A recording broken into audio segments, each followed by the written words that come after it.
Hello, everybody, and thanks so much for joining us this morning. You're looking live at the Lansing Center in the beautiful capital city of Michigan, and we're just moments from the opening flight of USA Powerlifting's Michigan State Championships. I'm Tanner White, a powerlifting competitor, a professional play-by-play announcer, and I'm thrilled to be joined today by another strength enthusiast, veteran of the Iron Game, Ian Varquez. Man, great to have you.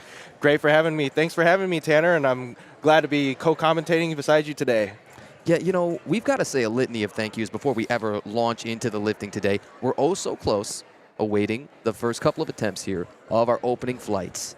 But before that, let's say thank you first to our meet directors, Chloe Darnell and Ray Vandermeer of Power Belly Barbell. How about Kevin Lamb of Barbell Productions for bringing us out today? Man, without him, none of this would be possible. USAPL Michigan State Chair, Dane Roach, guy that we got to meet as we were coming in here, pointed him out to you. How about the entire federation? Oh, and so sorry. Here's our national anthem. We'll let the mics take that away for you.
It's time to lift some iron. Let's get it in. That time-honored tradition, it snuck up on us.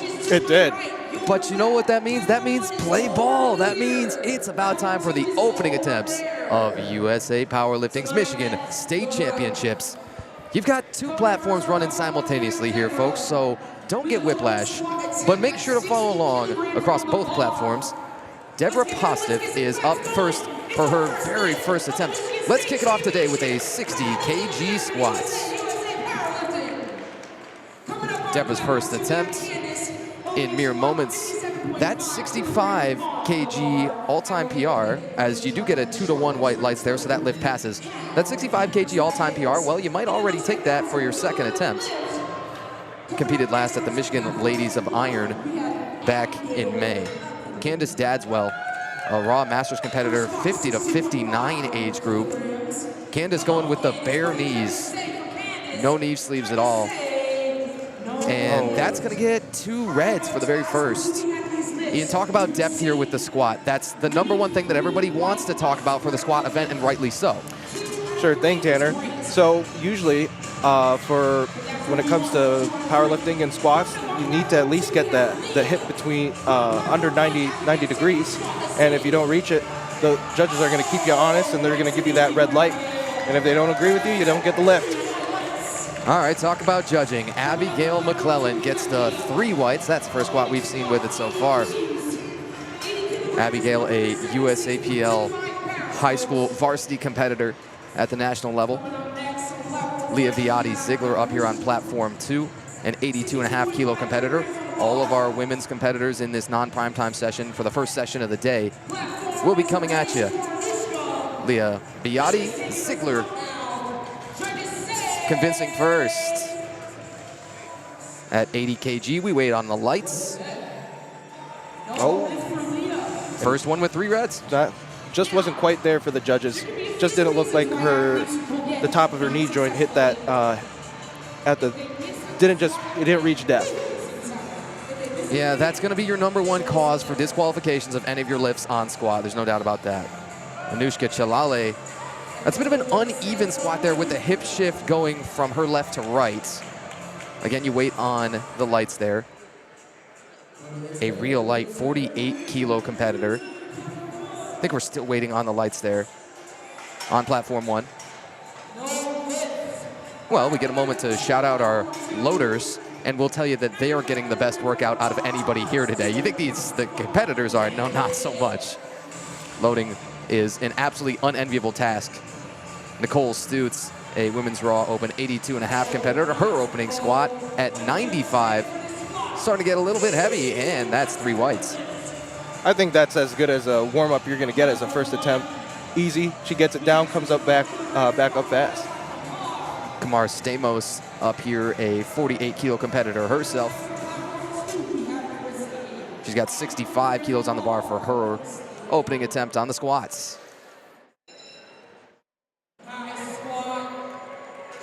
Little bit slower. We've seen some quicker and some slower first attempts here. Man, where do you go to that second attempt? You know, do you use the bar speed? Do you use the whole of the lift and how it looked? Do you use the feel of it under the bar? How do you go about measuring second attempts? Well, personally for me, Tanner, I like to just go based on feels, and my coach goes on what he sees. So it's a combination of both, what I feel personally and what having a good coach is there for you. I hear you. Taylor Guzzi is going to come up. She's one of my absolute favorite lifters, positively bubbly. And the most fantastic thing I love about Taylor Guzzi, she'll be up on platform 2 in a moment, as we've got Abigail Goodman here on platform 1, a teen 65 kg class competitor. She's got, again, a little bit slower of that opening squat at 80 kg. Ooh, and she's got the 2 reds too. That's gonna be no lifted. Again, you've gotta get 2 out of those 3 lights to be whites for that lift to pass. Tanner, I kind of noticed that her knees were caving in as she was going up. Yeah, talk about the knee valgus a little bit, man. That's always tricky. It's just, you just gotta brace hard and make sure that your knees are pointed out, or else you're not gonna have a very stable squat going back up. All right, here is Taylor Guzzi coming up, a 90 kg competitor herself. Look at the hair in the face. Taylor's unbothered. No way. You figure when you're out on the platform, you take a moment maybe to shift it. Man, Taylor Guzzi, she's got the squat to pass, and then Catherine Fuller comes up, a teen 3 there on platform 1 with a successful opening squat herself. I think it's important to mention that you have 3, judges on every side, especially if the judge in front that's giving you the commands. Having that hair in the front could be a detriment because then you can't see if they're saying up. You're basically going based on just their voice that you're hearing. Man, it could be, yeah. And commands on squat too. You want to tell us what those are like? Sure. So the commands for squat, you'll get a start command to unrack, and then they'll give you the squat command, and you go down and come up on your own, and then they'll tell you to rack. And if you miss any of those commands, you're not going to get those lights. Well, Caitlin Kirby's got no issue on her first. And that's a good squat opener for her. You're talking 100 kg in the 65 kg class. Got Leela Sweet coming up here, opening at 117.5 kilograms. Setting up nice, make sure her feet are set. That's one of those out of the hole. It's so explosive. You kind of feel like, man, could she jump squat that? Could you accidentally just sort of leave the ground with it? Then we'd be doing the wrong sport. Then we're going to Olympic weightlifting over here, Tanner. Yeah, but I tell you, that was an impressive opener for her. Oh, for sure. We got someone else, Patel, going with no knee sleeves. Yeah, you've seen a couple of competitors so far. You have that choice right here in these raw divisions. You have the choice. Ooh, you're going to have the first replacement of the bar given here for Vinny Patel. So this is one of those, it's not going to cost you the attempt. You're just going to replace that bar. You're going to come back in. Now she might let her hair down. Oh, man, this is awesome. Oh, there you go. Look at that flick back. That was well practiced. I mean, that's an absolute hair veteran. All right. Now as she comes back out, the attempt timer's still running down, but that's just until you begin the lift. Vanessa Patel, I probably made that first a little bit more of a grinder than she would have liked. Look at Sarah Dadswell there on platform 2. Oh, she lost the balance, and that one we speculate is going to be no lifted. I think that's interesting with the 2 platform setups. You get to see all kinds of squats today. Notice that Patel had a little bit of a closer stance, and Dadswell had more of a wide stance. All comes down to preference and what your body type is like. Personally, for you, Tanner, what do you like to do? I tell you, I am just a little bit outside of shoulder width. There's some people that, would be twice that distance, and some where they're hip width or even a little bit closer. You're talking the Q angle of the hip, man. You're talking, how am I built anatomically? What feels the best for me? Where do I like to feel the foot pressure? What do I like to do with my toes? Do I turn them out? Do I keep them mostly straight forward? It's probably the most individualized lift, one could say, in terms of just pure stance. Maybe when we get to deadlifts, we'll start talking about, okay, deadlift stance width, especially with the sumo that, some people get all up in arms about in the sport. But I think that you've got to make your stance fit you. 100%. Especially when you're going for absolute strength here, you got to work with your body. Mr. Ron Coleman on platform 2. Ooh, started the descent. Now, I think she had a little bit of up and down. That's another one of those that can be a cause for disqualification of the lifts. On a heavy 125 opener. Again, heavy, like heavy, emphasis on that, right? That might put them at a disadvantage going into the next events. If that first squat is not looking good, imagine having to go to your second and third. You can't go down. Yeah, that's right. So talk about the options that you do have when you miss a lift, because you're correct, you can't go down. The options that you have for when you miss a lift is that you can either stay or go up. And depending, sometimes people will just miss their first lift because they were just misgrooving, but they definitely had it. They'll go up. But if you were struggling on that first attempt, for the next 2 attempts, you got to just stick with it. And hopefully you don't bomb out here, because if you fail all 3 attempts, you're out of here, and you don't want that. Yeah, that's right. So that's failing to post a successful lift across no matter what discipline you're at. But of course, if you start with squats, well, then boy, I kind of got up early, and I kind of traveled a long way, and I'm kind of going home with not a whole lot to show for it. Carla Hanna here up on platform 1, a 56-kilo competitor. She's opening right about twice body weight here with a 110 kg squat, weighed in 55.4 kg this morning. Here in USA Powerlifting, you get 2-hour weigh-ins. Julie Wilson with a fabulous squat opener of 132.5. She's got a 3 white light squat for her.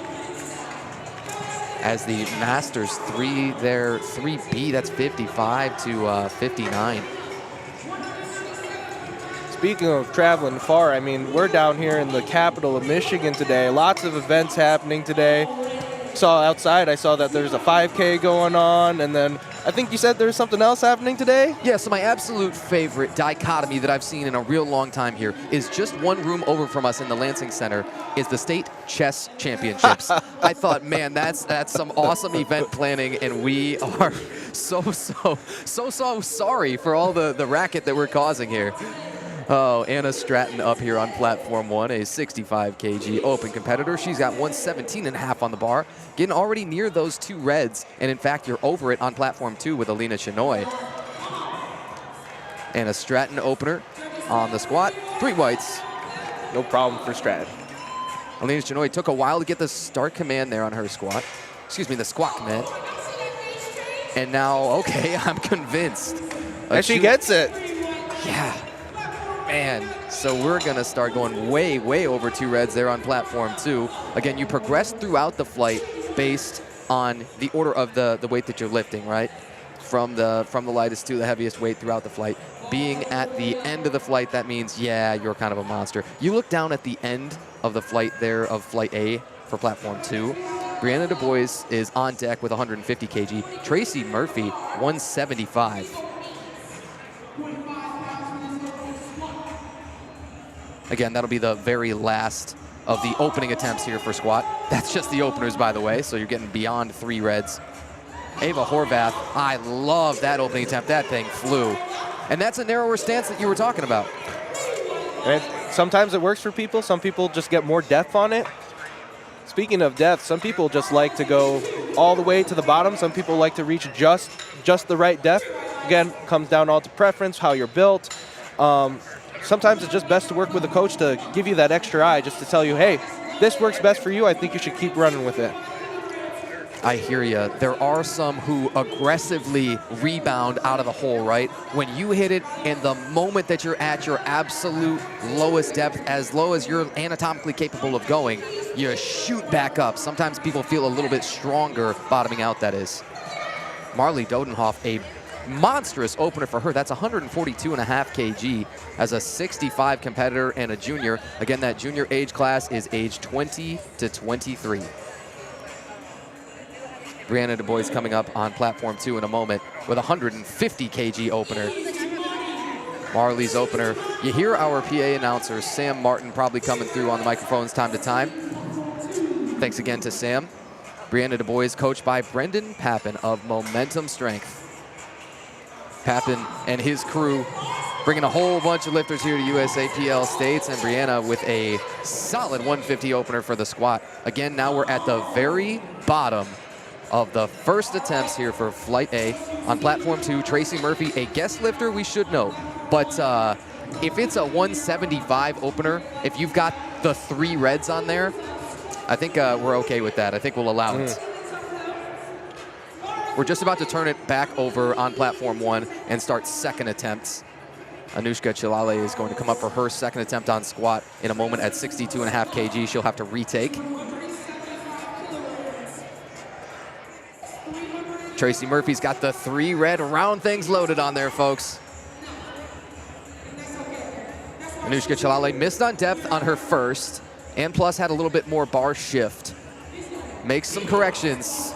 Bingo. Looks like it was a good call to stay at that same weight. Looked comfortable for her, and she can go into her third attempt, go a little bit heavier. She's not gonna, no risk of bombing out at this point. Yeah, that means you've got a squat number on the board. Here is Tracy Murphy with that 175 piece. It's 3 red round things, folks. Those are 25 kg a piece. A pair of them makes 50. That barbell is 20 kg, and those competition collars add 5 total. Tracy Murphy, smoke show. So, I mean, Sam Martin, again, our PA announcer, she said the same thing. She said, oh, Tracy's smoking it. She's smoking it. We're so on the same page, you know what I mean? The chemistry there. I think that just kind of shows that how good of a team they have here at Barbell Belly. Everyone's just always in tune, and we just work like a well-oiled machine over here. Oh, I agree. Again, thanks so much to meet directors Chloe Darnell and Ray Vandermeij of Power Belly Barbell. Powerlifting United, as well as USA Powerlifting meet directors. But here, USAPL is the operant federation. Abigail McClellan jumps 5 kg for her second 67.5 kg squat. Looking good on our ends. Count it. Candace Dadswell is going to be coming out now on platform 2.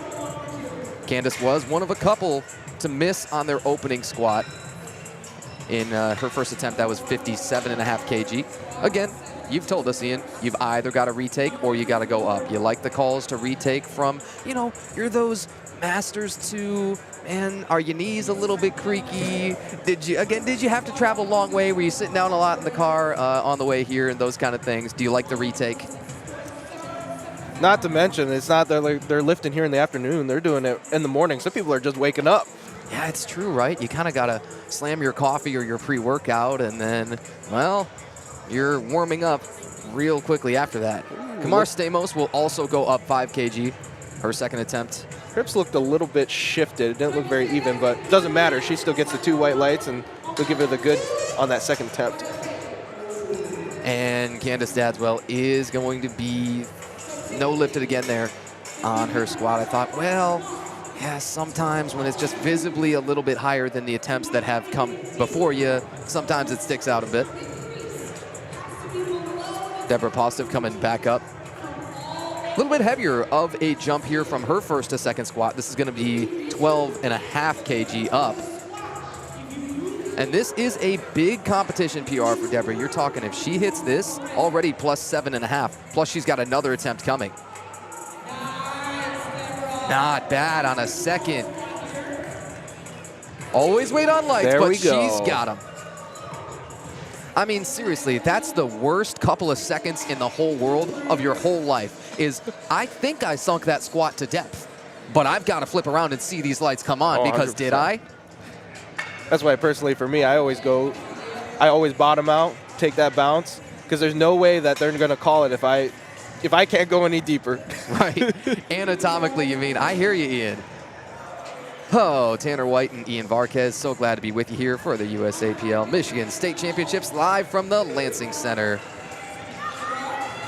Coming up on platform 1, here is Abigail Goodman. Abby is a teen 3. Last year as a teen here, will be the age of 19. missed on her opener. She is one who elects to go up for her second attempt. Jumps 5 here, 85 kg second attempt. Oh man, Abby had to get gritty, and then it stalled. That's a great catch on the sides. Thank goodness for good spotters, Tanner. Man, that's the second least desired job around here, I think. You know that loaders, you have to touch the bar every single attempt, right? Sometimes spotters, okay, well, you might go quite a while without having to make a catch. Loaders, I still think have it the absolute worst, right? And then spotters is like, well, yeah, you are kind of in the line of fire. You're basically deadlifting all day. Yeah, you really can be. No, thank you. I tell you, I like our job. I do too. I'm far more comfortable than they are. Vanessa Patel, she is going to have to retake 102.5. It's one of those, boy, if you open heavy, you can never go down, and you might have in the back of your mind that, does that affect my total going forward because the squats are just a grind to even post a number up. I think it even just a mental toll. I mean, if you don't get the second attempt, you're going to that third attempt, and you're going, oh gosh, can I actually get this? Yeah, it comes down to just that one single attempt to stay in it. Wow. Vanessa That's Patel. a grind. Yeah, man. You can descend oh so quickly, or you can sink, and then rebound. And Vanessa Patel did the latter. Yeah, I think that she came in there thinking, hey, let's make sure that they see that I'm getting depth, I'm hitting everything correctly, I got all the cues that my coach gave me, and I'm going to make sure that I get all 3 white lights, not going to come into the third attempt worrying that I'm not going to get it. Yeah, that'll do it if you're oh so willing to, again, descend at that speed. Oy. Definitely not optimal. No, but some will choose to do it, right? They just want utter control of every inch of that range of motion. Here's Caitlin Kirby, 107.5. That's a good second. Still got speed there. You wonder if she might linearly jump to 115 for the third. But bingo, that's 3 whites on her second. I got to see Taylor Guzzi at a couple of meets within 20 days of each other, and my head was spinning. I thought, this can't be right. Taylor, did you take a deload, and did you have like a couple of training days is what I asked her. Those were Powerlifting America Umbra Classic and then USAPL Iron Games, both back in August. Whew. And so her second squat, grooving at 115. Taylor Guzzi. Maybe she didn't need the deload. Maybe she's just coming very strong. Catherine Fuller on her second attempt. Bare knees and all, 110 flies. It's over 242 pounds, convincingly. Ty Erica Boyd coming up here. Coached by Mark Leonard. Says she's looking to improve her totals from her first meet. It's going to be her second competition ever. I thought, wow. You know, shoot for the absolute moon here. And how about a 115 kg second attempt out of 65 class? Sarah Dadswell up on platform 2. She's got to retake an opener at 125. Tyerica Boyd, man, look at the really huge difference in the grips here, Ian. You seeing what I'm seeing? I'm seeing what you're seeing. It looks like Dadswell is like almost like touching where the spotters are, and then you got Boyd who's just where her elbows are. It's really different depending on what kind of squat you like to take. If you're doing like a low bar squat, a high bar squat, typically high bar squatters like to keep it closer to them, while low bar squatters, usually due to mobility, will take a little bit of a wider stance. And unfortunately, it looks like Dadswell did not get that second attempt. And I can understand. Her squats are not her favorite lift out of the 3, apparently. More of a bench deadlift person. So struggling a little bit here in the morning. Hopefully she gets her third attempt here today. Yeah, again, you've got to get that third to stay in it if you've already missed these first 2. Carla Hanna, 56 kg competitor. She's got the SBD knee sleeves, A7 singlet. What do you got? You got those are the Inzer Iron Z wrist wraps, or maybe I think those are the SBDs. Are you a person that likes to mix and match, or do you like to stay loyal to one brand, Tanner? I do mix and match. I'm guilty of it. I will tell you. Steron Coleman looks to come back on her second. She also was a little bit uneven, and you wonder, did she jump the rack commands? Again, man, you got to hit all of those commands. You miss any part of any one of them, and then it's instant cause for DQ of the lifts. You know, there's something to say about coming into competition day and when you're training. I mean, competition day, you got actually people watching you, and then the nerves get to you, and then what you might be hitting in practice might not be as easy as you do during competition. I hear you. That's why they say practice how you play, right? Always hit those competition standards, especially the closer that you get in your training to your competition. Anna Stratton's going to take a comp PR here on her second of 127.5. Dunked it. Fought through. Rack. Lights. Camera. Action. Money on the second attempt. Anna Stratton. Here's Lila Sweet up on platform 2. Lila is taking that same weight at 127.5, coincidentally. Man, that was fast. Right, for your second attempt. So you're thinking, okay, 10 kg more for sure is there. Would you bump that up even maybe to 12.5? Would you add for your third? I don't know. Really depends. Do you like going for personal best on your third attempt, Tanner? I think if it is a competition PR, more so, yeah. If it is, you know, a gym PR and you're kind of messing around, well, I maybe wouldn't think about it so much. Right, it's okay, what's really the point of it, right? I think people like to have a better competition total than they've hit in the gym. That's for so many of us not the case, right? Because, 100%. man, there's so much more you can control in the gym. On competition day, you get what you get. And Anna Horvath gets a 1:45 second. I mean, she did what?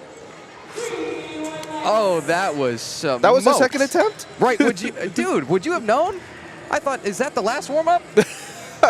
Oh, goodness. Julie Wilson, your Masters 2B, 82.5, 142.5 kg on the bar. Okay, she's got the 2-to-1. You had the one red light coming in from a referee on the left. Marley Dodenhoff comes up here, and she's having a fairly long talk with the spotter before she takes this one. Man, easy to get in your head, and then you've got to clear it. You got to get under the bar because that attempt timer's running down. Marley's got 152.5 coming for her second squat.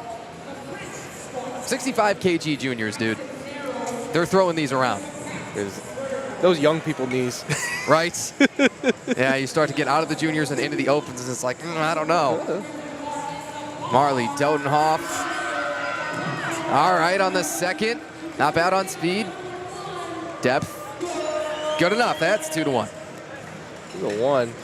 Speaking of travel, we got Chinoy coming up here for her second attempt, coming all the way from Ann Arbor, Michigan. Let's go Wolverines. Oh, that's going to make you real popular today, bud. Good choice. Alina Chinoy coming up with the 145 kg second attempt. 145 kg, you're talking right about 319.7 in pounds here. Again, she's one of those who opts for the wider stance. I also think you've got a flat shoe on. We'll talk in a moment about shoes. Ooh, with the devilish hip shift, but she still finished it off. And hey, don't look now, but on platform 1, we are up to third attempts on the squats. Kamara Stamos coming up for her third attempt at 75 kg. Kamara looking for the 3-for-3 on squats. Wait, on lights? You bet. All right, heels. Flats, talk to me. Everybody switches all the time. How do you make a choice? I think it's the power lifter's dilemma. What equipment do we use? It really, again, comes down to personal preference. Some people like flats because they like to root their feet to the ground. Some people will wear heels because that helps with that ankle mobility. And then some people just wear Vans just because that hard, that flat bottom. It really just depends on personal preference. The only thing that I better not see you lift in is running shoes. That foam is going to make you unstable, and you're not going to get that squat. And look at Barney, second attempt at 147.5 kilograms. Gets that real easy. Yeah, we tell you, there's monsters at the bottom of that second flight. Deborah Postiff for the 75 kg, added another 2.5, and that is a big old PR. Already had the PR secured of 7.5. Make it now a 10 kg squat PR for her in competition for Deborah Postiff. Brianna Du Bois has 160 on the bar there for her second. We did not misspeak. That is 352.7 pounds or so. I'm telling you, Brendan Pappen of Momentum, you're going to get to see him on Sunday. He coaches some animals too. Tons and tons of real successful lifters. Brianna Du Bois among the many. 162nd. Smooth. Abigail McClellan up for her third. Man, she jumped 10. That's a great save. Great catch from her back spotter. I think it's worth mentioning that if you fail the squat, make sure you do not let go of that bar. Letting go of that bar and letting your spotter just catch the bar, I believe, leads you to disqualification, if I'm not mistaken. Yeah, that's right. You dump it, you're done. Dump it, you're done. Yeah, it's, you know, some things about the sport are so unforgiving. I'm told that barbell never weighs any less than what it is labeled there. You just get stronger. You know what I mean? That's your only option. All right, everybody's favorite guest lifter, Tracy Murphy. She's going to slap 7.5 kg on for her second attempt, 182.5.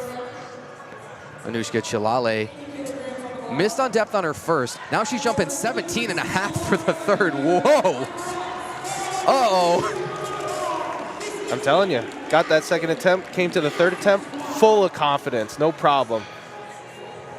That's a lot to go up from a second to a third, man, 17.5. And as a percentage of your PR2, or as a percentage of that previous attempt, that's aggressive, but she smacked it.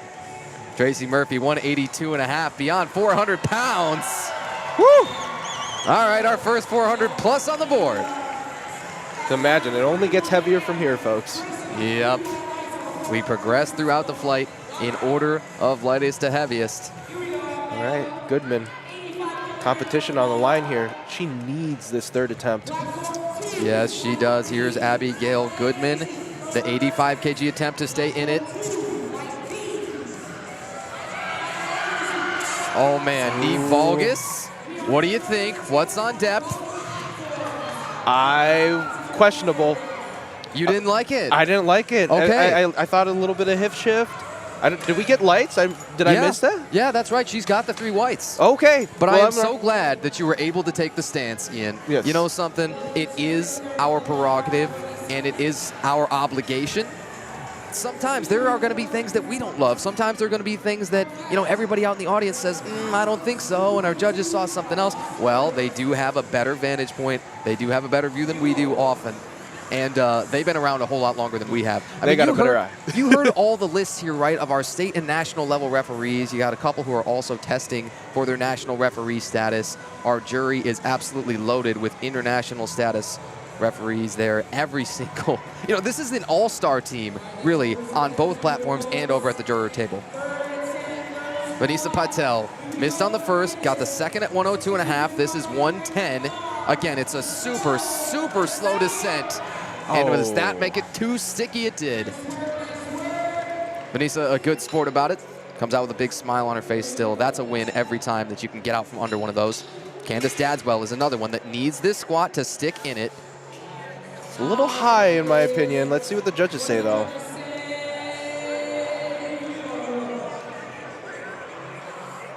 Again, this eternal couple of seconds. Oh, man. And it does show 3 reds. So, not going to post a total.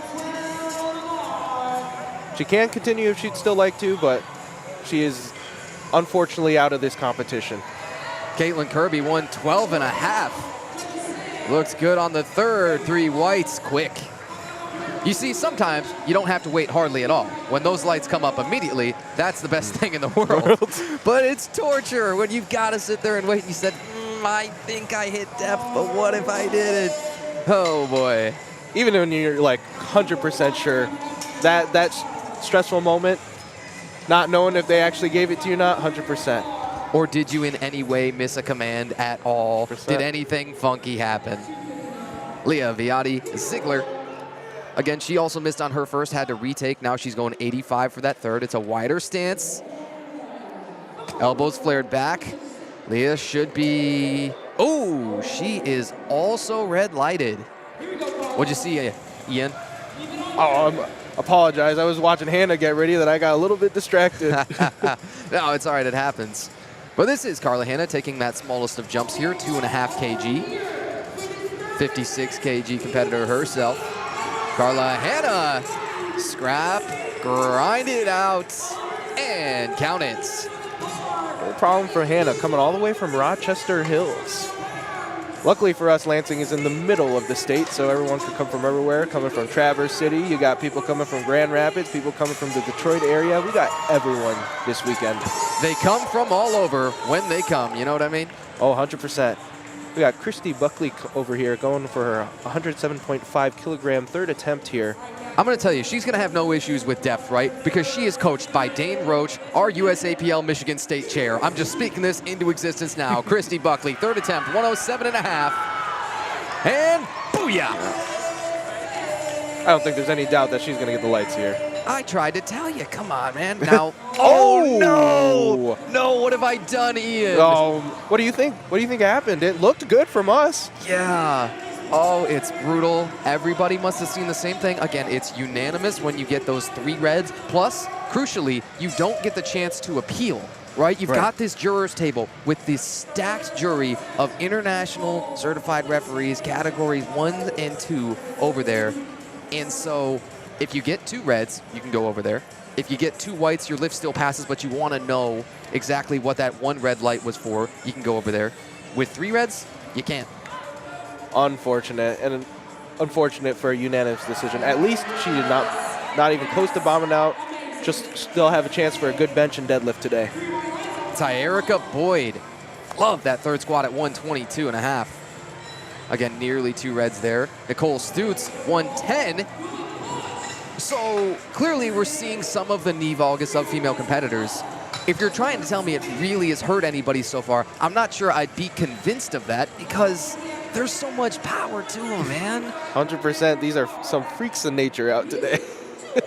Taylor Guzzi coming up at 120. Tried to tell you about Taylor Guzzi with her second attempt when that came up. Again, competed twice within 2 different federations, within 20 days of each other, and then still had a 3-month turnaround to get ready for states here. And got engaged in that time to Sarah Blum, another female competitor that we'll see later. Here's Anna Stratton going 132.5. It's a little even. Oh, it did come up uneven, you're right. And so then maybe that got your balance a little bit off. She had already secured that PR on the second, right? The competition PR there of 127.5. Taylor Guzzi at 120 kg. Her third attempt. Where's the struggle? Yeah, right. So it's smoked. Taylor's looking up for lights. She's got the belt flick. She's red lighted. Again, that's why we got the judges here. What we think might look good might not actually be what we're seeing over there, what they're seeing. Now, her best competition squat coming in, 107.5, right? So you can't really take anything away. No. Still a fantastic performance and already has that competition squat PR secured, does Taylor Guzzi. Marley Dodenhoff, hello, 155 kg on the barbell. You got a couple of those red round things. You got the yellow on there. Again, that 20 kilo barbell. And your competition collars adds 5. 155. Whoa, sticky in the middle. Marley Dodenhoff. Yes. No problem for Marley. Got Sarah, her competition here on the line. She needs to get this 3rd attempt here. Still staying at 125. Let's see if she gets it. Yeah, you had Candace Dadswell already bomb out on this same platform in this same flight. This is flight A of session 1 of the USAPL Michigan State Championships. Sarah Dadswell needs it to stay in. Ooh, I'm not sure about that. She got a little stuck there in the middle. What are you thinking, downward movement? I'm thinking it might be down. Oh, never mind. I'm told that works. I would have been clenched. My stomach would have been all full of butterflies. Uh-huh. That's an unenviable position for sure to be in. Ava Horvath at 155. Oh, not quite there. No, but could you imagine? It's another fantastic catch. Side spotters getting worked out. Yeah, she go in for that 10 kilogram jump for that 3rd attempt there, as you should if you're feeling good. Yeah, feeling is such a strange thing on the day, right? Sometimes you can feel horrible. Right. And then you, for whatever reason, you just hit everything and all your PRs just kind of happen for you. but when you get under that bar for warm-ups, you're like, ugh, I don't even want to lift today. Yeah, it's so strange. Saran Coleman has had a little bit of issues with the stability and getting started here. Looks like a little bit tilted already. Yeah, she's going to get this replace too. Again, this attempt timer keeps running down, but that doesn't count as the attempt. She's just got to replace that, get rebraced, take it back out of the rack. Really looks like it costs her a lot of energy, but can she make this fantastic comeback? Tell you about platform 1 in a moment. Did Saran Coleman get that third? She did not. And that's going to be the end of her day. Not going to post the competition total here. All right, so what you're seeing up on platform 1, we're already turning it over to flight B. The very first attempt was Denise Maxine Garza there on platform 1, flight B. Flight B is the second of 3 flights that we're going to see here for the first session of the day here for our squats. Wendy Clow is ready to come up in a moment on platform 1 with 100 kg herself. She is another one of those Masters 2Bs that's 55 to 59 years of age. Man, a lifetime of strength can take you so many places. Wendy Clow at the age of 57 will be opening with 100 kg. You're right about 220 pounds. Just about to round out the third attempts of the first flight there. Oh, Lila Sweet's going to get pinned at 132.5 kg. Still had the 127.5 for her second, so a rather conservative, one would tend to say, 5 kg that's going to be off of the total. Wendy Clow, 57 years of age. Oh, a beauty of a first squat. Don't want to get ahead of ourselves, but that looked smooth. Erica Crawford will be up next. There on platform 1, she is a Masters 1B, that's 45 to 49. That very first Masters age category, unsurprisingly, we call that 1A. That's ages 40 to 44. Julie Wilson out. Man, chalked up, heavy on the hands. The hands looking sort of the same color as her hair. Under the barbell with 147.5 on it. Love it. Weighed in at 80.9. Light for the 82.5 kg class. Third attempt, 147.5. Bang. So what are you going to be doing at 58 years of age, huh? Probably not what she's doing. Me neither. Me neither. Erica Crawford on platform 1, 100 kg. Count it. Alina Shinoy is coming back out. You knew she had a big squat on her. Her final number that she's going to decide on for that third attempt. 150 kg. It's about 330.7. And Delilah Lee Werner will be up on platform 1 in a moment. Again, still not quite all the way through flight A here on platform 2, but we are down to flight B on platform 1. Alina Shinoy, 150 piece on the bar.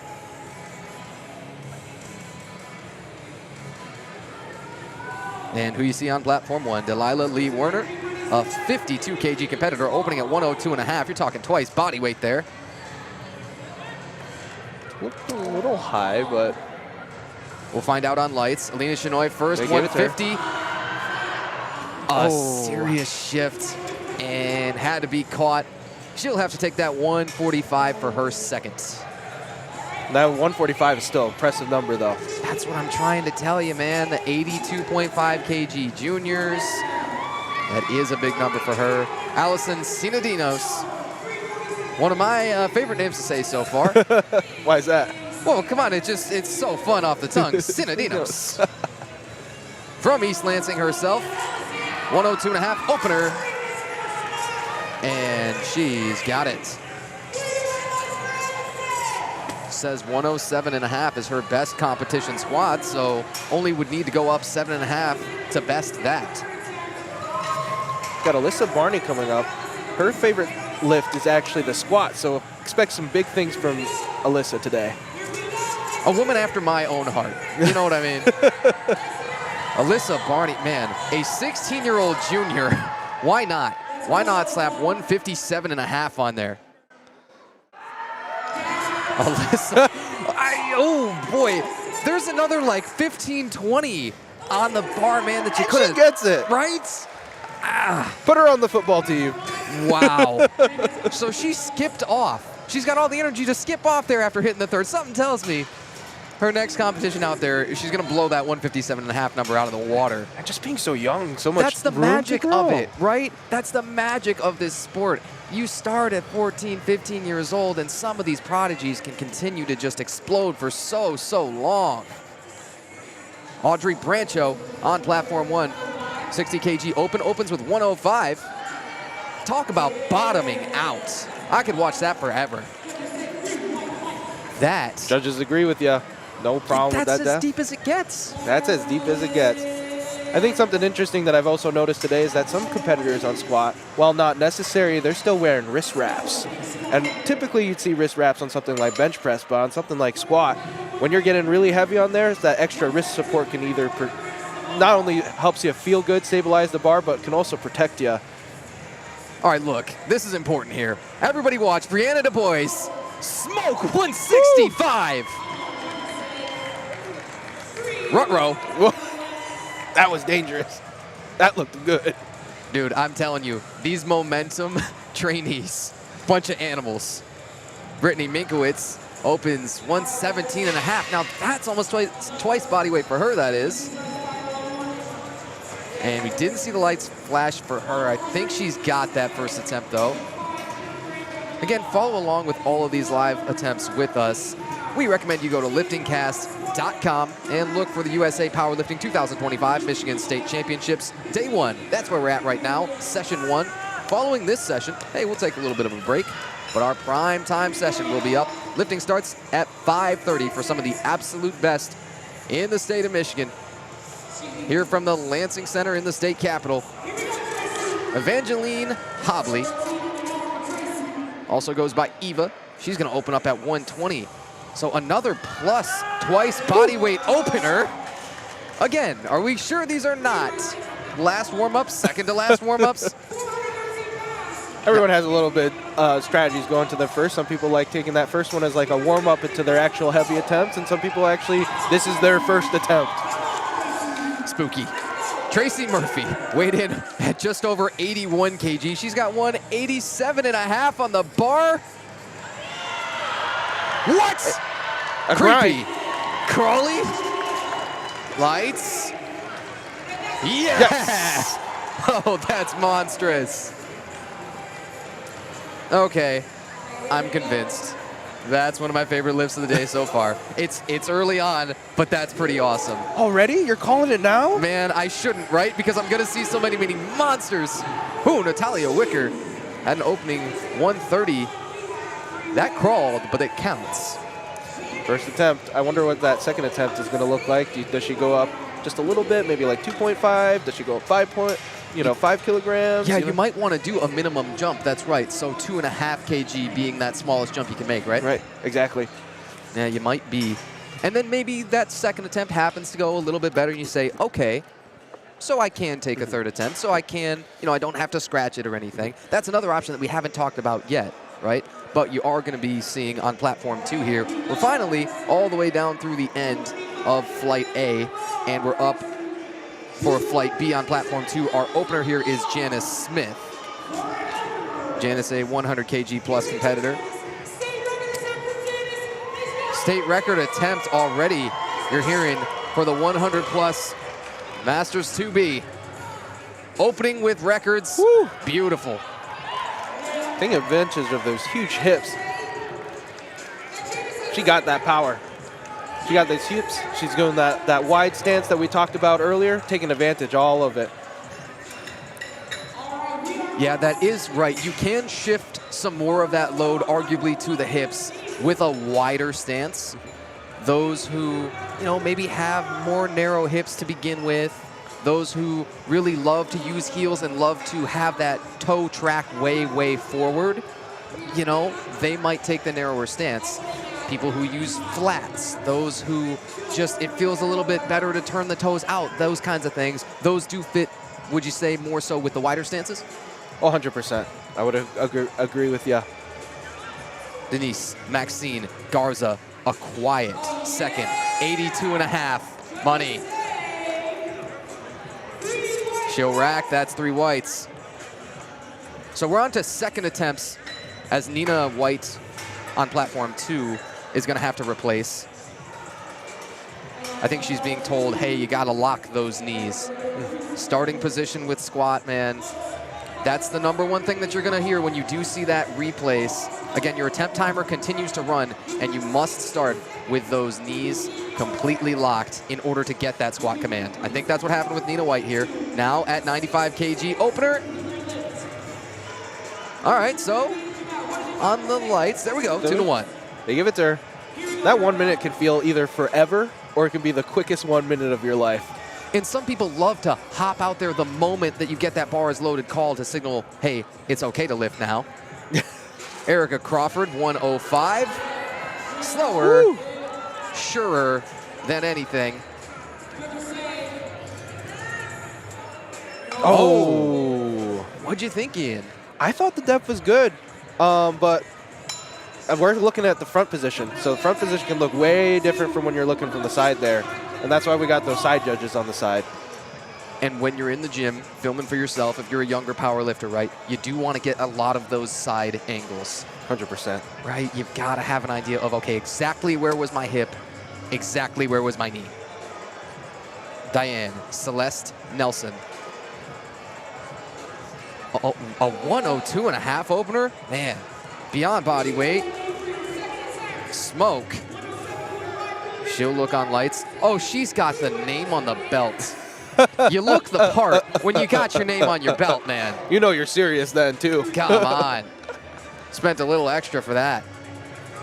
Wendy Clow, 107.5 seconds. The Masters came out to play. It's a catch on 107.5. All right, well, probably looking at a retake there, would you say? I would probably say going for a retake. We talked about scratch earlier. I've seen some lifters, they go for their first or second attempt and they think that's all I got. And some people will just get rid of, there's no point of going for those other attempts because at that point you're wasting energy. So that's a strategy for some people, especially if they squat's not their strongest, they'll go stronger into their other lifts like bench and deadlift. We got Werner coming out here, jumping up to 107.5 kilograms.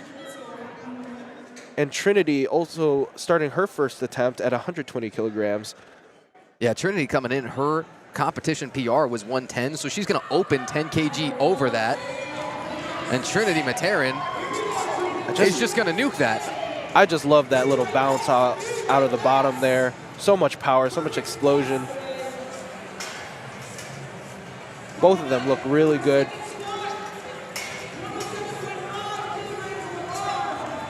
Ivana Villarreal is going to be heading out in just a moment here. She's a 100 kg plus competitor. 125 is her opener. Well, your favorite's back. Sinadinos. Allison Sinadinos up here on platform 1. 107.5 is her second. You know something? Low bar is a spectrum. That's one of the lower bar positions that you're going to see there from Allison Sinadinos. And maybe you get a little bit more bent over. Again, maybe you do shift a little bit more of that load to the hips. I struggle to see the issue with it when you still hit depth like that, even as a lankier lifter. You just got to really watch out for your posterior chain because it is definitely more stress on the posterior chain with the high bar being more on your quads. So if you got a strong posterior chain, you're going to want that low bar squat. Oh, she just jumped right out of the rack there. Audrey Brancho, yeah. I mean, I suppose you can. Who's going to tell you not to? As long as you don't miss your commands. Yeah, sure. Money, second attempt for Audrey Brancho. I think it's worth mentioning here, you see all the lifters with the equipment and you see them wearing singlets. Singlets are super important for squats, especially one rule is that the singlet cannot be touching your knee sleeve. And the reason for that is to make sure that these competitors are actually reaching the correct depth. It makes it easier for the judges to tell. So that's why you see everyone wearing singlets and not shorts. Yeah, that's true. That's part of the lifter's costume that they call it in the rule book. And that's kind of universal terminology across federations, but especially here in USA Powerlifting. That singlet is part of that lifter's costume. Megan Hoover, second at 115. That right knee kind of coming in quite a bit. even with everybody's favorite Inzer knee sleeves. Man, we'll talk about them in a moment. Ooh, Amy Bogue might have had a little bit of downward movement, let's see, on her opener at 125. Yeah, I think that's what we're talking about. You see the blue card there? That's one of those causes of DQ, is the up and down. Up and down. In any of our 3 disciplines, you have that same rule. That bar has got to always be moving upward. It can stall, it can stick somewhere, but as soon as it starts to go down and up again, no lift. This is one of those where we happen to be on the same weight on the 2 different platforms at the same time. Holly Werp, however, it's her opener, and Evie Hobley is her second attempt at 127.5. Eva Hobley settles 127.5. I'm telling you, there's way more in there, right? 100%. We got way more in the tank. Hope she jumps to at least a 130 here. I'm tempted to say you could go linear, go 135. Holly Werp, 127.5 is a huge opener. Rack that in a moment. 281. Count it. Werp did not come to play today. She is here to throw it down. Brittany Minkowitz. Everybody that you see throughout the rest of these second attempts here on platform 1, and even the first attempts here on platform 2 through the rest of their flights, you'll be over 2 reds on the bar. Brittany at 127.5, and 10 kg, that's a pretty big jump there, right? That's a pretty big jump. That's usually around the comfortable jump for most people, 10K. Wouldn't want to take a whole lot more than that, right? Nope. Especially since, again, once you've put in a number, you can't go back down. So it's always a little bit better to go a little bit conservatively. But if those numbers are close between competitors, you might want to take that risk and jump. Wow, look at Jordan Selleck. Her squat opener, 132.5. So her competition best squat, she says, is 140. That's 132.5. Again, moving like that last warm-up. It's a good problem to have. Because then you're thinking, oh, I've got so much room to go up, I might actually need to jump bigger than I planned to, right? Oh, yeah. 100%. You've got a game day plan, and then you got to adjust it. Sometimes you go off the game plan. Yeah, you got to adjust it to how you're feeling. Natalia Wicker, creepy crawly. Let's see. Depth going to be your question? Never mind. No question at all. Yeah. It works for me. See, we want to pass everybody all the time. These judges, they can be tricky. It wouldn't be a competition if we were too loose about it, you know? Yeah, I hear you. And again, fantastic judges, everybody, state and national, everything, international certified judges at our jurors table. Katie Fracalosi, hello, 135 opener, nearly that 300-pound barrier on her very first squat. 2-1. 2-1. No problem for her. We got Grayson Card come up here at 142.5 kilograms. There's the hair flick. Seen it all day. I could not. Personally, that's why I got shorter hair. Taking that wide stance. I think the depth looks good there. And the judges agree. Grayson Card, no problem for her. You bet. Now we'll turn it over to third attempts. Man, platform 1 is continuing to move a little bit quicker because you notice we're toward the end of first attempts here on platform 2. Again, Sarah Bloom here recently engaged to Taylor Guzzi, your 90 kg competitor.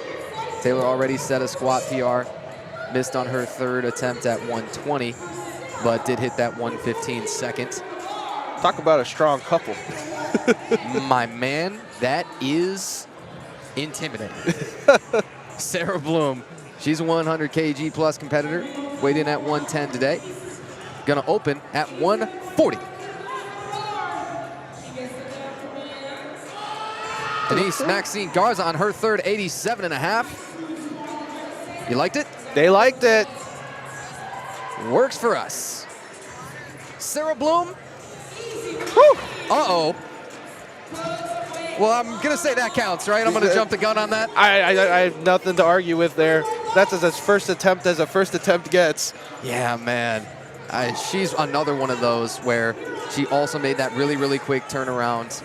Competed a couple of times at the Umbra Classic in Powerlifting America and then at USAPL's Iron Games, and it's like, wow. Again, did you take any time to deload? How many training days did you have between there? And then just absolutely smoked it as she shows up here 3 months later for USAPL States. Some people just beat up their body and they have no issues. They wake up the next morning and it's like, yeah, I'm fine. You're telling me. Erica Crawford, she's got that real slow descent. She's going to have to scrap. Ooh, and a good catch there.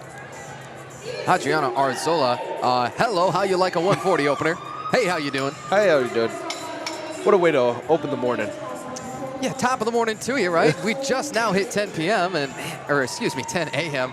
I'm telling you, we're in for a long day, dude. How many coffees are you in already, Tanner? Oh, not enough of them, let me tell you, Ian. Tanner White, Ian Varquez, so glad here to be with you today. USA Powerlifting's Michigan State Championships. Tanner, what kind of belt guy are you? You know something? I love levers all the time. It is probably the most common. As Wendy Cloud does come out, right, you'll see her latch the belt just as she approaches that bar here, 107.5. It's going to be on the bar for her.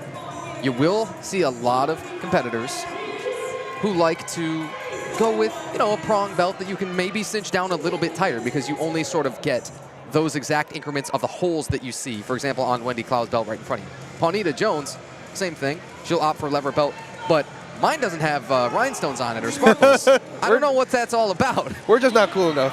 Yeah. There's PJ Jones, 155 opener.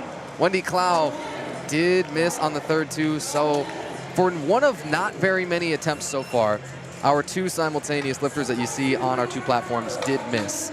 That's a credit to everybody. Credit for everyone. That the attempt selection was pretty much what most were looking for. You only had 2 bomb outs so far, I believe.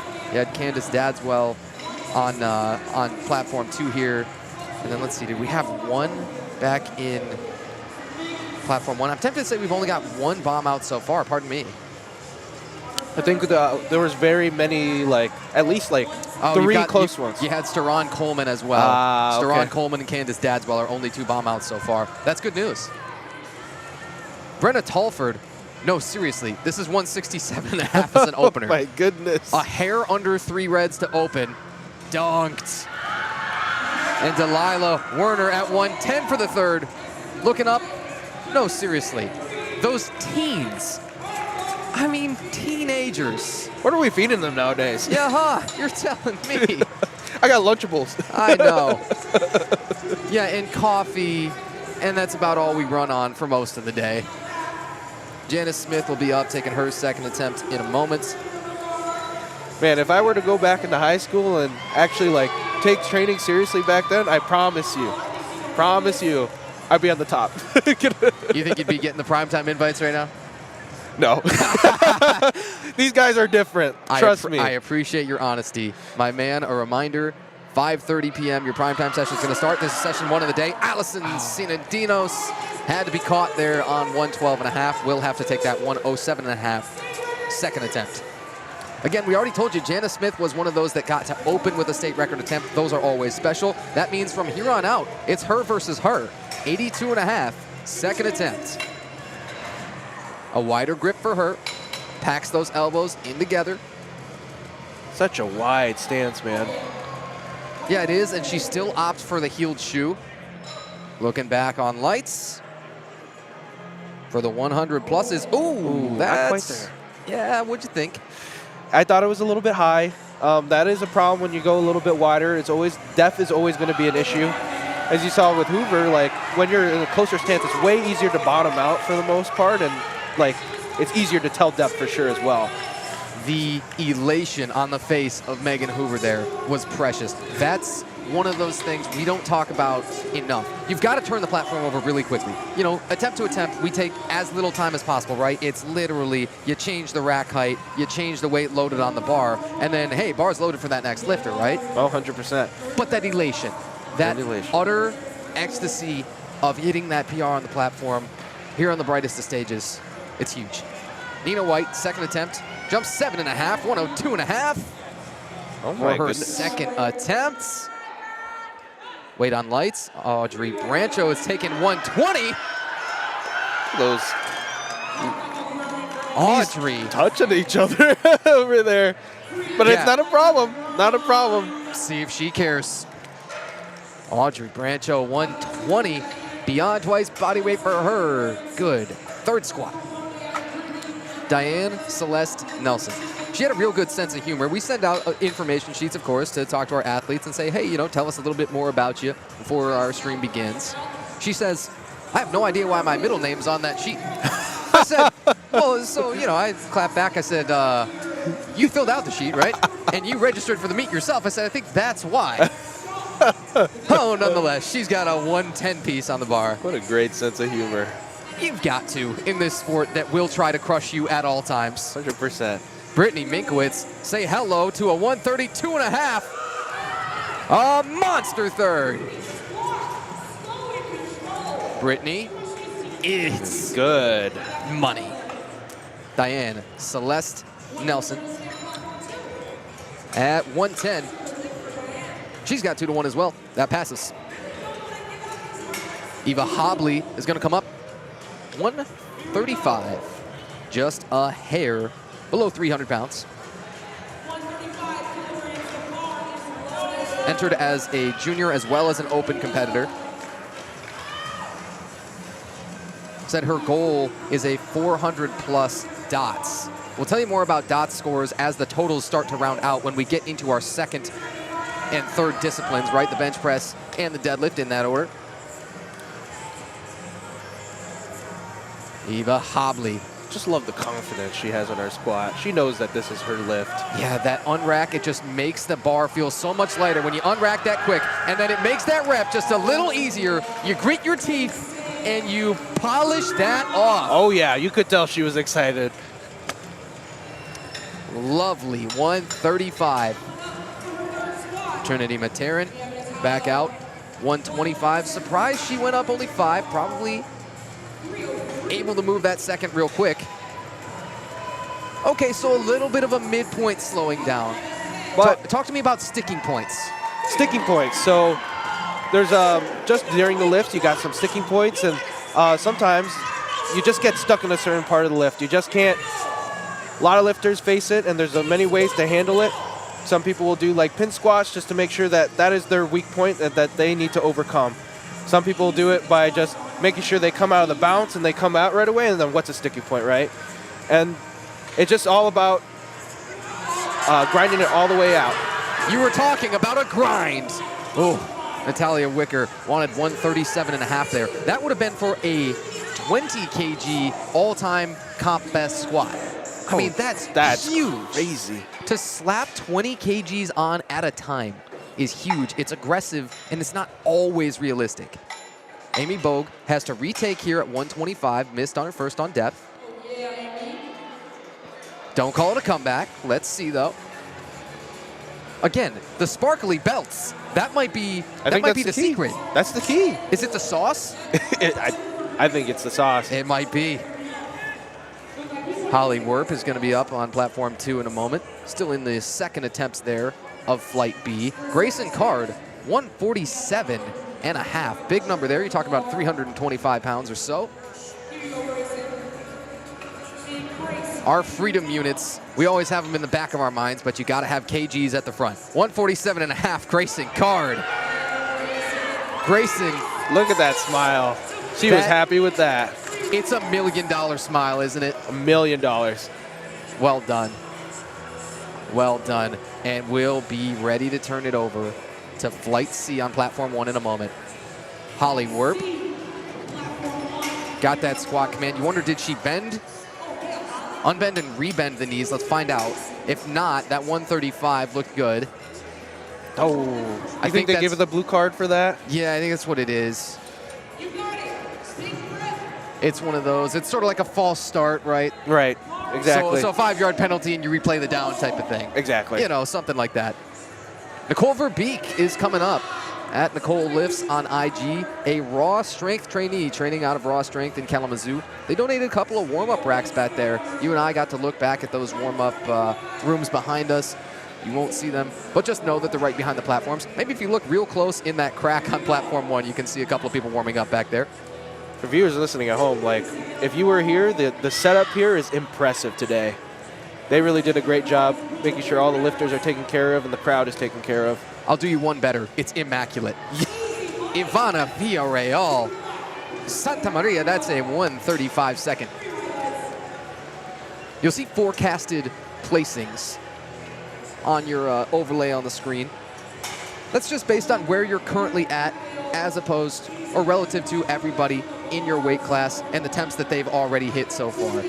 And then it's going to factor in, of course, everybody's openers, as all of those openers are something that you've got to put in before you start lifting, right? That's one of those things that you do along with weigh-ins in the morning when you get here on meet day.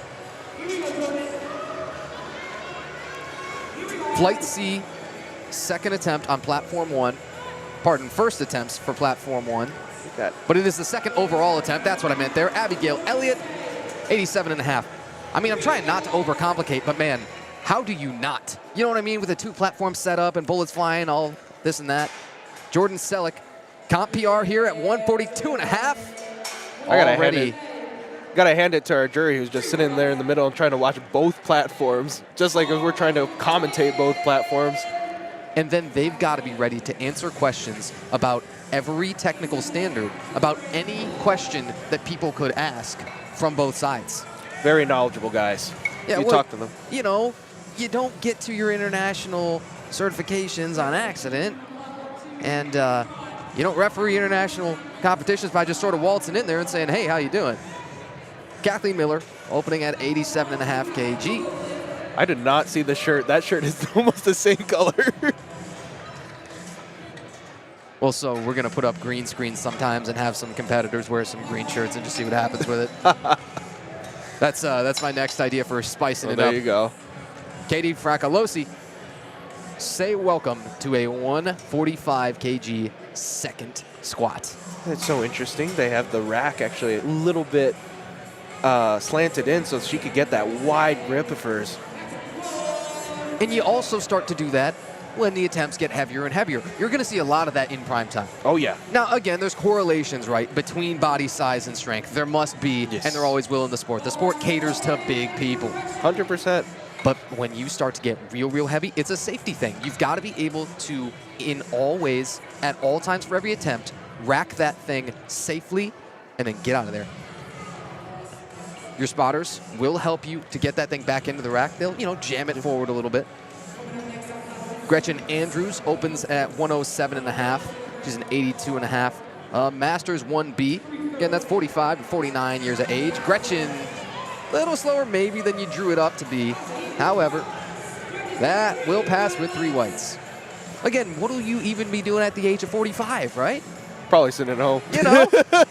Well, you probably got kids and you got responsibilities, you got jobs, you got this, that, and the other. And then some people are just able to balance like crazy and get stronger into those 40s, 50s, 60s, and continue their lifetime of strength. 100%. They'll be sitting at their desk job all day, and then at night, completely different people. Yeah, get up and smash some heavy weights with some heavy metal blaring. Sarah Blom. Woo! Sarah kaboom on the second 150. Dude, are you seeing what I'm seeing? You blinked and you missed. Yeah, it's unnerving what Sarah Blom does to the barbell sometimes. And you'll see it on her deadlift too. She's got a big old deadlift opener. Let's see, check on the number that she put in. I remember it was a big number because, well, like you might imagine, you're talking a 147.5 deadlift opener put in for her. Savannah Long opens 125. She was one of those, she's staring you down at first. She had the absolute game face on.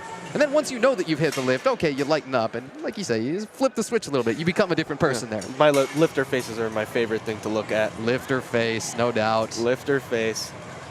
But everyone has it in their own sports. That's how you know that that athlete is locked in. They are.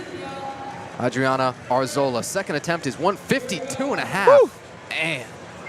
I better see a big jump on that third attempt. Yep. I think you might see another 12.5 because she jumped 12.5 the first time there. If you can do 2 linear jumps, I think that's kind of the way to limit that shock to the central nervous system and those kinds of things. We don't have to get too excited. Cynthia Carhart opens here 125. Easy money. That's what Sam Martin, our PA announcer, says there. Agreed. 125. Smoked. Pawnita P.J. Jones. 155 is going to be a retake for her second. Missed it the first time. Again, you're still in second attempts of Flight B on Platform 2. And over on Platform 1, we are on to first attempts of Flight C. Sydney Moutsatson. She's going to step up to the bar in a moment. Competing in the Team 3 division? Am I seeing that correctly? Yeah, you bet. Oh, yeah. Don't you worry. 130 kilograms for Team 3 division. Buddy, don't you worry about it. Out of Michigan State Woo! Powerlifting. My goodness. Man, the green and white is in good hands. You got a bunch of monsters out of that MSU powerlifting team. Here's P.J. Jones looking for the comeback. Taking a while. I don't think she got that star command, or that squat command rather, so that's got to be replaced again. And I'm guessing she's going to hear as well that, okay, your knees weren't quite locked. That's why we didn't give it to you. Again, I speculate. And you saw her say something. I think she's asking her head judge likely, hey, what do I need to do to get that squat command? I think that's what it is. Now she gets it here and just tosses that around Oh, like it man. wasn't no thing. Is that paperweight? Like that wasn't 155 kg. All right. Sure, why not? For the viewers at home, that's 341.7 pounds. Yeah, you know something? They're not going to remember it, and we're not going to remember it. We're going to continue to cheat. we're going to have to do what we got to do here. Laura by Wallach. Laura opens 132.5. That's a good-looking opener. We hate to get ahead of ourselves. That is 2-1, but again, that's all you need to pass a lift is the 2 white lights. You get 2 reds. The lift does not pass, but you do have the option to go appeal it. You can go and talk to your jury. Brenna Talford, a huge number. We're beyond 3 reds here. I'm surprised that, again, we don't see those pins in a little bit more, tilted inward, because this is beyond 3 reds here. Big number. Brenna Talford, second attempt, by the way.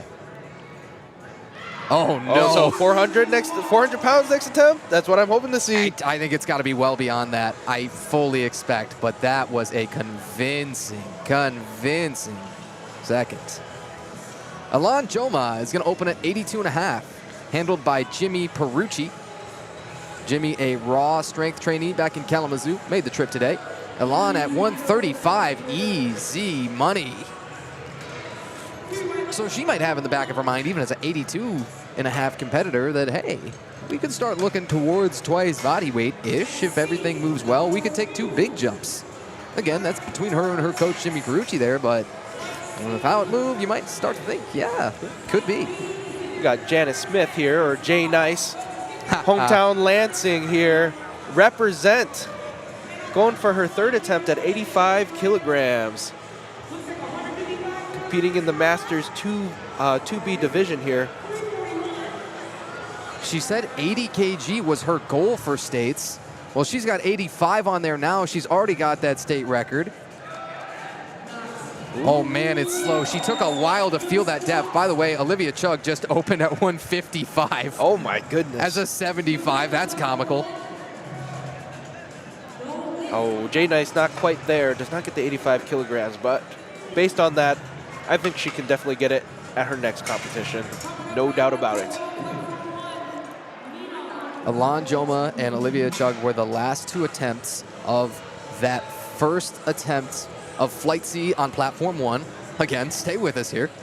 But Olivia Chug there hit a 155 opener and weighed in 74.5. Well beyond twice body weight for her opener. Plus, she's just put in a 10 kg jump up to 165.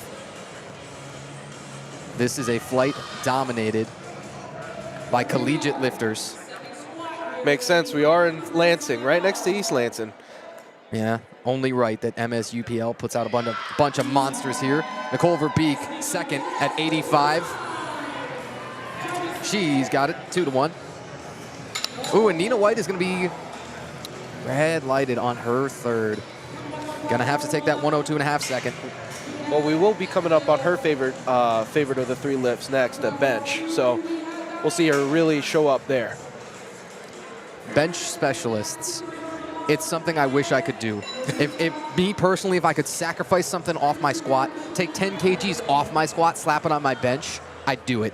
You know, in a heartbeat. The total, of course, is what matters so much. But man, bench press is fun, and some people just simply have more fun training it than they do the others. Abigail Elliott, 92.5 second, as a junior 75 kg competitor. Abigail, good enough on her second. Again, Diane Nelson, back up here, 117.5. Nearly 2 red round things. Takes forever to settle this, man. That's a veteran's move, though, you know that? And then knows where that depth is, oh, so perfectly. Bingo. You know, just based on Diane, what do you think she also participates in? You're talking other hobbies and other sports that she's playing. That's a great question. I bet you know the answer. I bet this is Socratic method. Could you see her doing roller derby? Apparently they call her the Vita Loca. Oh man. There's so much pain to be inflicted in that sport. That's an awesome sport, but a lot of pain to be inflicted there. Kathleen Miller, second squat, 95. Bingo. Trinity Materin is going to have 132.5 on the bar in a moment. That's a big number for her. Gets the fist bumps, and she's taking a bigger jump from her second to her third. You don't see that particularly often. It's, of course, completely your prerogative. You got the option to jump by whatever you want.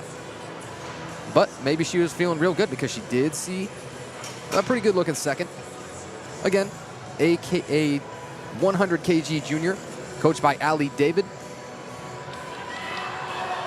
Ooh, Trinity just out of the hole. Met one of those tricky sticking points. They come up and they smack you when you least expect them. However, came in with just a 110 kg best comp squat, so she added 15 on there. Real hard to complain about that. Can't be mad about that at all. I think it's important to talk about mentality here. Some people are competing to get first place, and some people are competing just to verse themselves. And I think that is a great mentality coming into some of these competitions. Gretchen Andrews scrapped through the midway sticking point. People say sometimes when you do get caught midway, that's just a quote-unquote strength issue, right? And yes. Then they say if you get caught, okay, right toward the top or right towards the bottom, that those are sort of a muscular imbalance or deficiency kind of things. What do you think about that? Are you convinced? I can be convinced on that. That could be just a strength problem getting there. From the top and the bottom being, I can agree with that being an imbalance, for sure. Amy Bogue coming back up. 132.5. This would be plus 15 on her best competition squat. Competed at the USAPL's Michigan Ladies of Iron back in May with a number of our other competitors today. Amy's 132.5. It's smooth like Carlos Santana, but on the lights, it's good. You know what I mean? Nope. You got the kind of loving that could be so smooth, right? Make it real or else forget about it. You know? Holly Werp, hey, 140 for her third. Missed on the second, but it's one of those where when you really descend slowly, do you kind of misgroove? Do you kind of not get the sort of rebound that you would like to have? I do. I will say, when you take that slower descent, you are able to focus on like keeping your back tight. That's something that some people struggle on, is keeping that back tight to make sure that barbell stays, and that they also helps with their brace as well. So that's something someone might do do a slower descent for. Savannah Long out of Clarkston, second, 135. Now wait for the face to flip. Not so much that time. She was a little bit more mean mugging it down, but still 135 for her second. Big number there. She says 140 squat or more. That was my goal coming in. She has a bunch of numbers that she wants to hit. Numbers are funny because you've got to be willing to fudge them based on what your body wants to do on the day, what your body is able to do on the day. But still, good looking second. Laura by Wallach jumps 5 kgs for her first to second attempt. 137.5 is on the bar for her on platform 1, and on platform 2 is Ivana Villarreal She's also taking a 7.5 jump. Laura by Wallach. Smooth through the mid portion. I'm not sure what she's rocking on the socks, but I'd love to know. Saw the bright orange. Ivana Villarreal say hello. Oh, stapled there. You know something? When you're out of gas, you're out of gas. You're out of gas, you're out of gas. But you know what? 135 for your squats, especially your first time at States, not bad at all. Yeah, there's no doubt about that. It is a big number that she put up. Sydney Mount-Satson. Sydney is out here with 137.5 on platform 1.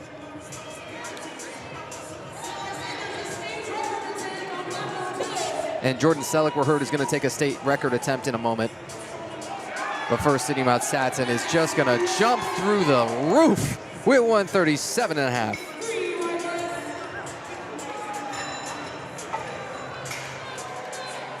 We're taking a little bit of extra time here to make sure that the rack height is correct and everything's loaded properly. And, you know, maybe our spotters might want to hit some smelling salts in case you got to catch this, right? I'm sure there's some salts being thrown around backstage. Again, you can't hit those out on the platform, but you can definitely rip them back behind it. Making a huge difference, honestly. If you've never tried smelling salts before, they can get you all hyped up. State record attempt here. Jordan Selleck plus slaps on 7.5 kg to that best comp squat bang. And she gets it. So, you know, I'm going to put that on my list now and say, okay, that's another one of my favorite lifts so far. The no sleeves, the higher bar position. So is that like tied for first, or is this like already like a tier list? I'm telling you, I saw Brianna Du Bois at the Umbra Classic just dominate, just run away with best lifter there. Alon Choma on her second, 145. Man, that's a big number, I'm telling you. If she goes up 10 or 12 and a half, I wouldn't be shocked at all. For the lifters at home, that's 345 plates, about a little bit more. Pounds? What the heck Well, are what's those? a pound? Yeah, and everybody else says it exactly the opposite way, right? You go into non-strength sports, anything, and they're like, what the heck is a kg?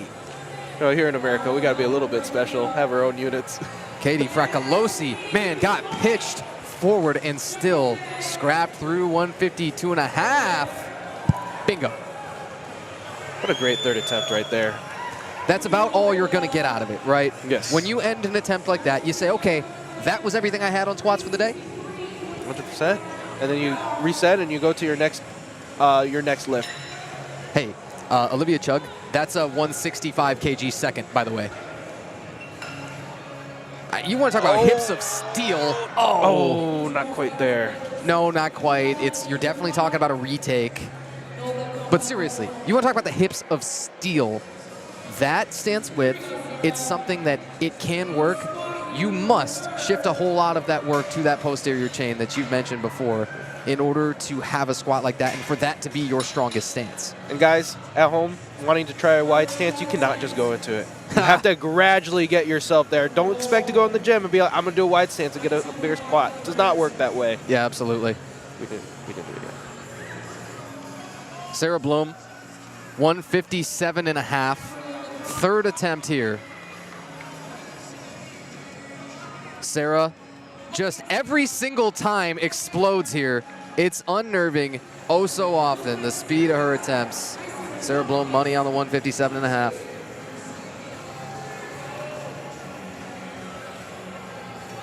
Nicole Verbeek at Nicole Lifts on IG. 92 and a half for her third. Had goals and PRs across the board.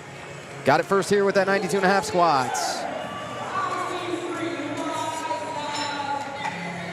And Adriana Arzola will be coming up. Currently third out of those women's 100 kg plus competitors.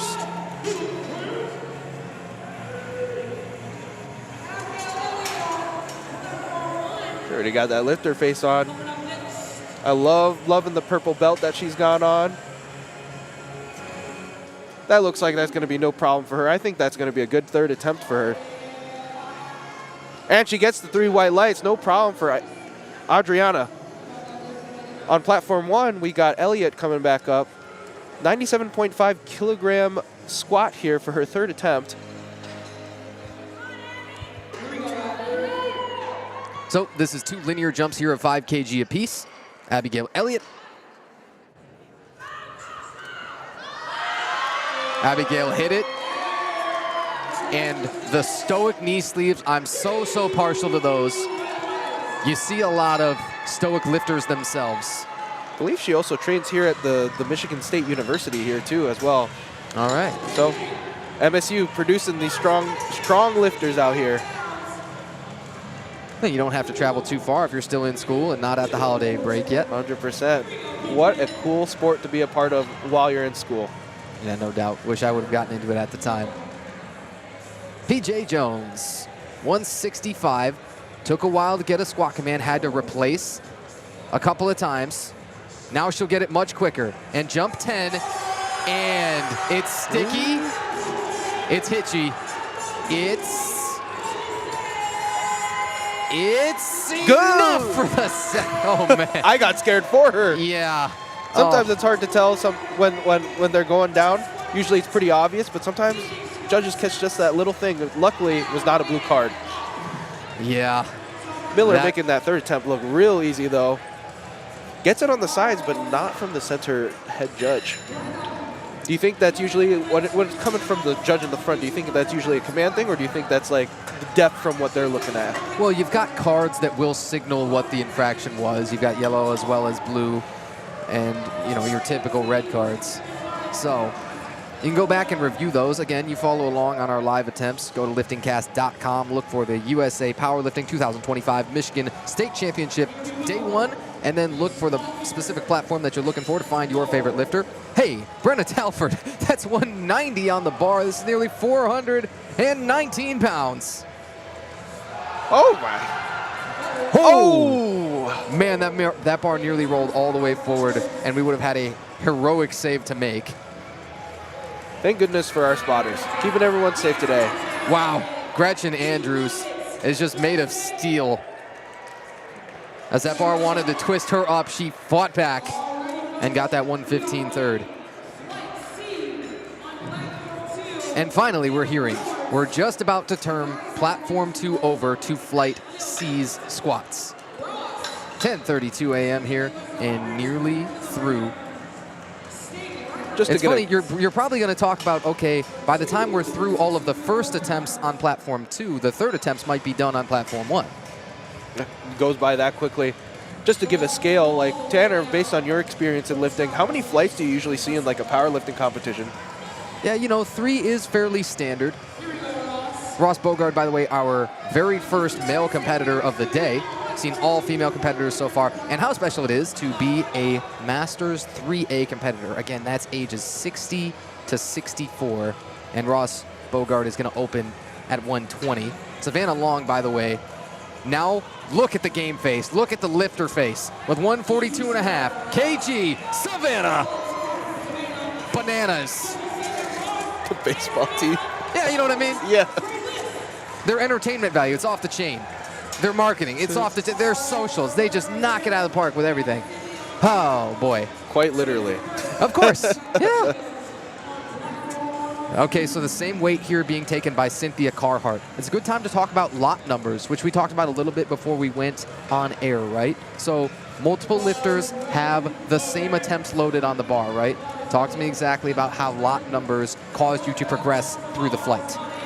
Well, with the lot numbers, especially if you're lifters, if you're doing the same, going for the same attempt in weight, the person with the lower lot number will go up first in the attempts going up. And that's how we decided here that Cynthia Carhart would be taking this attempt next. And this attempt, once again, is 142.5. Savannah Long just hit it, and Sydney Mount-Satson is going to also take that coming up next on deck. 142.5, Cynthia Carhart. Oh, a catch at the very end, yeah. That's about as close as you can come without getting all the way up there and getting that rack command. Again, our men's competitors are finally beginning to take platform 2. Final flight of session 1 here with the squats. Finley coming up here for her third attempt at 142.5 kilograms here. Sydney Mount Satson. All the way from Mount Pleasant.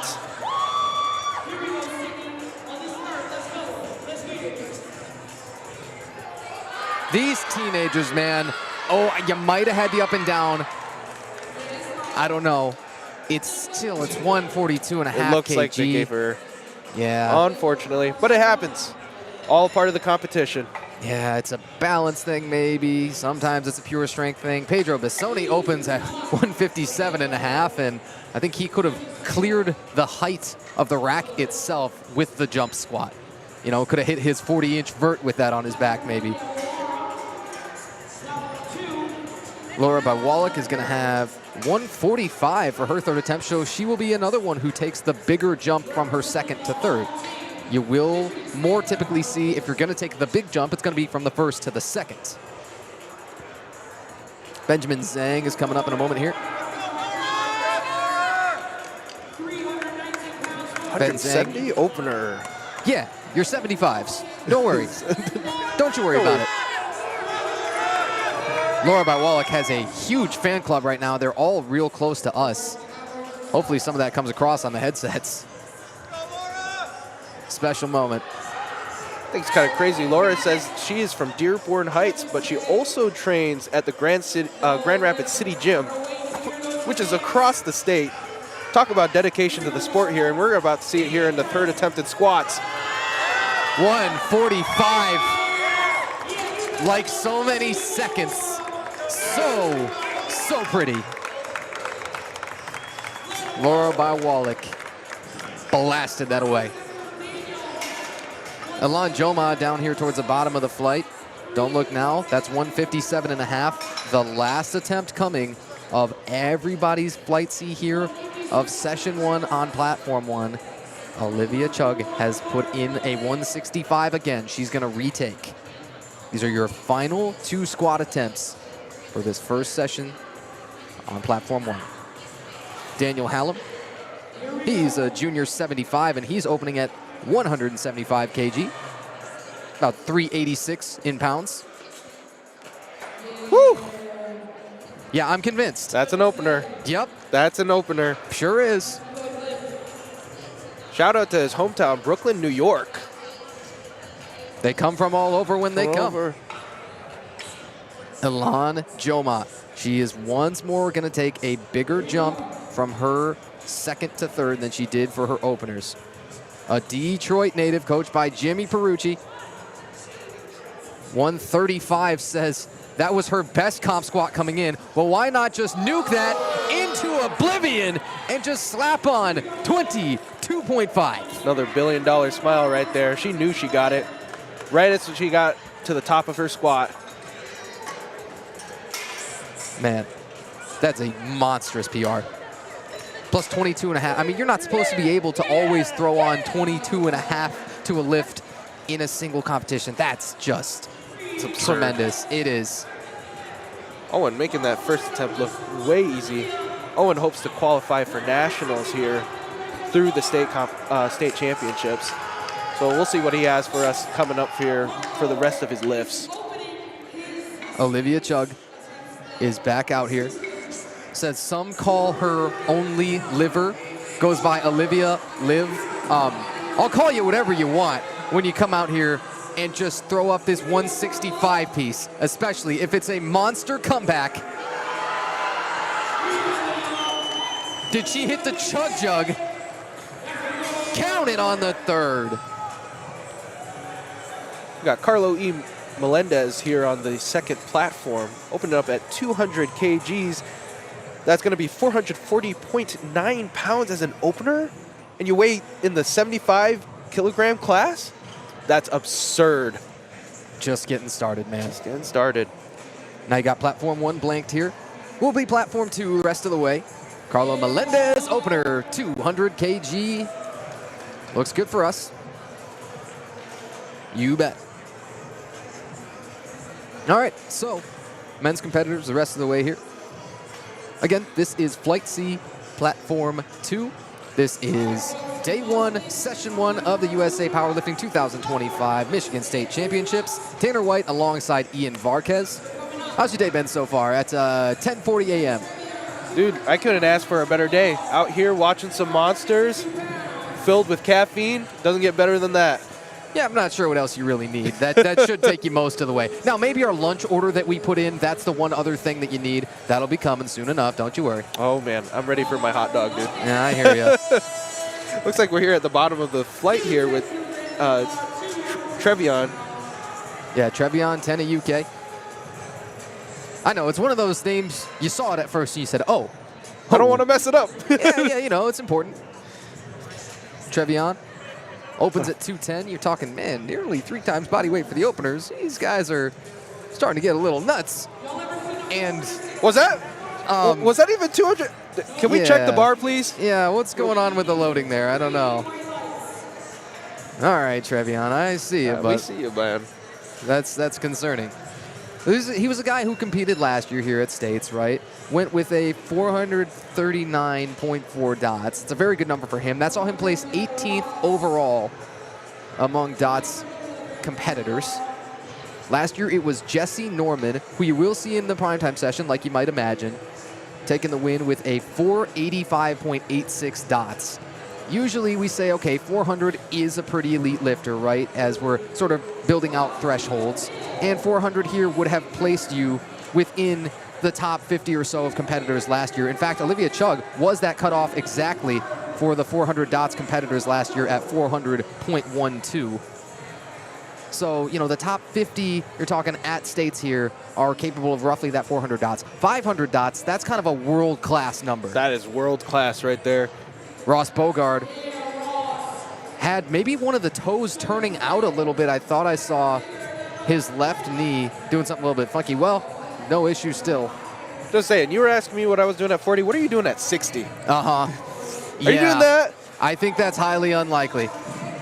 And to anybody that is, we got to take a moment and, you know, further tip our caps. We have to remind you that you are utterly uncommon to just get out here, especially to get to these big state meets and things, to post a total, to start thinking about records, to then go on and break any of them, to coach others, right? When you've started to really give back to the sport and you've had decades of experience to share with all of us. Thank you, all of you. Masters competitors, you keep oh so much of the sport so fantastic because of what you can offer and what you can give back. Pedro Bissoni, he's going to jump 10 kg, goes 157.5 to 167.5. Again, he's in Team 2, that's 16 to 17 years of age. And looks good to us, you bet. Man, at like, what is that, 18 to, no, he was like, what, 16 to 17? That's yeah, that that's age right. group? So that's the Teen 2, and then the last age group of teens is 18 to 19 years of age. Tell you what, I did not need to squat that much to play tennis at that age.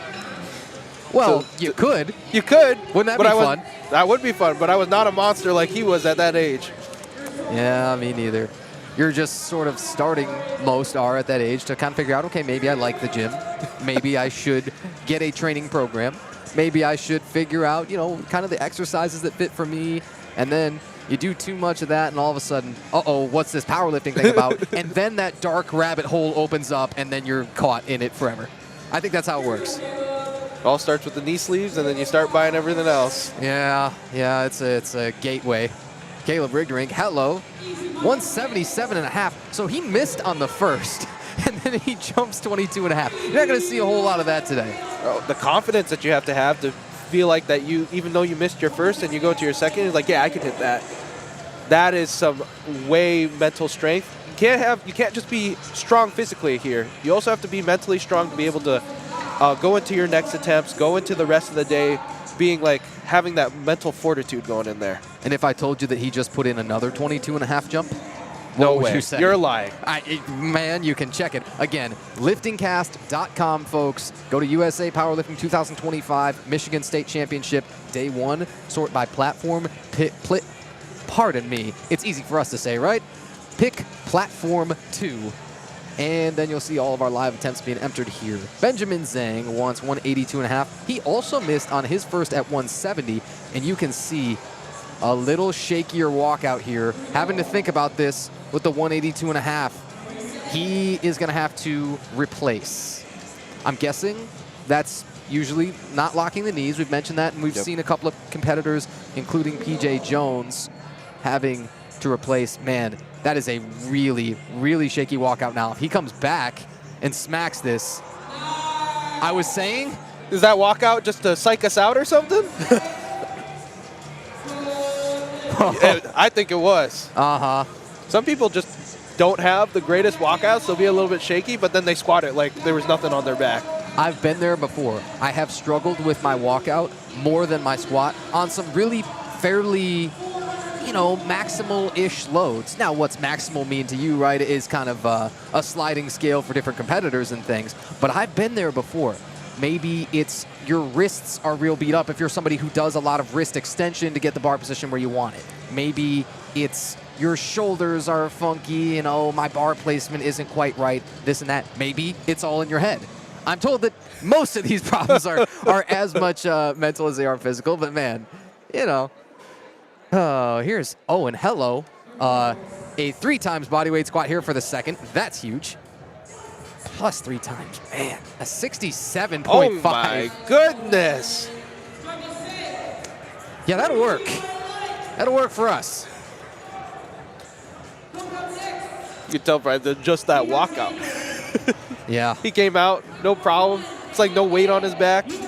Went, squatted, came back up, no problem. Those 3 white lights were coming for sure. There are some who kind of saunter up to the bar there. They take a little bit longer. There are some who attack it. There are some who throw that thing out of the rack as if it has, you know, does it owe them money or something? Are they trying to do some sort of damage to it? Or, again, are they trying to jump with it on their back, hit an actual jump squat?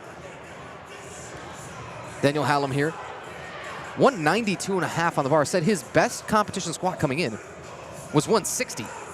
What? Huh? Daniel, are you certain? Whoa! That man just saw things. I think... Oh, no. Not quite there. Oh, it's 2-1, so he can go to the jury. That's one of those because of the effort he just expended. Man, you might want to, right? Oh, yeah. You take it. I mean, it's there. You take it. I mean, you already put all that effort in, and it's not like you're going to get that back. Yeah, I'm looking over toward the jurors' table right now, see if he maybe sent his coach up there. I think it's possible because I did see a coach approach the table. If I had to take a guess, I'd say, well, that's probably who it is. Mm-hmm. It's important to have a good coach out here doing all the things that you need to so you can just focus on being the best competitor that you can be today. We got Carlo coming back up here, jumping up to 212.5 kilograms here.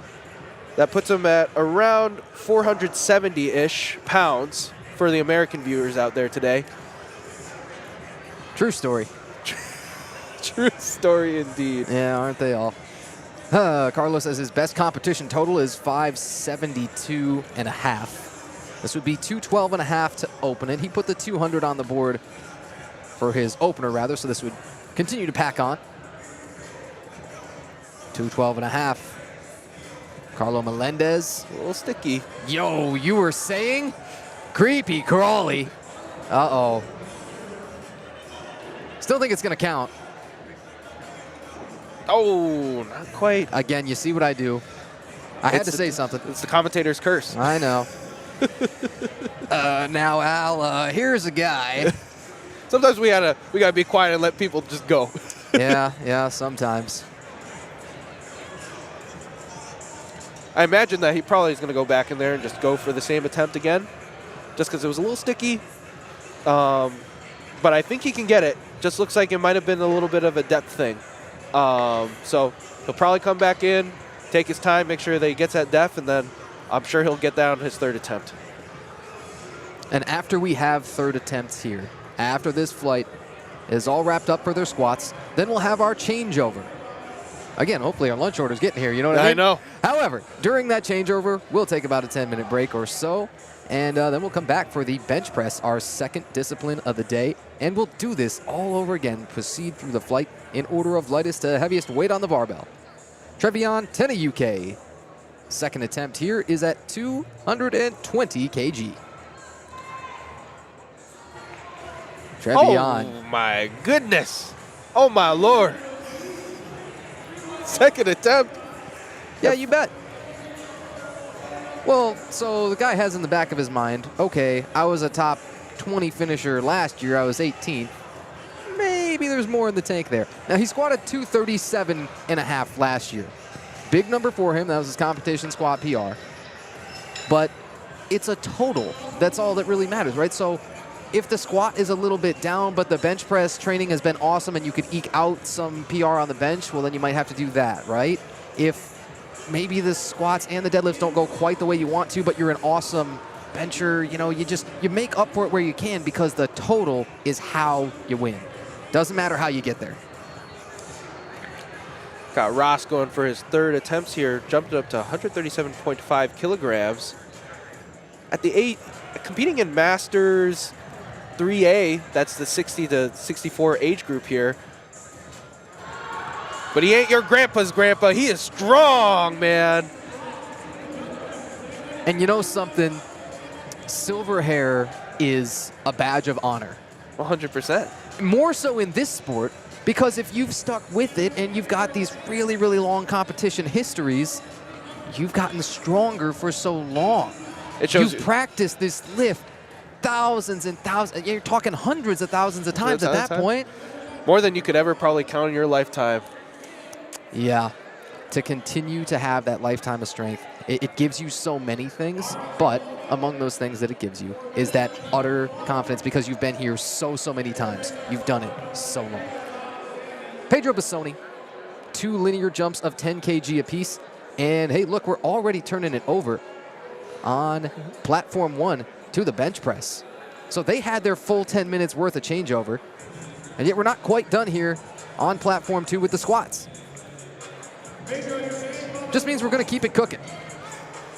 Pedro Bassoni, 177.5. Pedro, one more fantastic smile. So, you know, he's got the real curly hair there. He's got, ooh, he does have 3 reds. I don't know that looked so problematic to us, but that's what they're going to say on it. It happens. You think he'll still jump up because of that? My thought, you know, that I really had an intrusive thought on was, I can't stop thinking about Napoleon Dynamite. Because he had the little mustache there, right? Yeah. He's got the curly hair. And so I'm like, okay, well, he's a little bit Napoleon and a little bit Pedro from Napoleon Dynamite. I don't think that has anything to do with lifting weights that I'm aware of. My apologies, but boy, yeah, they're lifting weights down here.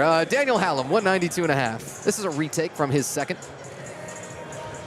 Again, you just had the opening bench of Flight A on Platform 1. Deborah Postiff, look at the wingspan on her. That is so difficult to deal with. One of the longer bench ranges of motion I've ever seen. Daniel Hallam misses there on 192.5. But again, the guy said his best competition squat coming in was 160. So he still gets 15 out of that. Still 15 out of that. Still good. If you slap on 15 to each lift and you throw 45 onto your total, again, in a single meet, that's huge. That's, for a lot of people, unattainable, because you've just got to earn it for so many months and years to build that underlying strength and feel like, yeah, I might be able to load this in competition. Ben Zhang. Ben coming out now at 195. Remember, he missed on his opener and then had a lot of trouble walking this out. Do you think this is real aggressive? I'd like to believe that he has the confidence and he has the knowledge to know that he's got this.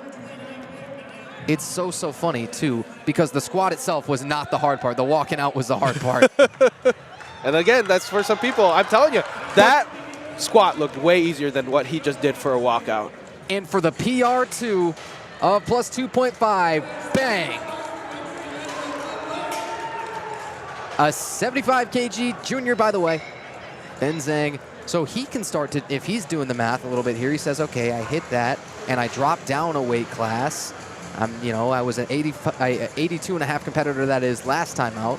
He might be thinking, yeah, that 400-ish dots is somewhere kind of attainable. Had a 368.35 best dots coming in. Now, numbers to play around with, and you never know until you start posting a total, right, when you've got at least a successful bench and a successful deadlift up on the board. But it's something to think about. Got Owen here, going for his third attempt at 197.5 kilograms. He's made it look so easy so far, so let's see if he continues that streak. Wider grip for him, lower bar position. A little sticky. Yeah, but not so much. That's just not bad at all. And again, you're talking like nearly 3 times body weight there. Bunch of teenagers. They're showing up today, showing us that young people's strength. Not that we're very old, but. Well, it starts to, again, it's a sliding scale. It's all relative because, time is relative. There's a theory about that somewhere. Somebody wrote, I don't know. About time being just relative to. Yeah, It's just a human construction. Right, it is. But I think that also means that, okay, it kind of goes a little bit faster when sometimes at certain points in your life, and then sometimes it really crawls by. Oh, hey, they're lifting weights. Caleb Richterink, say hello to a 200 kg squat. Double 22.5 jumps like it ain't no big deal. 200 kg. Oh, yeah. Okay, so you can open wherever you want, and then you can jump by whatever you want. Just whatever you feel that day. That's the rules, I guess. Yeah, that's the rules, whatever you feel like. He's the only one playing by those rules, and yet, look at the results. Can't argue with that. Yeah. 200 kg squat, that's about 441 in pounds. Carlo Melendez coming back up. He will retake at 212 and a half. And again, we're on to the bench press, down on platform 1. Let's talk about that real quick. So the rules for bench press, right? You have to lower to the chest, pause, press it back up to straight arms with locked elbows. There are commands. The judge will say, hey, up and rack. So don't want to miss those commands. And you got to make sure that the bar does not depress into your chest. Let it sit on top. Yeah, that's true. You'll get a heaving call if after that press command has been given to you that you do allow it to sink further and then start that press. It's one of those, it's more tricky to call because a lot of people just sink it into the chest by default. Carlo to make a big comeback on 212 and a half. You bet he did. I thought I was a little ahead of myself as it took a little bit longer on the lights, but you know something? Earning that patience, you have to, as Vanessa Patel is going to have to miss there on 47 and a half. You have to have a ton of that competition experience to just not get too antsy one way or the other, no matter if, let's say, on the squat, right, you get a really quick rack command or not. You get a really quick squat command or not. No matter what the commands are, no matter who's giving them to you, if they're shouting them at the top of their lungs or they're hardly audible, it really takes a ton of experience to know, well, what are my commands going to be like midday, and how do I modulate my lift to meet those commands? Right, 100%. And you'll see some people practice in the gym. They'll have their friends give commands so that they are ready for the day. You don't want to just practice without the commands because it's honestly a little bit different. Because every judge is a little bit different. They'll give you, the timing is different, so it's best to practice them. Trevion Tenayuke. Little shaker on the walkout. Trevion, 227.5, bingo. So that's 500 pounds. Yeah. It's one of those mental barriers that a lot of people are aware of, right? That 500-pound barrier, when you start getting to 272 and a half, that's a 600-pound barrier, right?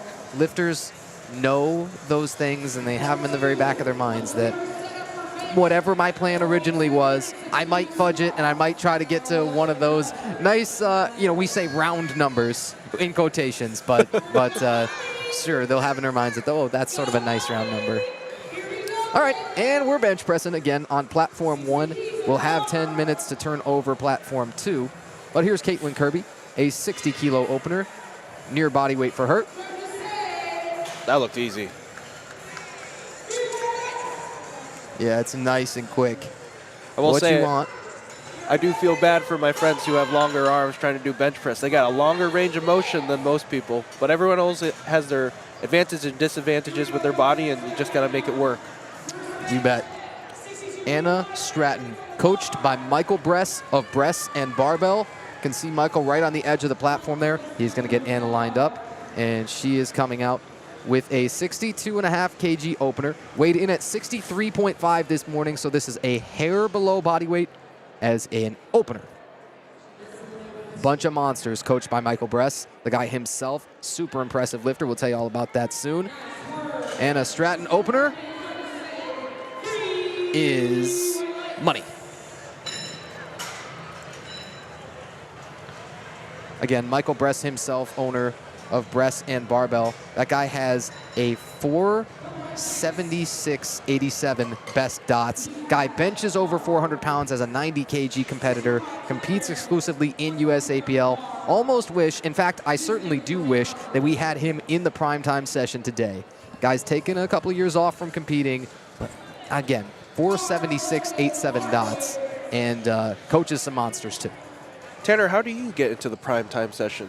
Well, so it's an invite-only, real exclusive deal, right? You've got to have a qualifying total plus a real big dots, and then those invitations are extended, and some declined, some had to drop out. When we get there this evening at 5:30 p.m. or so, when lifting begins, you'll see some of the absolute best in the entire state of Michigan. Again, as measured by those things like the dot score for a ratio of relative strength to body weight.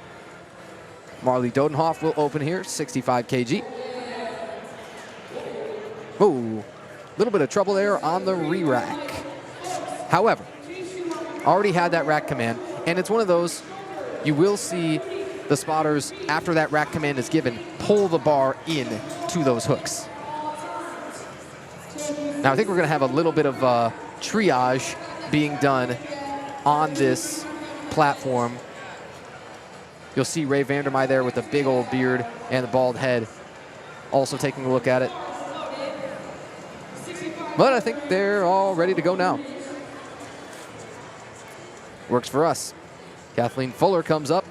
Kathleen's opener, 65 kg. Had a 120 squat. This has her in first place so far in the team threes. She's got a good opener at 65. Yes. 143 pounds as a teen? Yeah, well, what have we seen? Teens and masters putting on some masterful displays so far.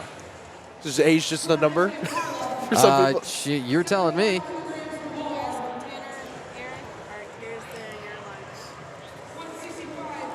75 for Carla Hanna to open. A 56 kg competitor. Hey, big number for her.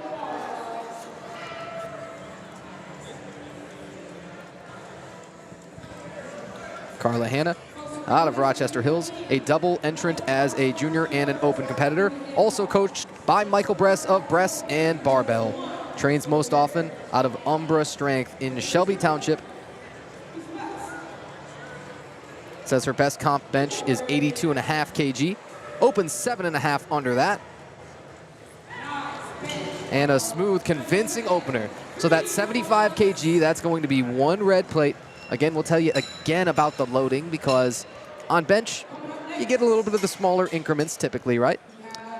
Your barbell is 20 kg. Those competition collars, 2.5 kg a piece. Add them up, that makes 5. And a set of red plates is 25 kg. Rather, a set is 50 kg. Each one of them is 25. Ava Horvath is going to add 2.5 over that last attempt that we just saw. And she has 77.5 on the bar for her opener.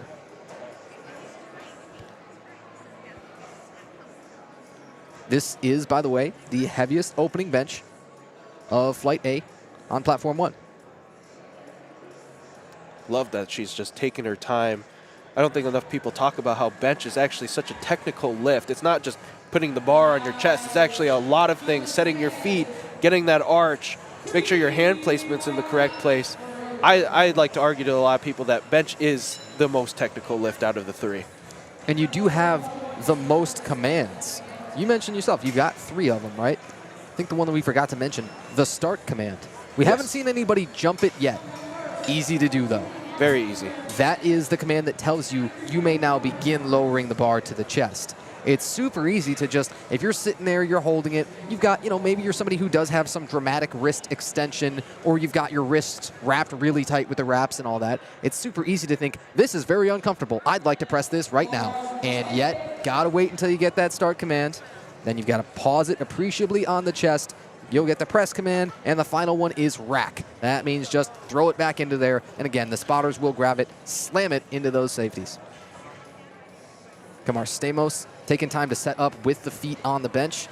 That's something that you've seen eliminated at some international levels, including the International Powerlifting Federation, or IPF.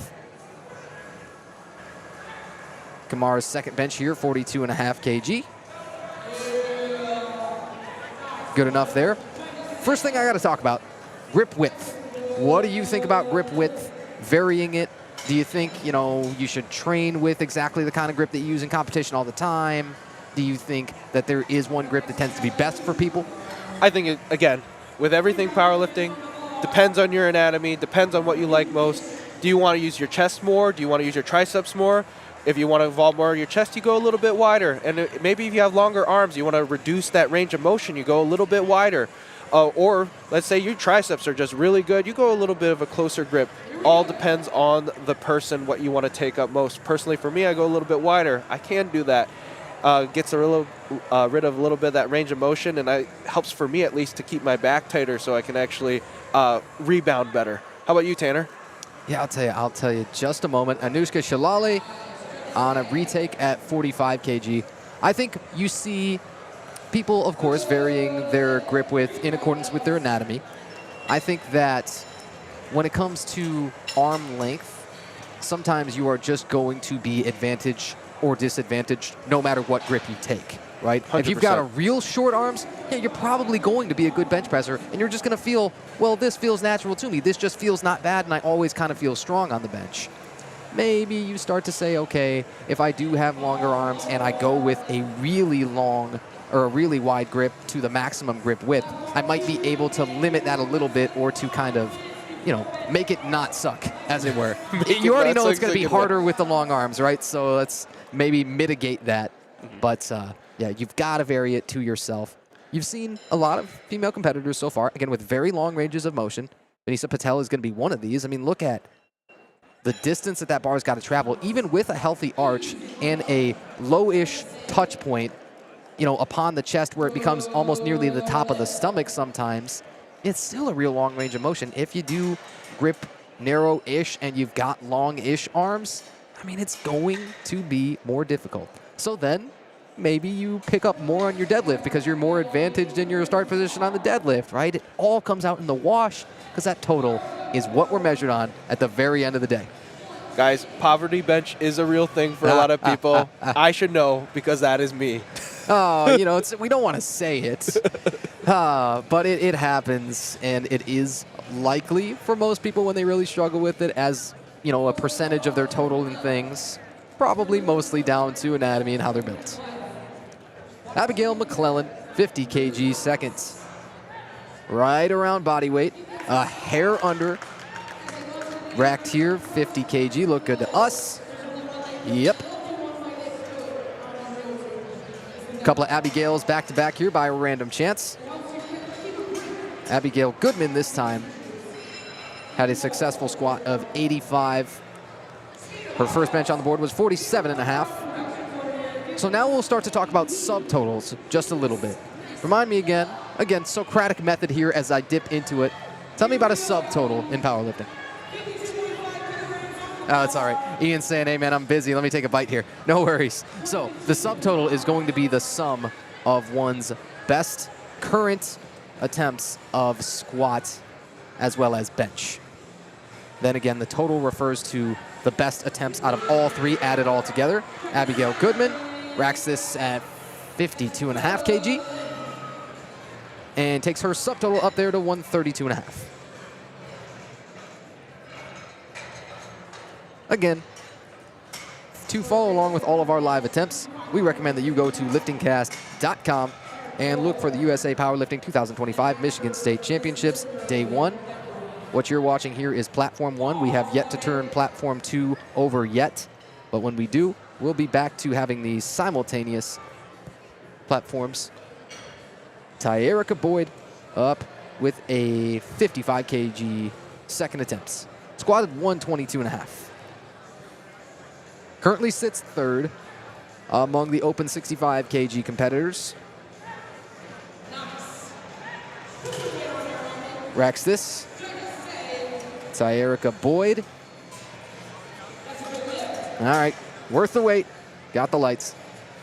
Really do enjoy this angle. You really get to see what the head judge in the front really does. You can see them raise their arms, tell the lifter that the platform is ready for them, lift. I think it's a really great representation that you don't really get to see on camera all too often. Yeah, as if we were in her chair. I feel you. Deborah is going to be taking a competition PR here on her second. That's why you see the fairly big jump. It's 55 kg. Deborah, what do you got? She's going to have it pulled here. Okay, no good, but you can certainly retake that, right? I mean, maybe it's a little bit slow off the chest. I expect, well, certainly not to jump, but I think you can retake that. Definitely. I think that she could definitely retake that. Again, when you miss a lift, you've got a couple of options. You can either retake or you can go up by as little as 2.5 kg. What do you think of handoffs? Some people want to have handoffs. Some people just do it themselves. Are you a handoff type of person? Tell you one moment, Caitlin Kirby took a while to get that press command as the bar was kind of moving around on the chest. 3 whites. So you've always got the option, right? You can take a handoff at any time. If you want it, they'll give it to you. Some just simply never practice with it, and so they don't want to come here and say, okay, meet day is the only time I use it. And that's likely kind of a deciding factor there on if you take it or not. I love it. I see my max go up dramatically when I do get a handoff, and I've never on meet day not taken it. When I can get it in training, I like it too.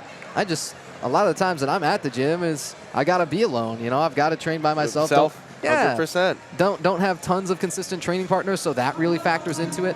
And it's the obligation of the lifter to tell that person giving them the handoff every single time just exactly what you want out of that handoff. 67.5, Anna Stratton second.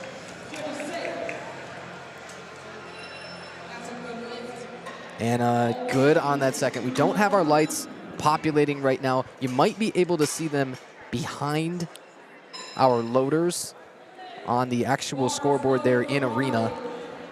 Our apologies on that, not having them on screen right now. However, we'll try and tell you, update you about them. Marley Dodenhoff has a 70 kg second bench coming with a monster squat for her of 155. So the subtotal right now sits at 220. This would take it up to 225 kg, nearly 500 pounds at 496 or so.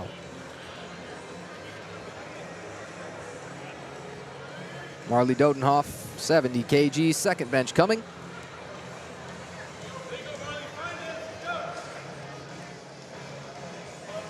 Marley's set and ready for the 70 kg second.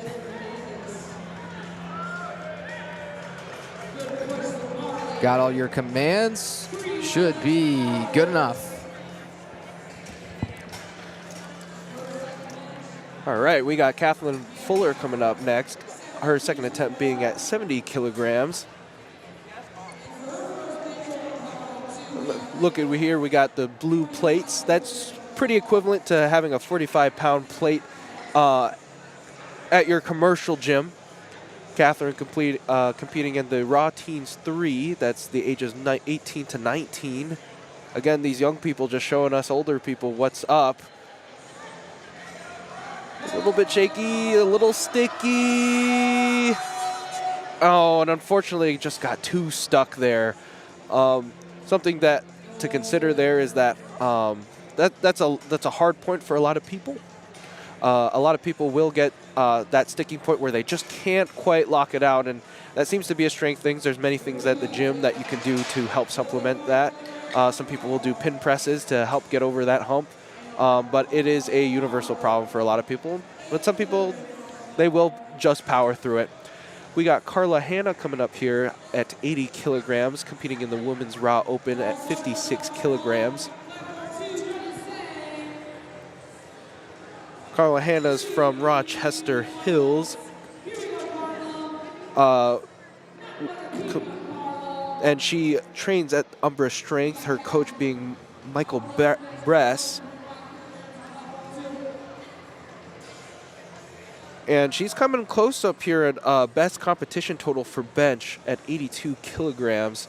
But for her second attempt doing 80, so we can see her definitely, depending on how this goes, maybe beating her competition best here for a third attempt. That second attempt looks real easy, folks. I can see it. I can see her easily beating that. Her best gym total is at 85 kilograms, so definitely in the cards for her to beat a competition best here. Now, one thing that we hadn't really talked about for bench, yes, bench needs to be, the barbell needs to be paused on the chest, right? But it needs to come to a complete stop. Some people will just kind of come down and not let the bar come to a complete stop, and the judges will wait until it comes to a complete stop before you can push it back up. Now we got Ava Horvath coming up here for her second attempt at 85 kilograms. Again, taking their time, making sure they get the arch, checking the width of their grip.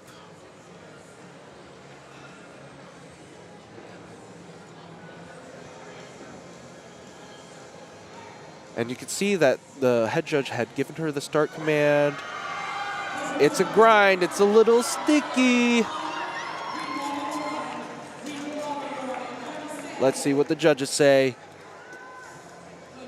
And they are giving her the 3 white lights. And looks like we're back with platform 2 here. We got Guzzi here on the second platform, opening at 55 kilograms. No problem for her. Look, Ian, you know I'm partial to Taylor Guzzi. I know. I'm serious. Such a fantastic sport when she doesn't make a lift, and exciting when she does. So awesome to see her and Sarah Blom able to compete together. I mean, multiple times within the span. You're talking less than 3 months here from USAPL's Iron Games to USAPL States. And 2 fantastic strength competitors. Kamar Stamos back up for a third attempt here, 45. She's going to make that smallest of jumps, just plus 2.5. I love the different techniques to try to get the bench. I love how that she like grabbed the bench just to try to get as much arch as possible. It looks like hopefully it pays off for her here. Got to make your technique work for you, and then got to grind. Kamar Stamos is red lighted 2-1. It did look a little bit uneven on the, looks like her right side from her perspective, so that could have been the light there, and then from the front, not quite there. We got Julie Wilson coming for her first attempt at 62.5 kilograms. That's 2 yellows, or a yellow on each side. Plus you got a little bit of change in there. Haven't said much about the silver plates. However, that is also a loading option. So there is a silver there between the yellows and those comp collars. And guys, they may not look like a lot, but that little difference can make a difference when you're lifting. That just the getting a little bit heavier could make it, could be between you making it or failing. Yeah, you think, okay, 1.25 kg for each of those is, well, it never sounds like all that much. And yet you slap it on there, and sometimes that's the deciding factor all its own. Vanessa Patel is going to miss. Thankfully, she got that second bench in, so she will post a total. Christy Buckley opens in a moment here with 65 kg. Again, out of these masters, oh, so many are breaking records within, the first attempt or two. Chrissy Buckley here, 65 kg, already first out of that Masters 2A. Again, sometimes that's a matter of, okay, how many competitors are in that weight class. However, that's a big 65 kg opener. Abigail McClellan, good scrap. Oh, but at the very end, lost it. Started to go downward, don't think she could save it. Yeah, so that is 3 reds for Abigail McClellan. Still, though, when you take that smallest of jumps at 2.5 kg, then that's all you're risking, as it were, because you've already got that 50 successfully added to the total. So here's our answer on one bomb out from earlier. Duran Coleman did stay around. You see now she's going to open up here at a 65 kg bench. Takes a while to settle it on the chest, so you will see some slower press commands because of that. But she's got 3 whites on the press. That's the part that matters.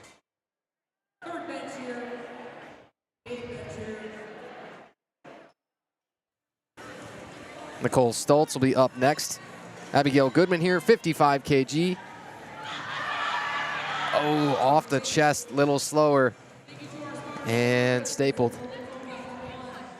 It'll happen on the third benches, even with really, really small jumps. If those second benches were a little bit heavy, if they were a little bit tough, you often see, yeah, maybe that third's just not coming up, no matter if I do make that minimum 2.5 kg jump.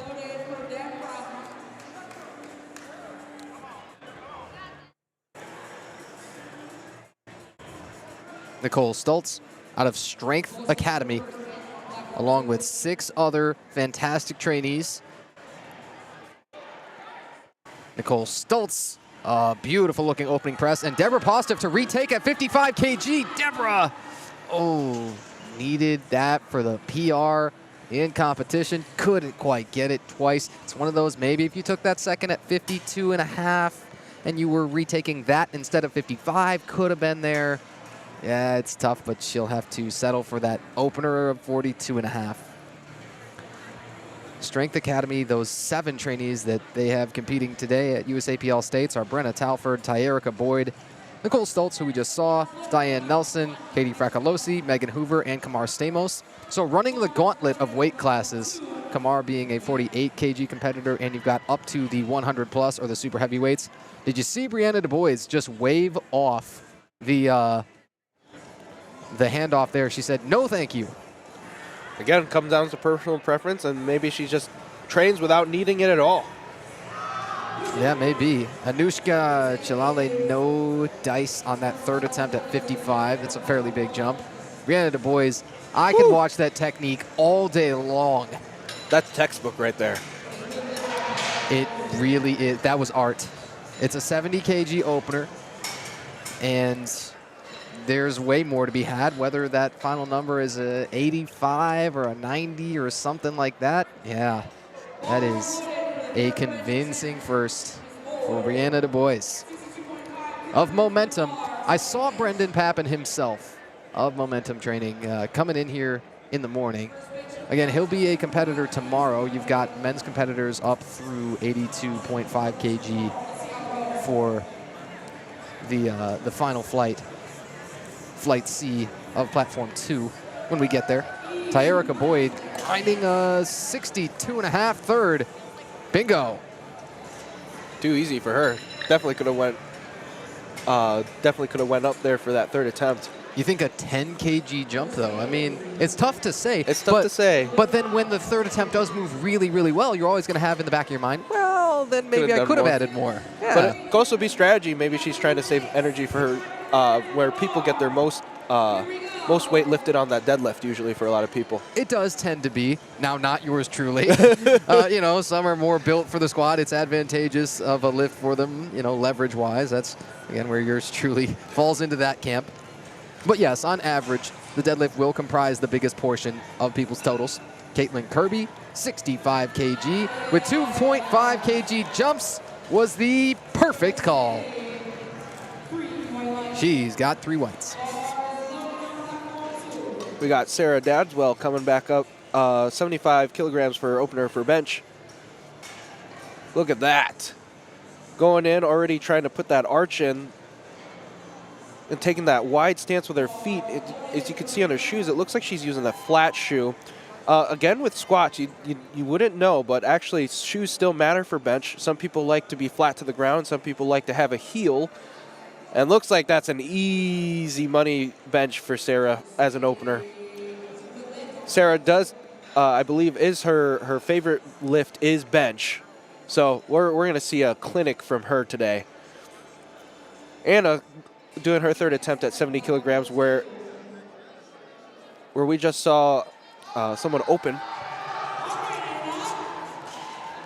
But Anna making that look easy. Getting the 70 kilogram bench. 2 white lights, she gets it.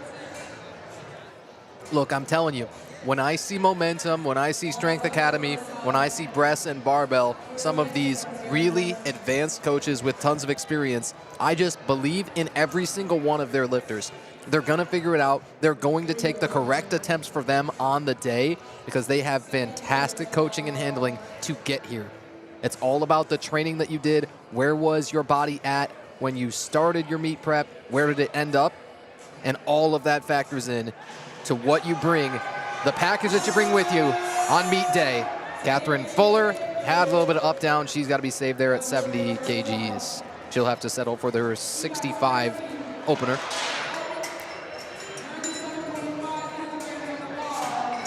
Marley Dodenhoff is going to take that minimum jump again of 2.5.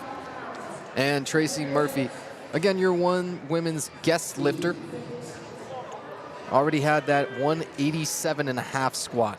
That was the heaviest out of anybody. Now second heaviest of the women's squats was, in terms of attempts anyway, was Brenna Talford at 190.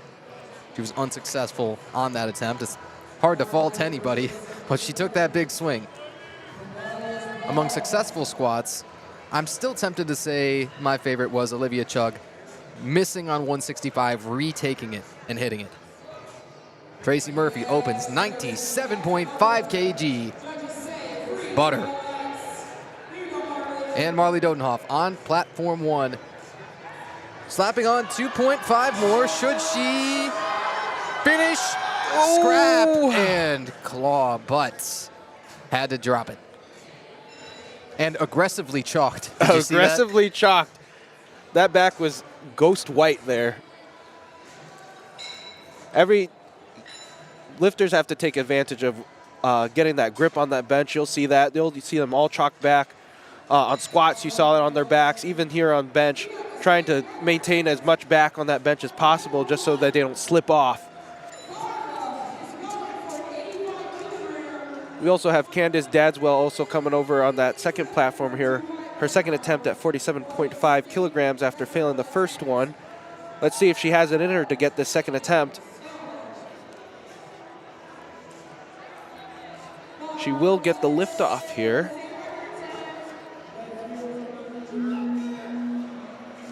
Comes down. Pause. The grind, not there. Has to be saved. Now that does put Candice in trouble here. She does need to get her third attempt on bench. I see her going for that 47.5 kilogram for bench again. Just because you made it through squats does not mean you have made it through just yet. You do have to make all 3 attempts on bench as well. Or post at least 1 successful attempt per discipline, that is. Yes. Yeah, that's right. 100%. Yep, so you will see her retake at 47.5. Carla Hanna, a big 85 kgs, is blown right through. All right. That's a good subtotal for her. She's going to lead in the 56 kg class so far. Again, as measured by subtotal, that's the sum of your best squat plus bench attempts registered so far. Successful attempts, that is. Kathy Teinhoff, a Masters 3B. That's 65 to 69. She's one of those push-pull competitors. We haven't gotten to see it yet.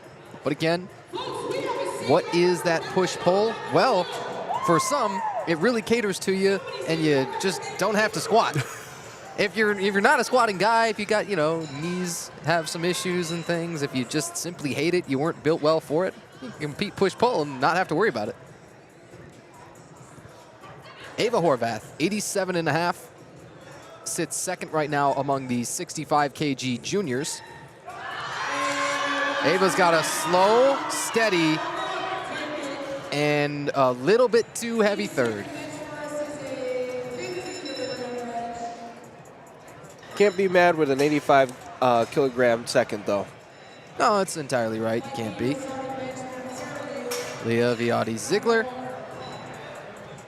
native of Ann Arbor. She's got 50 kg stalling on her, it looked like. And, yeah, a little bit too heavy. Now, I have to commend her.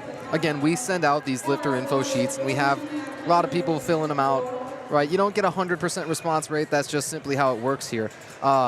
You check the timestamps when those come in. She was the only one to fill it out this morning. That's awesome. You're talking 5:50 a.m. So you wonder, was she in the car on the way here? Did she stay somewhere else? Wow. It's hysterical, to be honest, that she still had that on her mind. But more power to her, and thank you very much, Leo. Maybe she was thinking about you. He's like, I got to get that information to Danner. I hope so. I'd like to think that that's what people have in their mind. That would make me feel better about myself and my profession here. Taylor Guzzi. This is 2.5 under her competition best. 60 kg coming. I'm telling you, man. Right? Oh, my goodness. It's what Taylor as well as Sarah Blom just do. It's like that's what they train like all the time under Brendan Papin, and Momentum just makes all these monsters, and that, oh, man. You have some beasts out here today. Mm-hmm. One of the best, and, I measure the strength, I think, of coaches on the successes and the trajectories of their athletes. And I think you've got tons and tons of way upward trajectories from everybody on that Momentum side, everybody under Brendan Papin's banner. And I'll really be excited to see Papin himself again tomorrow. We're here all weekend long, man. So sorry. It must be good to know that you're competing under someone who still competes. Yeah. Make sure they got that experience. And you can all keep each other in check and accountable. Julie Wilson, 65 kg. Masters. That's why they call them masters. They've earned that right and that distinction by having battled in this iron game so long. Wendy Clow, opener, 57.5 kg. Speaking of your Masters 2s, Wendy, good first bench. Wendy also had a successful 100 kg squat. Retook after missing her second squat at 107.5. Just wasn't quite able to grind it out on the third one. Lila Sweet. Lila's going to go to 67.5 for her second bench. Jumps 5 kg. Sitting second right now in the juniors. Again, that age class for the junior age division is 20 to 23 years of age. Lila. Oh, yeah. You nod your head, and for some reason, that just works for most people. Like, there's no reason why it should give you any kind of boost, but for some, when they start nodding their head, it's like, that means that I'm going to hit the lift. No matter what kind of position I'm in, no matter if I lost tension, no matter if I lost, my arch on the bench or my, my backgrounds in the deadlift, they just start shaking their head. They kind of get through it somehow. It's that self-confidence in yourself. I think Sometimes it it is. overpowers over everything. You just be like, I got this. It doesn't matter how strong or how weak you think you are. You're just going to get it because you believe in yourself enough that you're going to get it. And that's all you need sometimes, that little extra boost. Now we got Christy Buckley coming up for her second attempt at 70 kilograms with the 2 blue plates. A little bit of a grind. Look at it, almost in sync with both platforms here.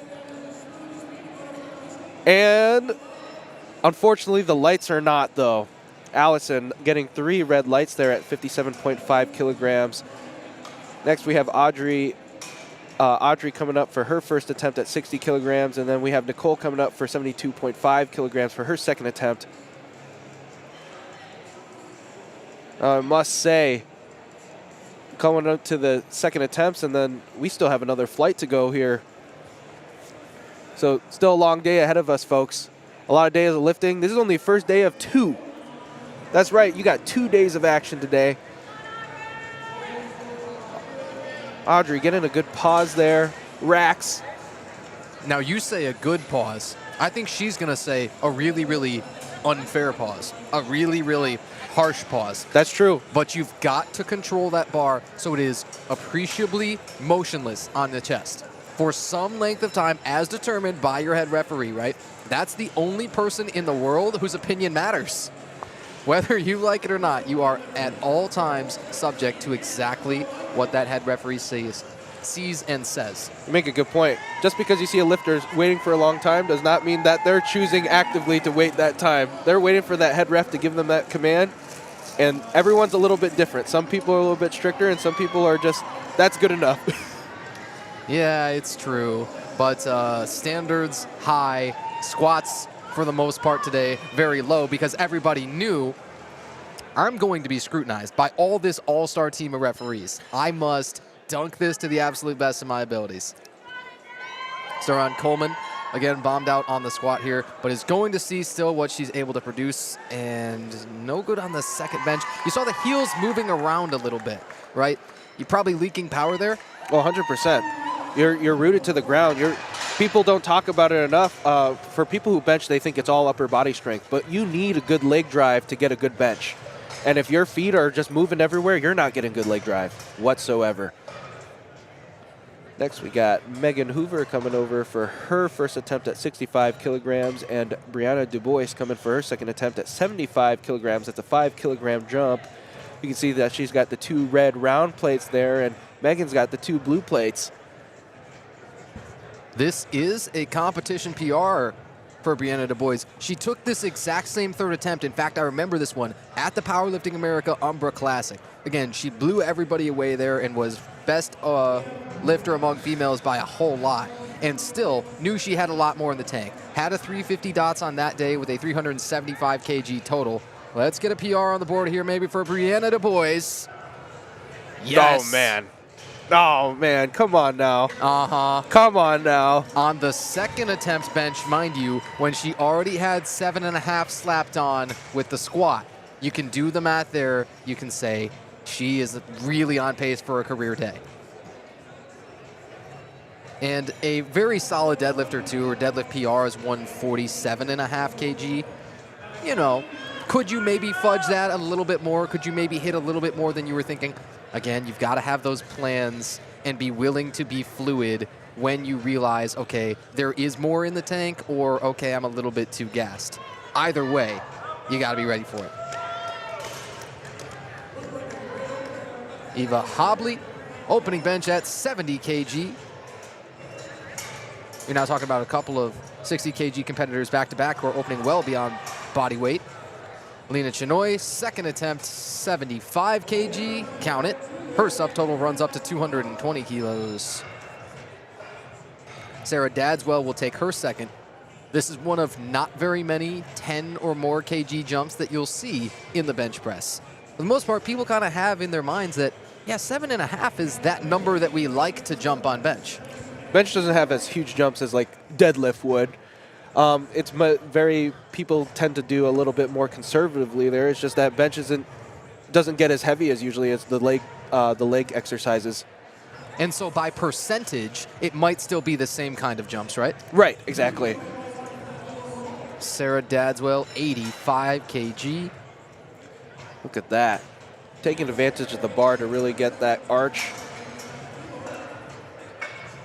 And I'll also talk about foot stance in a moment once this attempt is done, because I do see a real wide stance from Sarah. Weighed in at 78.8, way under for the 82.5 kg class. A really long pause there, and I think it cost her. But again, that bar's got to be motionless, right? It's got to be motionless. It looked like it might have been on the down. It came down pretty fast, and she didn't have that tenseness, tightness in her back to be able to hold the bar motionless there. I think she has it. I think she just has to come back and reset. I'm glad we get a look at Grayson Card right here and how she's setting up, because it's exactly what I wanted to talk about with foot width or stance width on the bench. It's something that nobody really ever talks about. However, you just saw two super contrasting styles and a fantastic 87.5 kg bench opener. Ooh, Racing Card gets 2 to 1. Okay, probably missed one command in there. You think that's what we're talking about. She might go and just ask the jury because, again, if you do get even the one red light, you can go and do that. You're not able to ask the specific referee who gave it to you just because of this two-platform meet and the way we've got to crank through all these attempts to get everybody through everything on time. Alyssa Barney, 87.5 kg second. Oh, man. Yeah, you bet. Yeah. Oh, man. Okay, so she does get 2 to 1. That's more than good enough, and there's probably way more in the tank than 5 kg. I expect, though, because you got that one red light, that you'll probably keep it to a 5 kg jump, go 92.5. Yeah, something a little conservative. Nothing too crazy here. Speaking of too crazy, Tracy Murphy's going to be up in a second with a 105. And Delilah Werner, again, you're going to see real wide feet for some, and some where practically your heels could touch each other. You know what I mean? I think a lot of that, I tend to recommend, and I like the feeling for sure, of aggressively abducting that hip. You know what I mean? No, 100%. And then you don't get the butt flying up off the bench, because we haven't gotten to mention that yet, and thankfully we haven't seen any violations of that type. But if you're not able to, as it were, keep your backside in contact with the bench, you can get no lifted for that. Gracie Murphy, that's 105 kg. Man. I believe for the arch to be good, your butt definitely has to still be touching the bench, right? Yeah, that's right. And sometimes people will marvel at, you know, sort of the acrobatics of certain lifters. Erica Crawford, very good looking 47.5 second. But it is a skill all its own. It takes 100%. lots of practice, you know, and you've got to work with that kind of aggressive arch if you're going to compete with it, and train a ton of it so that you get here on meet day and you can set up and you're not dealing with spasms or cramping. That's something you see often from heavy arching. You know, it is, yeah, it's as specific a skill as anything else that you do throughout the lift. Right. With everything, it just needs practice. You can't just put it on and expect to get good results like that. You got Candace coming up for her third attempt here. Fighting to stay in the competition here with her third attempt at 47.5 kilograms. I do believe that she has it in her. She just has to lock in here. Got the 2 green plates on. I apologize, actually. Candace is just going to do it anyway. Good on her. Keeping on going for the competition. Hopefully she still gets this third attempt for bench here.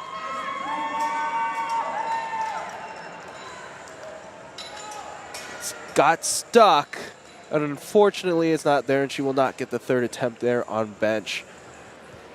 Now we got Wendy Clow on the first platform here, doing a 62.5 kilogram on her second attempt, competing in the Raw Masters 2. That's going to be the 55 to 59 age group in the 70 kilogram class. She's got the 2 yellow plates here. Comes down. It's a grind. She gets it. Just look at all that chalk on the shoulders there, just to make sure there's not slip. Let's be honest. There's so many people out here. There's going to be sweat on that bench. And you got to have that chalk to absorb all that water so you can get as much contact on that bench as possible. Zeigler there, not able to get the lift, and that will be it for her third attempt. She will be getting the 45 kilograms for her first attempt here. Well, so maybe it did affect her a little bit, getting up so early to fill out her information sheet. Oh, right? Yeah, 100%. That's going to be in the back of her mind. It's like, well, maybe if I skipped that sheet, then I would have hit that second or the third bench. No, that's true. Right? 100%. They're sometimes superstitious, sometimes just a little bit stitious. But everybody's got a little bit of that in the back of their mind of, I had to do something to get this lift, and I didn't quite do it. What if I had done this, that, and the other tiny little ritualistic kind of thing? Kathy Teinhoff, again, a push-pull competitor here. The Masters 3Bs, the 65 to 69s who have lived the lifetime of strength. Bang. So we will see here with Natalia Wicker, they did put down the blocks for her. That is completely legal. Sometimes we struggle to reach the floor for some of us, and that's okay. That's why we have the blocks there, so their feet can touch the floor, because we know leg drive, we talked about it, that's important. And so we need to, if they need a little bit extra help, that's okay. And she'll be going for 67.5 kilograms for her second attempt here. Looks like she's got a blue plate on each side here. Taylor Guzzi will be taking 65 kg on platform 2. As you mentioned, Natalia Wicker on platform 1. Take her subtotal to 202.5, already leading. That looked easy. Oh, you bet it did. Taylor Guzzi for PR here on the third bench. This is 65 kg. It's oh so pretty. Rack commands. Count it. Hey, give it to her. Guzzi has been such a show today.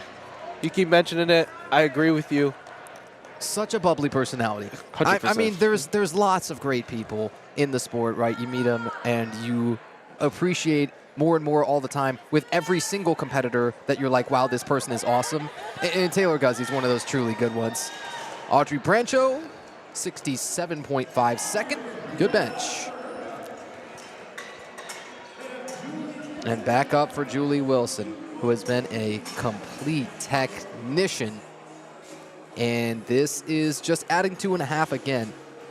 But if it is the perfect call, if you hit this here, it would take us to a 215 kg subtotal. Woo! You bet it did. Yep.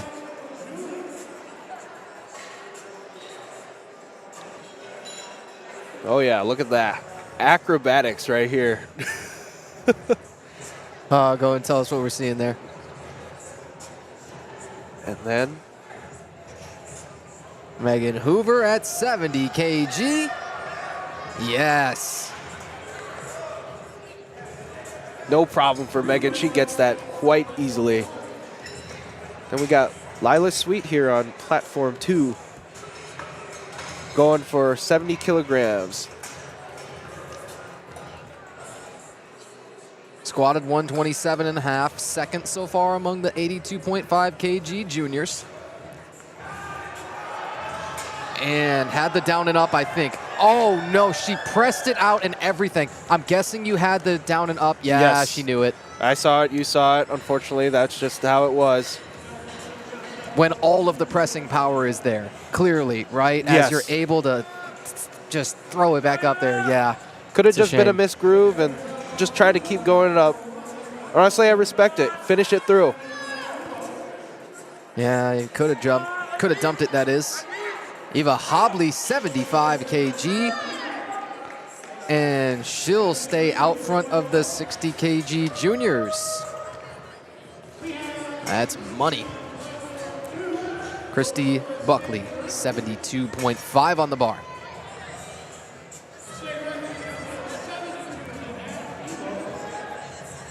She's taking a little bit of a wider stance there, even with her arms. They're pretty wide out. Oh, but unfortunately, it's just not there for Christy. Yeah, you know, range of motion being what it is. Again, lifters like that.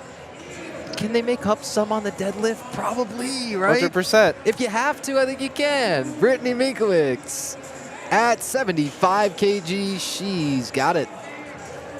She's currently third now among the open 60 kgs. This goes to you, right? You said my comment, take it to the left.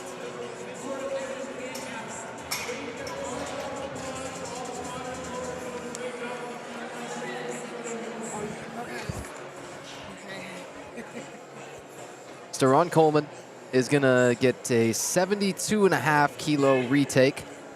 Again, did bomb on squats. But now it's just you versus you in the most literal sense possible. Ooh, came back at her face a little bit. That's always a good catch there. And the bar drifts in that dangerous direction. Grayson Card, talk about technician. That's one of the more perfect setups I'd say we've seen so far. I would say so. You want to call it optimized, and some people might. You want to call it, you know, minimizing range of motion. Some people might. If everybody could do it, I think everybody would, and I think average bench of all competitors would be higher. And yet, only a few can do it to that degree of technical proficiency. No, there's some people definitely would just throw their back out trying to do that sort of stuff. Yeah, it's an I would if I could situation. And it's a whatever puts more kilos on the barbell situation. Nicole Stultz, a 75 kg bench. A very strong 82.5 open class. Has Nicole 5th right now. Oh, you wonder, did she jump that press command? That looked really, really quick. They might have just given it to her quick. Let's see. Oh. Looks like it was a little bit quick like you were talking about. Yeah, like we say, bench is the most technical. You've got the 3 commands to it, so it's just not all that shocking when that does happen. Man, Brianna Du Bois, this momentum team is serious. She is going to come out. She knew she was going to take another PR attempt, probably. I thought, would it be all the way up to 80 kg? She and Coach Brendan Pappin say no. We're going to slap on just 2.5 more, but it would still be +5 to her all-time comp best. So you've got a little bit of PR already on the bench. You had a bigger one on the squat of 7.5, and it's 2.5 more towards your total. It helps. It helps. And a PR is a PR at the end of the day. 77.5 kg, Brianna Du Bois Come with on. the momentum. And again, it's one of those, it drifts back on you a little bit. Maybe you lose tightness in the upper back, or maybe you're just gassed. It could be definitely. Bench is a lot more gassing than a lot of people give it credit for.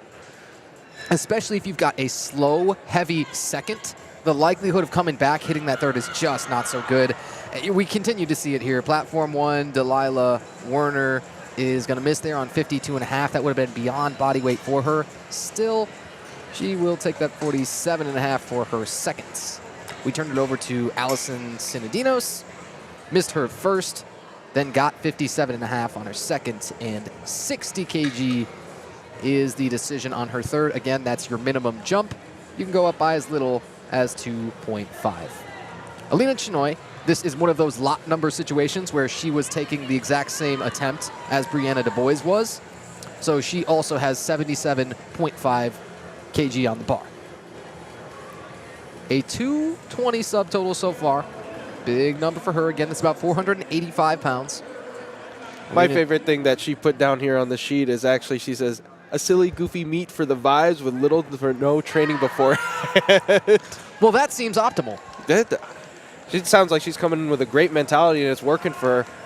Yeah, you bet. I think that came a mere millimeter or so off the chest, and she's like, all right, I'm good. I already had the 75. Let's stick with that. But it is still a 75 kg bench. Can't ignore that. Good number. And we'll turn it over, pardon us, to Sarah Dadswell with 85 kg on platform 2. Denise Maxine Garza on platform 1 with 62.5. Once we get a successful attempt from a lifter in each of the 3 disciplines, you'll start to see over on Lifting Cast with all of our live events their forecasted placings and totals and things. Right now, those are measured only off of what people have entered as their deadlift openers. Those can still change. You're allowed to change those. Sarah Dadswell came up on even once more with her right arm being extended further than the left. That was an issue on the second attempt as well. And it's going to cause her to take just the 75 kilo opener. Do you think that's just like a muscle imbalance, or do you think that maybe it's just the tightness wasn't just right for her? I think a lot of people want to tell you that it is utter muscle imbalance. I think there's probably more to it for most people. I think that, you know, maybe you grip differently between the 2 hands. Maybe your hands are set up a little bit uneven. And if you don't take the time to perfectly line up based on some, you know, some landmark on the bar that you use, whether that be the rings or something like that, then it could be just your setup was off and you tried to press from the wrong kind of base. Hey, Wendy Klaus, 65 kg, just scrap and claw and smack a 65 kg bench. Alyssa Barney, too, endless gas. Man, she's got 2 white lights, and she has a 250 kg subtotal. I'm no good at math, but that's over 551 pounds. That's a lot of weight there. Yeah, it's a tremendous number there. Again, that subtotal is the sum of your best squat plus bench attempts registered. Big number there. Audrey Brancho, 70 kg.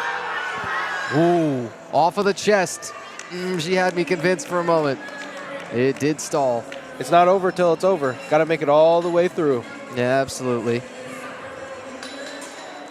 One of those crunch fitness competitors. I absolutely love that. There's so many competing out of their local anytimes and crunches and those kinds of commercial gyms. As many, practically as the real hardcore powerlifting focus gyms. Tracy Murphy, your women's guest lifter at 107.5. Again, you don't have to look real closely to know that's the heaviest bench so far.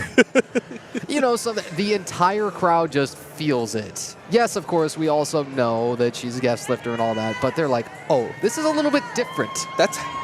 It brings a different weight to it, literally.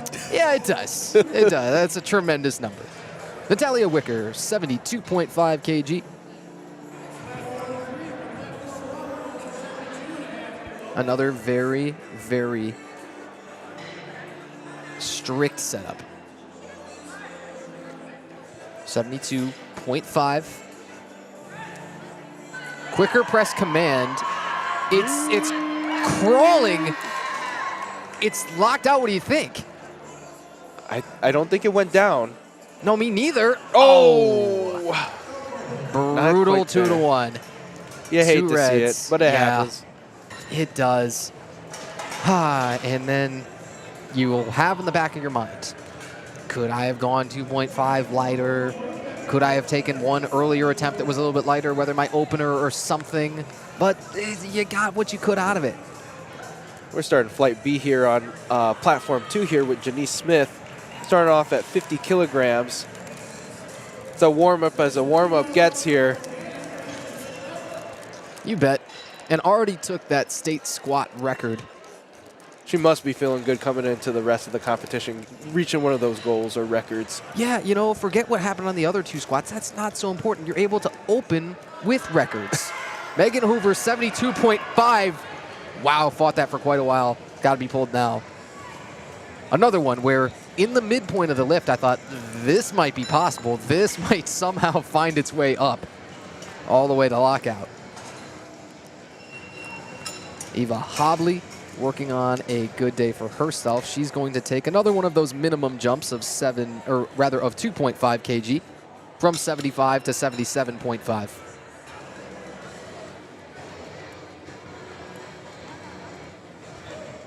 I'm just glancing down at deadlift openers and making sure that my eyeballs are working correctly, that I saw Tracy Murphy enter a 180 kg opener.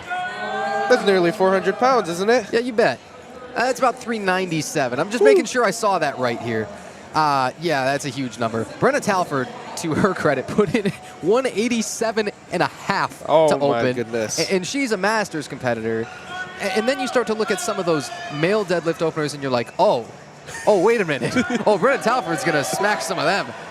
Eva Hobley, just a little bit too heavy there on the third for the bench. So these third benches are tricky, and they've been, right? These are tripping some people up.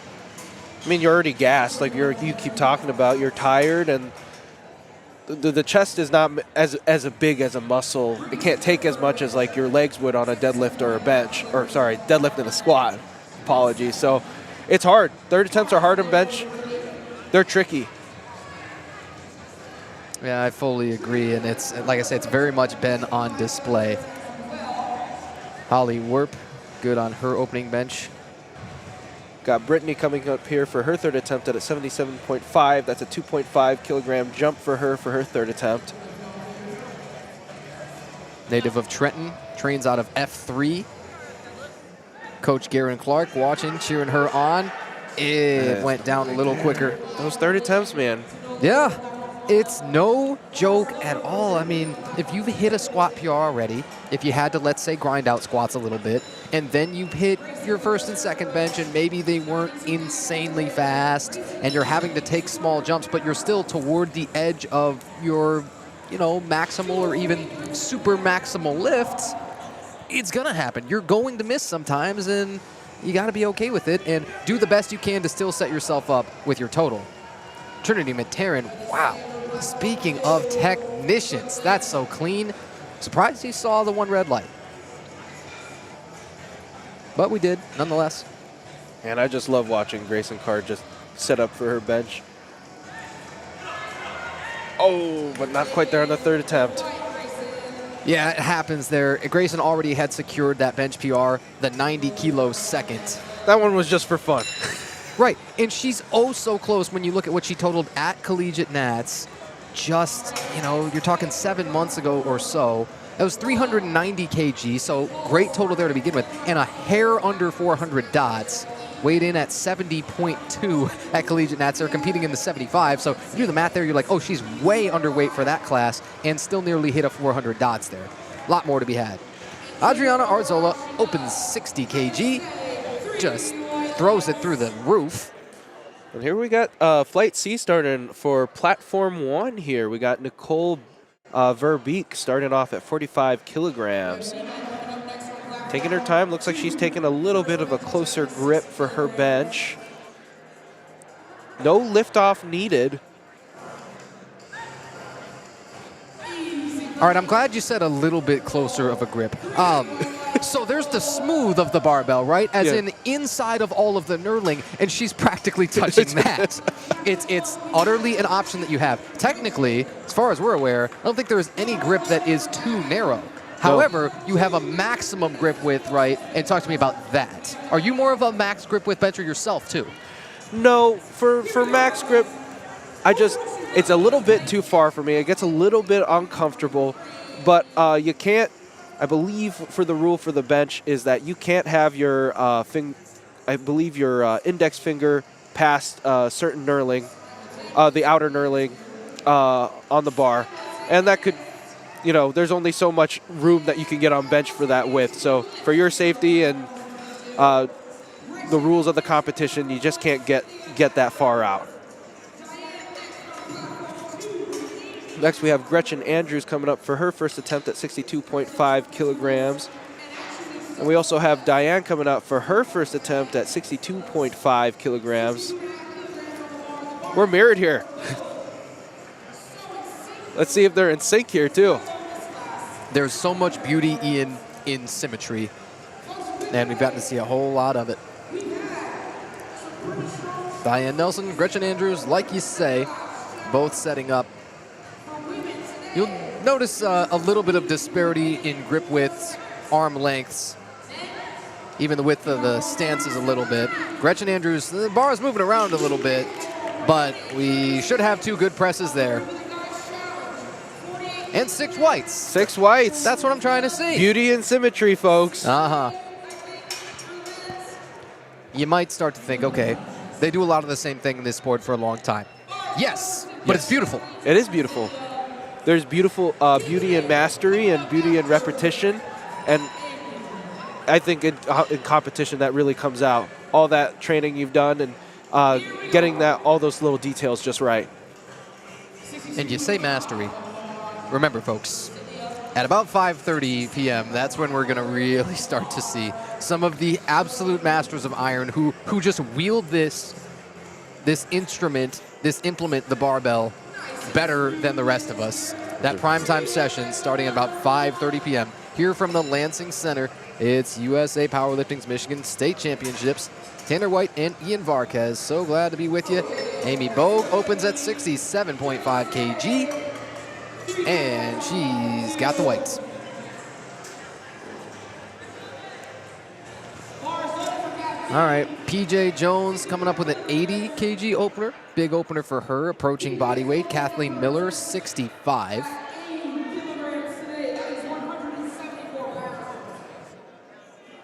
And we just saw Chloe Darnell herself of Power Belly Barbell fame slapping that collar on. That's the thing, right? So fantastic meet directors. They get involved in everything all the time, always. And it doesn't start in any way on meet day. It starts so many months beforehand. But then on meet day themselves, yeah, they still end up wearing so many hats. It's crazy. PJ Jones. Oh, no doubt. I wonder what the wristband is on her right. Is it just something every competitor has? Is it a drink ticket? Now you're talking. Now you're speaking my language, Ian. So yeah, the moment that your attempt's done, you go. Or when you're out of here for, when you're done lifting for the day, and okay, then how many drink tickets do we have, kind of thing. Fun fact, I heard from someone in the medical field that tequila is actually a stimulant. Oh. Compared to other alcohol. Okay. So. All right. Well, I'll make some notes here. Good to know. And so if you really needed to get charged up for a third attempt, it's kind of like... you got to celebrate. All right. Copy that. Early. Ilan Joma. Look, they're lifting weights. This is an opener of 65 kg for her. Good number. Whoa. Left up. Yep. Is Katie not wearing any wrist at all? Yeah, well, you've got the option, but that's correct. Katie Kracalosi, 82.5 kg opener, bazooka, and squatted 152.5 too, so you can start to do the math here and say, that's going to be a big total. Sarah Blom. She's not going to need the bench blocks. You know what I mean? Yeah, no. No, Sarah Blom is, again, a purely, just an intimidating competitor. It starts with the way her weights move, too. But then you start to realize, wow, she's just got sort of a Viking build. Love the way she does her hair. Savannah Long, so sorry. Again, we got multiple platforms rocking here. Savannah Long opens at 67.5. That's a very good bench opener from the 75 kg class. I mean, guys, like we were walking back there in the warm-up area, and you just got built individuals out here. You're like walking through like warriors and soldiers back there. Yeah, you bet. The tattoos, to a degree, with Sarah Blom also draw your eyes. And then, again, you see weights that you presume are going to be maximal, and then she could throw them through the ceiling. 85 kg she'll open with. Squatted 157.5, though. That's a big number. Oh, yeah. What we always see from Sarah Blom, she's just got the habit of doing that, tossing it around. Laura Wallach opening at 70 kgs. And good on that. Jordan Selleck continuing a very standout day. That is a 92.5 kg opener, if we're seeing that correctly. 92.5, already over that 200-pound barrier. Jordan Selleck's squat was 147.5. Remember, that took a state record big time out of this Masters 1B age division. That's 45 to 49. Sydney Motsatsen coming up for her bench opener at 72.5 kg in a moment. Like we say, opening with another record here. We just heard Sam Martin, our PA announcer. I mean, the records aren't supposed to be like that easy. Yeah, I struggle a little bit for us. Man, knock it off. And Brennan Talford's going to take the same. So tons and tons of big pressing still to be done. Sydney Motsatsen, technical as ever, proficient, and a good 72.5 kg. Okay, so Olivia Chug is like, guys, forget all this, right? Let's throw 100 on there. The second heaviest bench of the flight, 72.5. This jumps to 100. You know when you're going at the bottom of the flight that you're doing pretty well, that you're pretty strong, right? That maybe this sport is for you. When you're 27.5 beyond everybody else in the flight, that's monstrous. Brenna Talford, 92.5 opener. Oh my goodness. Just exploded too. Man. They give it to her. Yeah, it was 2-1. I'm guessing that one was for the heaving. Again, that would be letting the bar sink in a little bit more to the chest before you press it all the way back up. Olivia Chug, 100 kg. What? Oh my. No, come on. That's comical. In the juniors class? Come on. Oh my goodness. So where do you go from there if your 100 kg opener was like that? I mean, is it 110 and then 120? I think so. It's something like that. Give us a show. Wow. And she had the heaviest squat at 165 among all of your non-guest lifters. And that's unnerving. Among female competitors, pardon us. Man, yikes. Jenna Smith, 52.5, takes that minimum jump. Janice should have another good lift. Yep. Make it a 130 kg total for her. Nicole Verbeek out for the second bench, 50 kg on the bar, 137.5 subtotal secured. Make it 142.5. We speculate. You know something? You get in the rhythm, and you kind of just know at a certain point when you've been sitting here as close as we are, as visceral as this action is, you get a pretty good idea of, okay, what's going to be passed and what is not. But judging standards are tight. Judging standards are tight, and we got the best of the best today, folks. Best of the best. Ivana Villarreal has 55 kg on the bar, currently sitting 6th in a really, really stacked 100-plus class. Abigail Elliott will take 50 kgs for her second. She's currently second place among 75 kg juniors.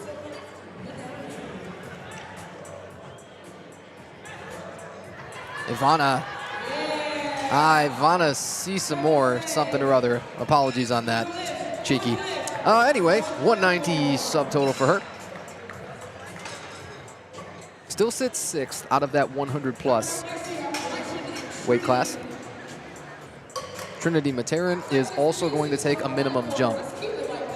She is way out front. The leaders so far in the clubhouse among the 100-kilo women's juniors. And Gretchen Andrews setting up with 65 kgs on platform 1. Gretchen is first among the Masters 1B. Trinity, little slower second, but should be good enough. Gretchen Andrews, sticky, tricky. Yeah, well, that's the bench press, right? That is the bench press. It's probably for most the most fickle lift. You might hate squat more. Some of us do, again, if you're not built for it. I happen to be, right? Yep. But if you're really not built for it, you might hate it. Nothing is more tricky than the bench press. It's just hard to predict on meet day. It's hard to make the small micro adjustments right in the middle of your press. It's hard to, again, you know, if you don't train a lot with the handoff or the commands, to have those on meet day and know what to do with them. Holly Werp, I think, just made all the corrections necessary because that was a beauty of a second bench. You blinked, you missed it. Yep. Got the one red light the first time, and again, just corrects everything and looks stronger on the second attempt. Cynthia Carhart, 67.5, second bench for her. Oh, man. Works for me. 148.8 pounds there from Cynthia. That's no laughing weight. Yep. Nina White coming up with 62.5. So you've seen more and more as we've gone along through, especially as compared to Flight A, the minimum jumps taken. That is just 2.5 kgs from one attempt to the next with bench. And that's the right call, right? Because I think you've seen a lower percentage of misses. 100%. Especially when we're coming into those third attempts, we saw a bunch of people fail it. It's a tricky situation to be in. You got to take those smaller jumps and go conservatively and just get those lifts, because more than not, especially if you're coming close in placements, every good lift counts. It may not be the one that you wanted, but maybe that's the advantage that you need. Maybe that person that is right above you fails their third lift, and that puts you in contention because you made your third lift because you went a little bit more conservatively. We got Caitlin Miller here going for her second attempt here at 72.5 kilograms. And then we have Adriana Arzola here, 65 kilograms for her second attempt.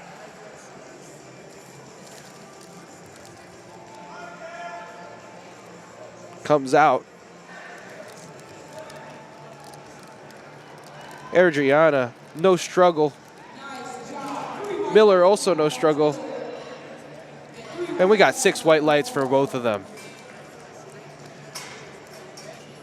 We got Ellen Joma, first platform, 72.5 kilograms for her second attempt. And we have Diane Celeste Nelson, 67.5 kilograms for her second attempt. You think we should just continue to say her middle name because she said something, just sort of out of spite? I mean, you're going to put it there, I'm going to say it. Hey, listen, we're in charge up here, all right? Far too much power, in fact. Far too much influence over things. Yeah, Elon Joma on platform 1. 72.5 kg loaded. First right now among the open 82.5 kilo competitors.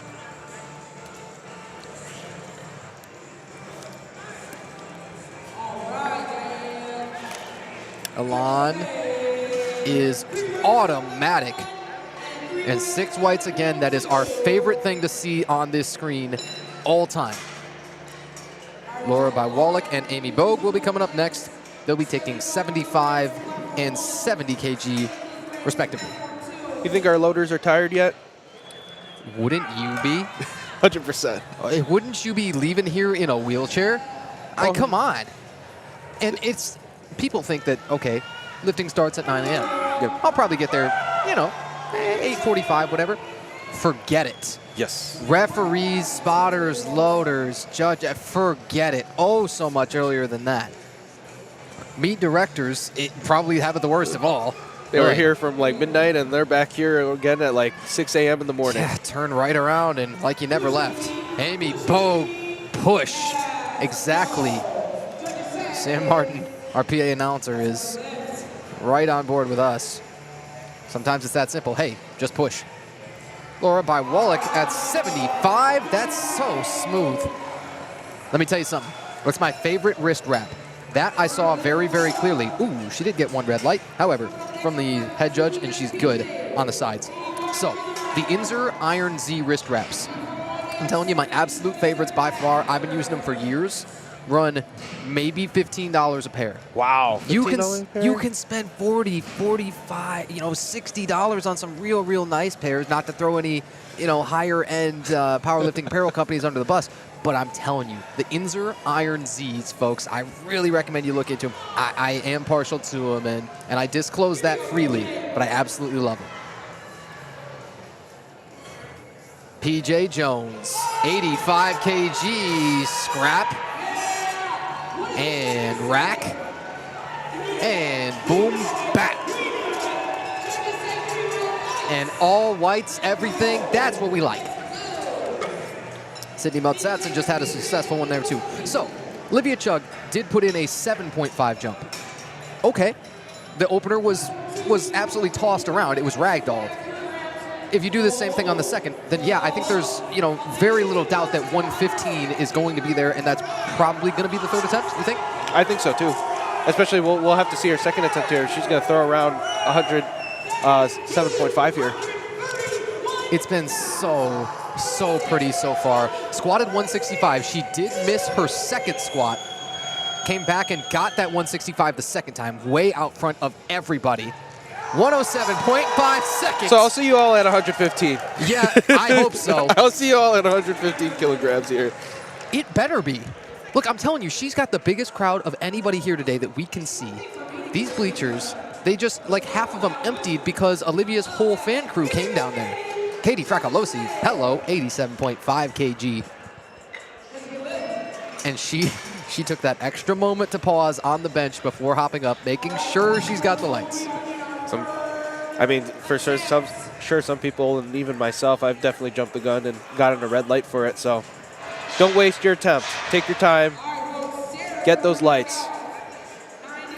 Nicole Verbeek. This would be plus 10 on her best competition bench. Already has that 7.5 secured, but hey, every single kilo counts at this point. Sarah Blom has got 90 kgs on the bar as well. Two lifters who need this, but have already got the feeling that, okay, my PR total is probably pretty well intact. Nicole Verbeek is scrappy. That's a good third bench. That must feel so good. That must feel so good coming from your last competition and hitting what you did not get last competition. Yeah, you've always got that number in the back of your mind. I know I failed this. Sarah Blom, money second. So she'll probably go up, you'd think another 5, right? You have the option to go only 2.5, but that's not how Sarah Blom lifts. No, not at all. She's definitely going to take the 5. I think so. I think that's highly likely to go 95 kg. Abigail Elliott has 55 kilos on the bar.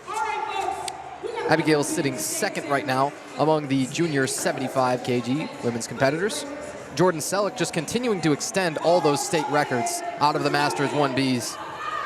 Ooh, Abigail had to be saved there. Ryan, our spotter on the camera's right. Thank you very much. Jordan Selleck now for her second attempt has 97.5.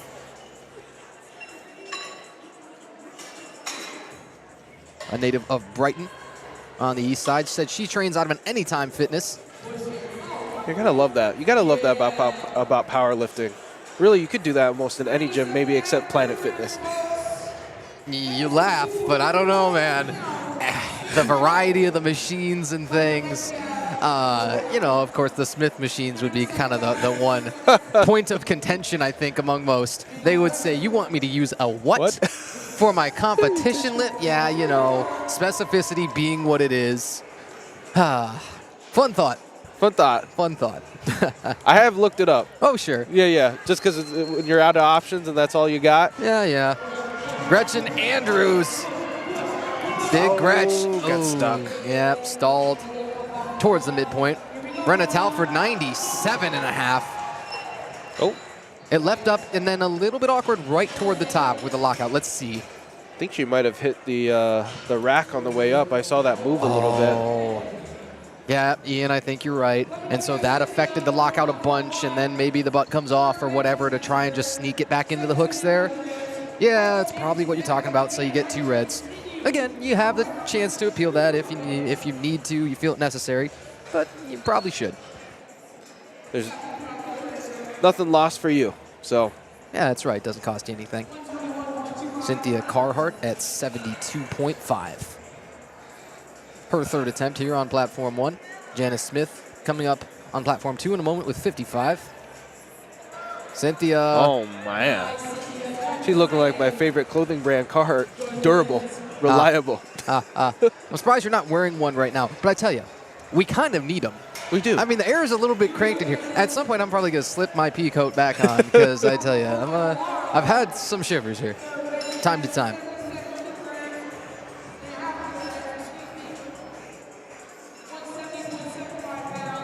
We got Janice Smith going for her third attempt here.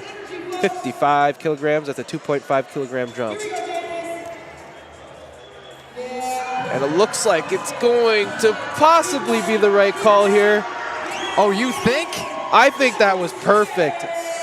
You get everything that you can out of the day and not more, and then you say thank you very much. I think that's probably the perfect third attempt there. Nothing left in the tank on bench there. That's down to the gram, I think, where you slap a little bit more like, hey, what's the smallest change plate we have? If I put less than that on, I might have missed, but man, it counts at 55 kg. Nice job there. Laura Bywalik. Best comp bench coming in with 75. This for the PR. Or the ER. Come on. No. Laura, no. come on. Oh, the humanity and the agony of it all for the PR now. Can't take anything away. Still PR match on the second attempt there at 75 kg. Oh, boy. She says in the gym, yeah, she's hit a fair amount more than that. She said she's hit about 170 on pound plates. Trinity Maturin is grinding. Oh, had to drop it there at 60. But man, what does that tell you about the heaviness, about the weight of 2.5 kgs? That tells you it's a lot. It's a lot when you get to the bench press. Yeah, even the smallest differences on bench, huge difference. Savannah Long just put on a smoke show. Got it 2-1.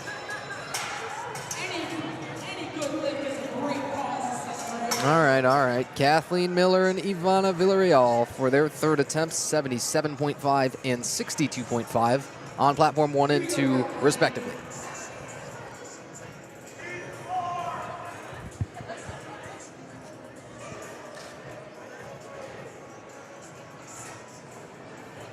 Really taking advantage of the time you got there. That 1 minute, again, longer than you think. Yeah, I agree. Nobody was in any hurry to get down on the bench and immediately get that bar in their hands. And it paid off for Ivana there. Kathleen Miller, man, that's tricky. The right side slower, the lockout, and lights. Let's get it. I wasn't certain. You do have the ability as a referee to give a red light for an uneven press. It's got to be pretty noticeably uneven, and you don't see it called a whole lot. That's close, but I think it's the right call. I like that passes. We're trying to pass as many lifts as we can, right? We're not purposely trying to fail people. No, and refs so many times will tell you that in your rules meetings and things. Holly Werb, 65 kg. Woo! Oh, baby. I love it. Yes. As if we needed to see the lights there. Elan Joma, a big old 77.5.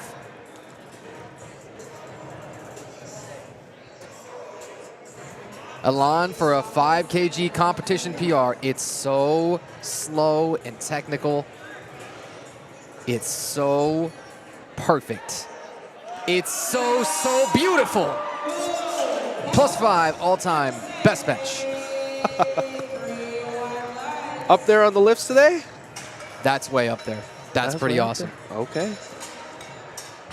I'm still apprehensive of jumping the gun, and then maybe there was an infraction we didn't see. There was a card somewhere that we didn't see, and then somebody gets 2-to-1 reds, and we're just sitting here looking like bozos. I'm waiting for it. And sure, we've probably gotten a couple. But, you know, you got to be essentially right more than you're wrong. And I feel like that's a pretty good percentage. We got Nina White. Actually, this is her goal for states today. She wants to hit a 65-kilogram bench here. Let's see if she gets it. Well, she's in the right spot then. Had a 102.5 best squat. Ooh, that was tricky. The moment it started to get near the chest. Yeah, happens. I think sometimes even on bench, you can tell when it's just not there today. As soon as you unrack it, it's just one of those lifts. Sydney Motsatsen pressed it out. You wonder, did the hips stay in contact the whole time? Wow. So it's just cranking that arch and then believing in what pressing strength you have left. Probably not much at the end of a grind for the third, but it was enough there. Olivia Chugg has dropped the gauntlet down. She has shown us where the bar is today. She has set the standard all day long, and it's 112.5. Olivia Chugg to get everybody up out of their seats. Olivia will have our heaviest bench so far today. Taking the subtotal to 277.5. Come on. Come on, Olivia. Oh, yeah. And lights, camera, action. The crowd is off their feet right now. She's got the fan base. She's got the cheers. She got everyone off their seats. It's going to be tough to top that That until we get to the prime time. I keep telling you, I said 5:30, wait for it. But that's tough to top so far. That is the end of the bench press over on platform 1. We're going to switch over to platform 2 and stay exclusively there until they wrap this up. Here's Adriana Arzola at 72.5. And shakes her head saying, nah, a little bit too heavy right now. Dang it.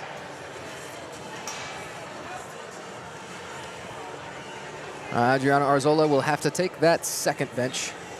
Amy Bogue has been jumping the minimums of 2.5 kg. So Amy is up now. Pawnita Jones on deck at 87.5. It's going to be a big jump between those two. And then Katie Fracolosi at 90 kg. Our heaviest attempt put in is who else but Jordan Selleck at 100 kg. Down at the very bottom of Flight B, here for session 1 of the day. Amy Bogue, 72.5. That came up uneven too, and you thought it might be a problem. Gonna get stuck there with 72.5. PJ, Pawnita Jones, heading back out. Pawnita's taking an 87.5 kg bench. This is the minimum jump for her after the second was good at 85, but a pretty convincing 85. First place overall in the open 90 kg. You know, this is only PJ's second competition. Yeah, you know something? It matters for some, but not for everybody. If you've been training for a really long time, if you have a great athletic background, that can also help a lot. If you just find out that, hey, I'm genetically gifted, I have, you know, some leverage advantage, whatever makes you good at powerlifting, it doesn't matter. Right. You can get, of course, stronger over time for a really, really long time, but some people have different starting points.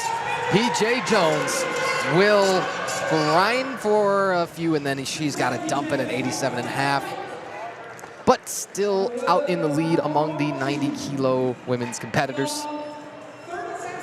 She'll start to have to do a little bit of the math. Again, she put in a big deadlift opener of 165, but still has every reason to think probably that she can end up on top of that 90 kg women's class. Katie Fracolosi wants a 90 kg bench for her third. She gets that. I believe that ties for her best competition total here.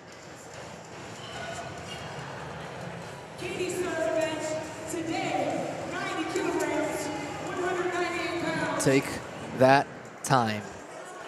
Attempt timer. Look, you're only 10 seconds into it, right? You should have not a whole lot of gusto until the moment that that bar is out of the rack and you're starting to set up. Wow, launches it out of the rack too. Katie Fracolosi at 90 kg, stalled towards the midpoint. Oh, not quite. I thought she really had it. I was convinced off of the chest. Right, but it didn't tell the whole story there. Again, you get you stuck, you got your sticking points, and you just don't quite finish, unfortunately. And just not quite. Came up empty there. Sarah Blum is stepping up to the barbell. 92.5 is on it.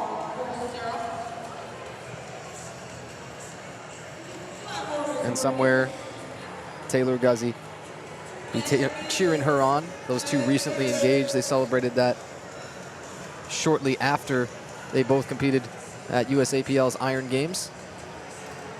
Knew that they were both heading to states after they got a qualifying total there back in Traverse City in August at those Iron Games. And the two of us were so fortunate to be there. Yes. I'm telling you, there's a lot of monsters from there that we'll tell you about. One of them is one of my absolute favorites that we'll see in primetime, Norman LaFleur. I'll tell you more about him when we get there. Sarah Blum, 92.5 kg. Oh, yeah. Average Sarah Blum third. Don't you worry about it. No surprises here. Yeah, it's par for the course. Big bencher, big puller. Well, yeah, and, you know, a big squatter even. I mean, it should just... The ascension that some of these... Even when you're kind of taking... You're just trying to find your way. You're in your 30s and you're starting out in the sport, but you realize that you have all of this potential. Again, that can happen really quickly, that you just make tremendous progress. Well, they're asking to hype up the crowd here. Yeah, look at our spotter there, Levi. He pumped everybody. And like you can't wait a whole lot longer. Here's Brenna Talford.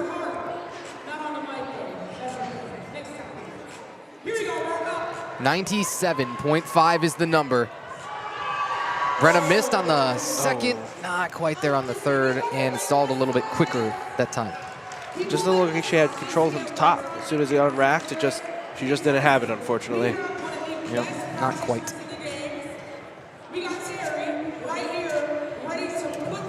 Looks like that puts us at the bottom of the flight now, with Jordan Selleck being the last last in Flight B. Yeah, then we'll turn it over to Flight C, and probably by the time we're starting to do that, you'll have, you know, Platform 1's going to be back over and ready for deadlifts. Just been getting smoked here over on Platform 2. What's a break? Time-wise. Yeah, you know. I mean, we're here regardless. We will be there. Jordan Selleck at 100 keys. Come on, Jordan. If they could hear you, well, I don't know how much it would give them a boost. I'm with it, but yeah, it's going to stall there at 100 keys. And those third benches were tricky. Those are tricky. Yeah. That's not an easy weight, especially No. in competition. No, you're telling us. Yeah, it never is. But with the standards of the judging here, with the really smaller jumps, because a lot of people opened a little bit heavier on bench, with the nerves, with the travel and having to get up early, your hydration, you gotta eat, you gotta fuel properly on the day. Man, there's just a million and one different factors that will kind of decide how an attempt like that goes before you've ever laid down on the bench to take it, I think. I mean, just to put in perspective, 100 kilograms is 220 pounds.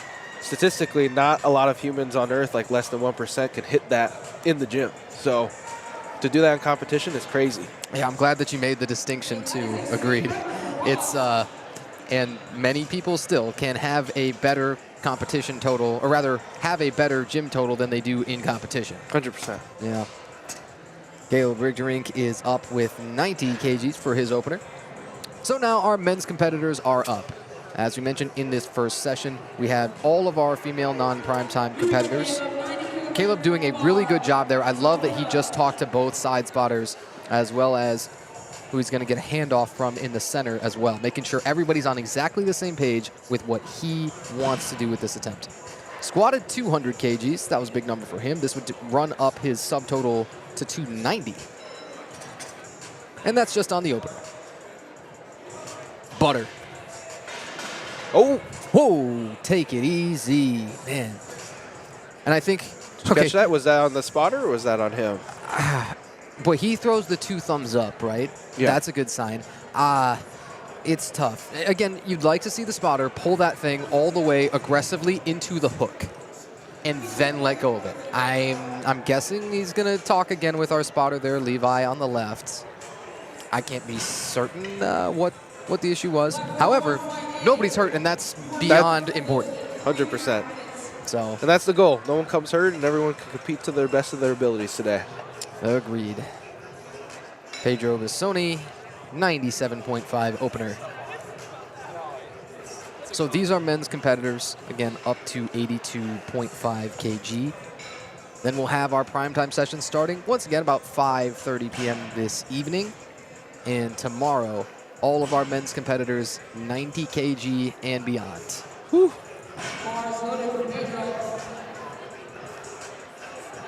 Pedro Bissoni.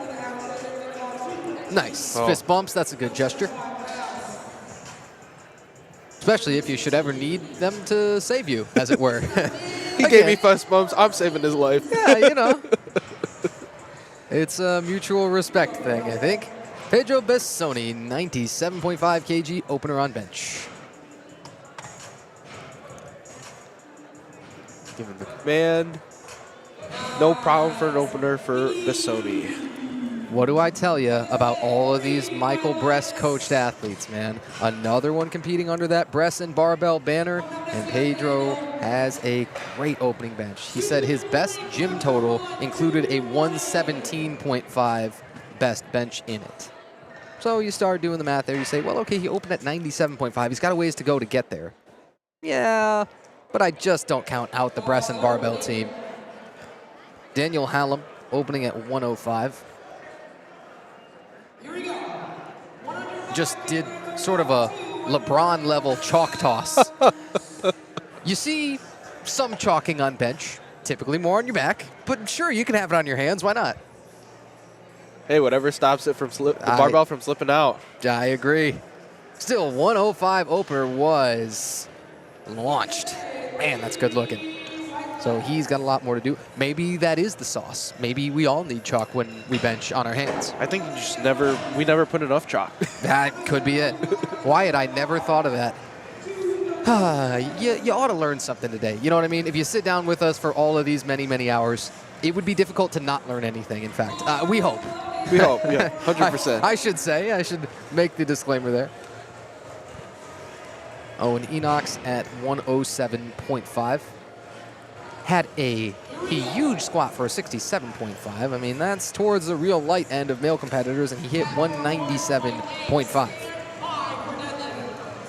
Projected for over a 500 kilo total. Took a while to get the start, and so that slowed it down for sure. He's still good. He racks it, but I think his plan may have to change. What do you think? I think so too, especially if that's how your first attempt is looking. If you're going to jump up and you're trying to get your total up still, you might want to go a little bit conservatively still. Might want to change the technique. Not too much, obviously. Don't want to change up too much on competition day or else it's just going to throw you off. But I agree, though. There are on-the-fly technique adjustments that some people must make in order to pass at the competition standard. 100%. And that can be real difficult. I think that causes more misses sometimes than pure fatigue does. Benjamin Zhang opens here at 115 keys. Platform 1, when they come back on, we'll be turning it over to deadlifts in just a moment. The opening attempt is coming actually in just a moment. We don't have it on screen for you yet. We'll do our best to get there ASAP. But we will focus on Benjamin Zhang in that bench opener. Buttery smooth 115 kg, or about 253 pounds, give or take.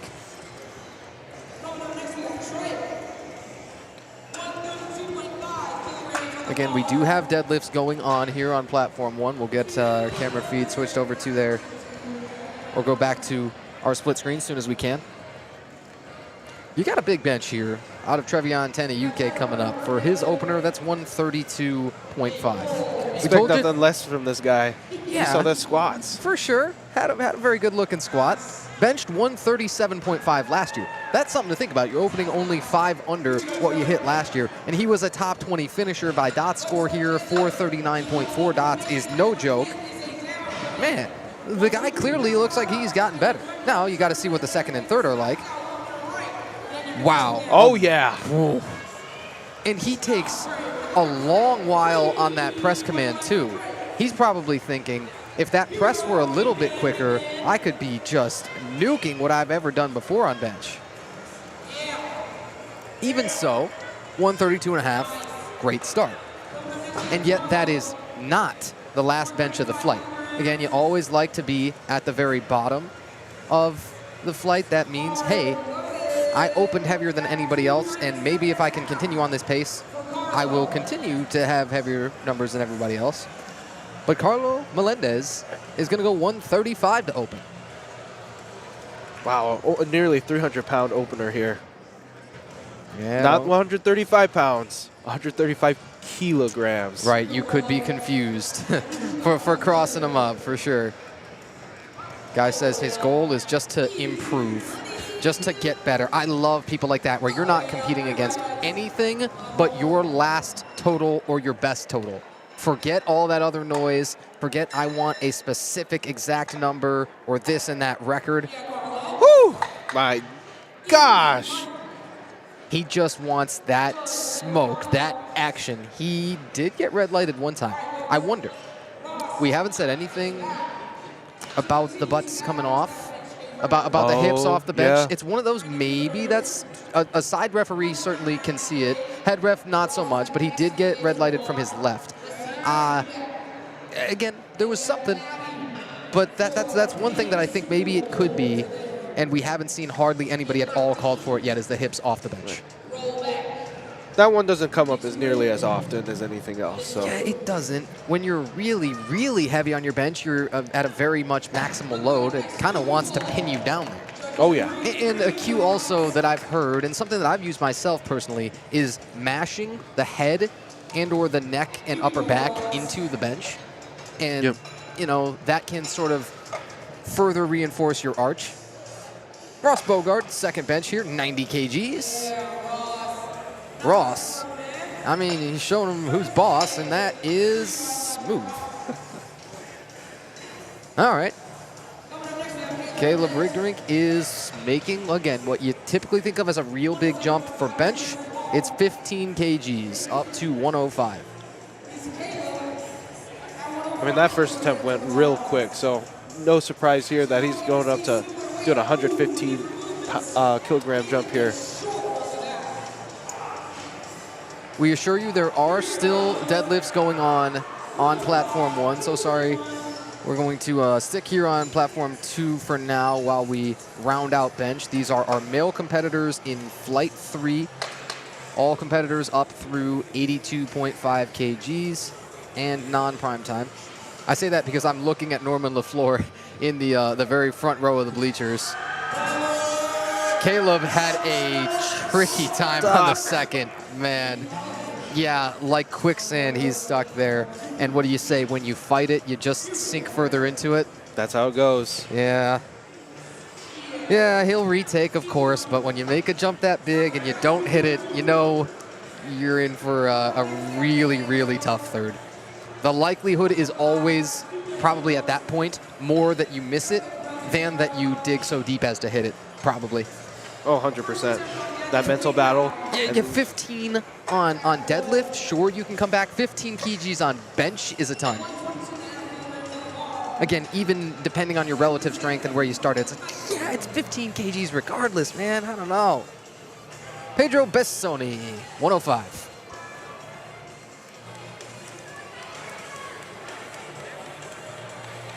Start command. Oh my gosh.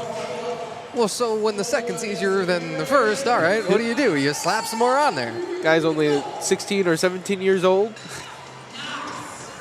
Yeah, and when you start this early, you've got so much better that you can get for so long. Oh, we love it. That's the future of the sport here, right? Yeah, 100%. Owen Enox seeing his attempt timer starting now. Again, that begins after you get that bar is loaded call. And then you got 60 seconds to begin the attempt. He almost taking 250 pounds here. And his subtotal was 305, by the way. Had a huge 197.5 squat. Ooh, front row raggy. Yeah. Had a little bit of the downward motion first, and it's a real wide grip, and maybe the chest fatigues, all this and that. Daniel Hallam is going to come up now at 115. 10 kilogram jump. Yeah, it is. It's an option. And if you do hit that second, you think he'll probably take less than 10 kilos for... Probably. Yeah. At that point, I mean, it depends on person to person. They take the second attempt conservatively, where they make that jump, and then they make their third attempt conservative. So I guess we'll just see from here. I mean, if he doesn't make it, he probably stays there. Or you're a psychopath, and even go if up you anyway. miss... Yeah, even if you miss on the second with a big jump, you say, well, let's just keep doing it. Yeah. Bench is not really that kind of exercise that I see a lot of people fail and come back and do it stronger, unfortunately. Yes, I think that's unlikely in every case. Daniel Hallam, though, at 115. But he gets it. Yeah, that's not bad at all. He might. I can see him take like maybe a 5 kilogram jump here. Make it at 120. Yeah, that might be in about the right range for him. Ben Zhang, 125. 125 kilograms for his second attempt. Well, this is an indication he's well on his way to 300. 275 pounds on the bar. Let's give it up for Benjamin. Successful deadlift. Ben Zhang, his best competition bench is 127.5. So you're within 2.5 of that. Many people are not willing to just take that PR equal. You know what I mean? They've got to beat it. Oh, yeah. And so if he hits this, I think at minimum he's going to load 130. Let's find out here, 125 first. Slower descent. Ooh, it wanted to stay right in the midpoint in the left arm. Didn't see it go down. No, he's got Good. it. But the gravity wanted to, like, hold him down. Someone turned up the gravity just a little bit. I think that's what it was. It happens to the very best of us. Trevion Tenayuke has 137.5 out there, so it's a small jump for him. But again, last year at USAPL States, this was Trevion's best bench as part of a fantastic 439.4 dots and 612.5 kilo total. You know, it's his best meet there last year, and he knows certainly what he hit. He knows that he's right now in first among those 75 opens, and, well, sets you up to take a PR on the third. Oh, my goodness. Yeah, sets you up pretty darn well. I think he's He going to be is just set up fine. very well. And so when he slaps another 5 on, like we presume he will, and when he hits it, like we presume he will, then it kind of won't matter. Again, his squat was -10 from what he had hit last year. Even so, you start doing the math on the subtotal, and you're like, as long as you've got a good deadlift on you and you feel fresh, you're golden.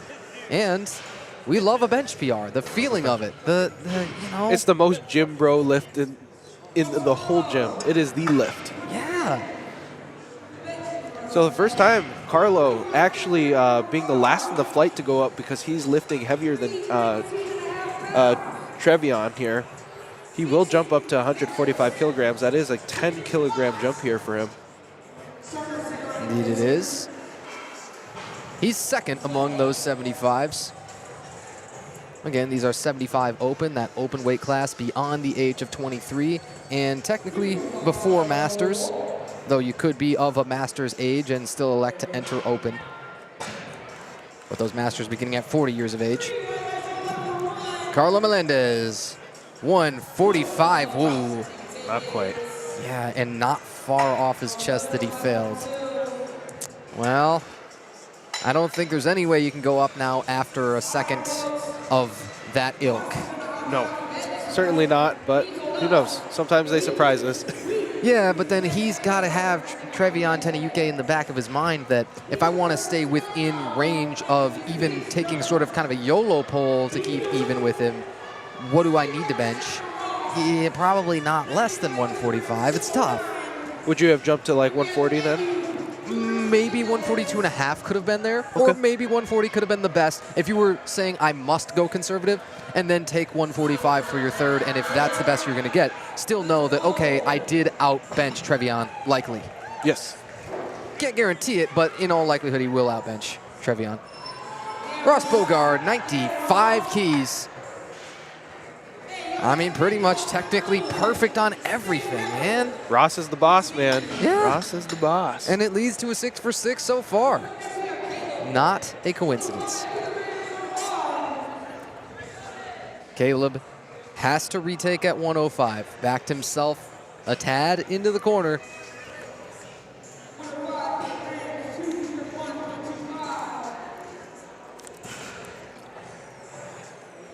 Subtotal currently sits at 290.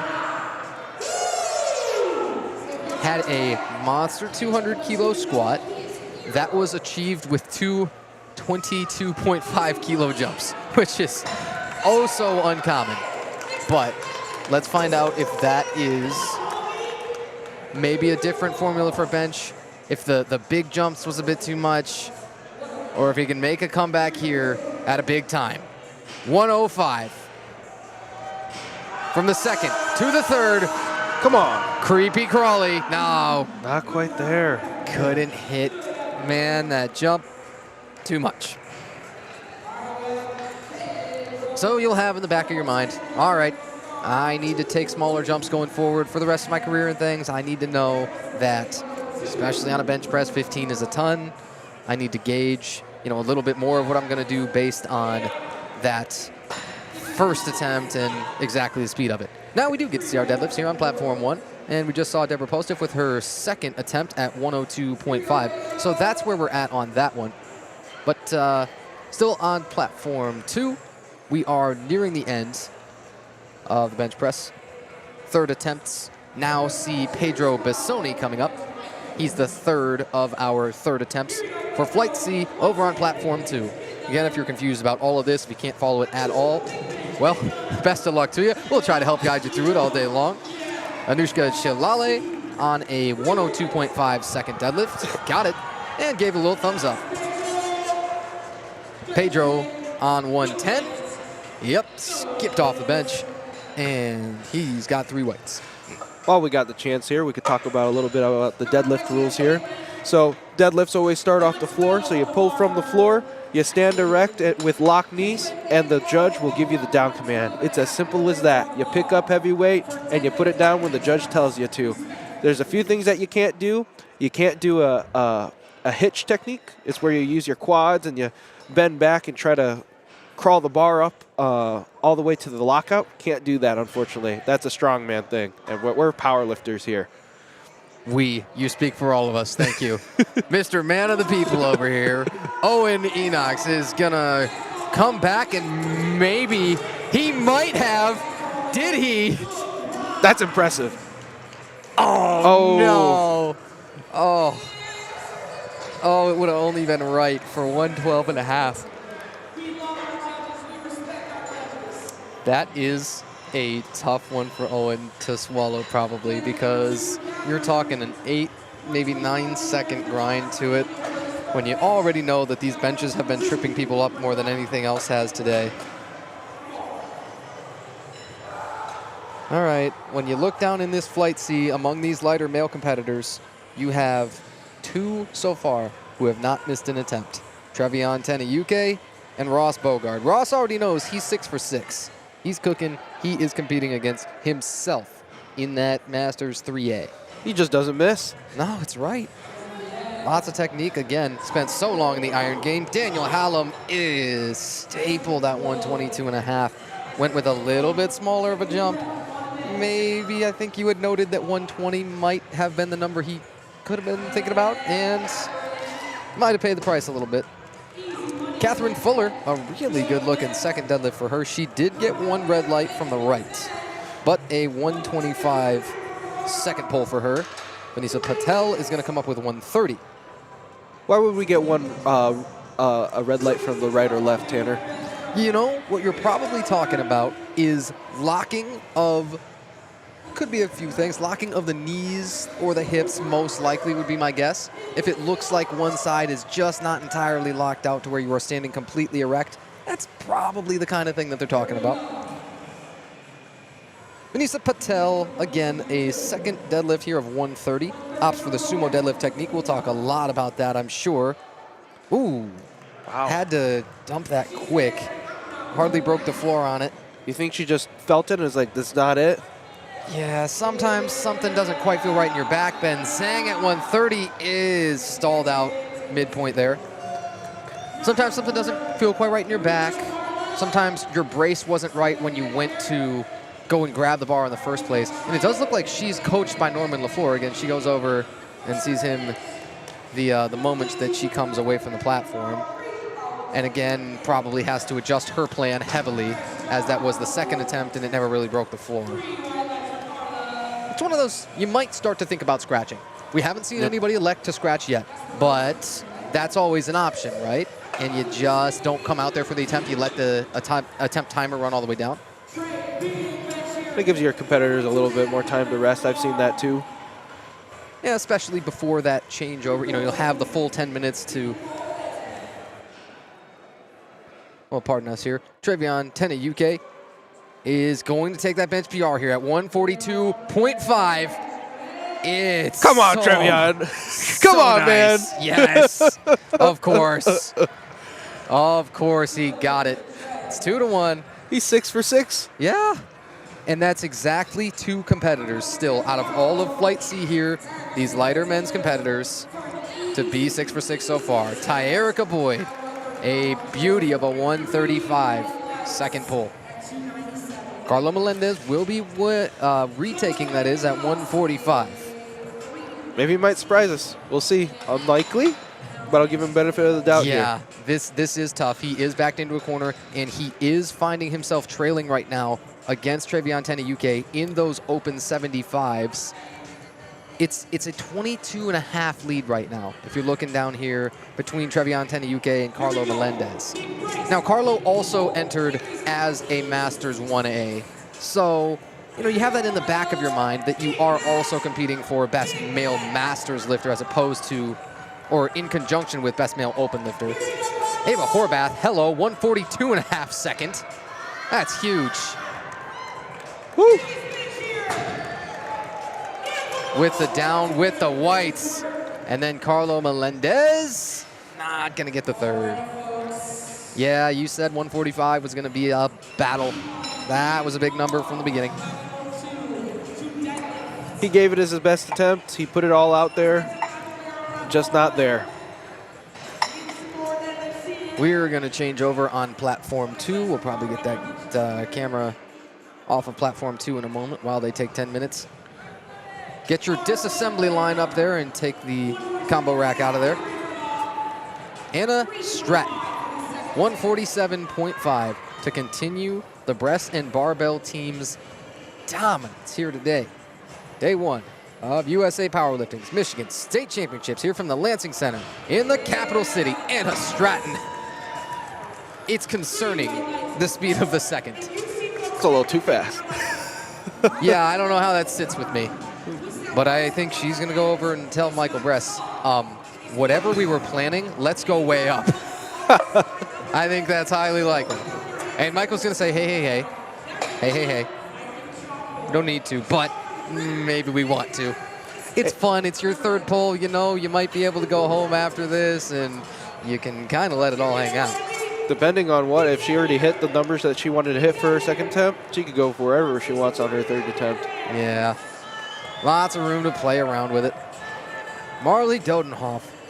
Man, these are big numbers. This is the bottom of the flight here. This is flight A second deadlift attempt, and then we'll be turning it back over to the top of the flight. Kamar Stamos will have her third pull. Back over on platform 1. Marley Dodenhoff, 162.5. Also opting for the sumo technique. Uh-oh. Wow. Well, so what do you do after that? That was 15 beyond the opener and was also unnerving in the speed of it. You go big, go home. Yeah, right? Do you slap another 15 on? My best guess is plus 12.5. I could see that, 12.5. That's a good place to end there for her. Lifters do have to go to the table. They report with their coach to the scoring table right when that attempt is done. And then you get 60 seconds. That's the length of the next attempt timer in order to put in what you're selecting for your next weight up. And so within those 60 seconds, you got a lot to talk about. You have to talk really fast. You got to be on the same page with your coach and all of that. But that's one of those I think you must both say, yeah, we're going to load real heavy. Whatever you thought we were going to hit, probably going to do a little bit more.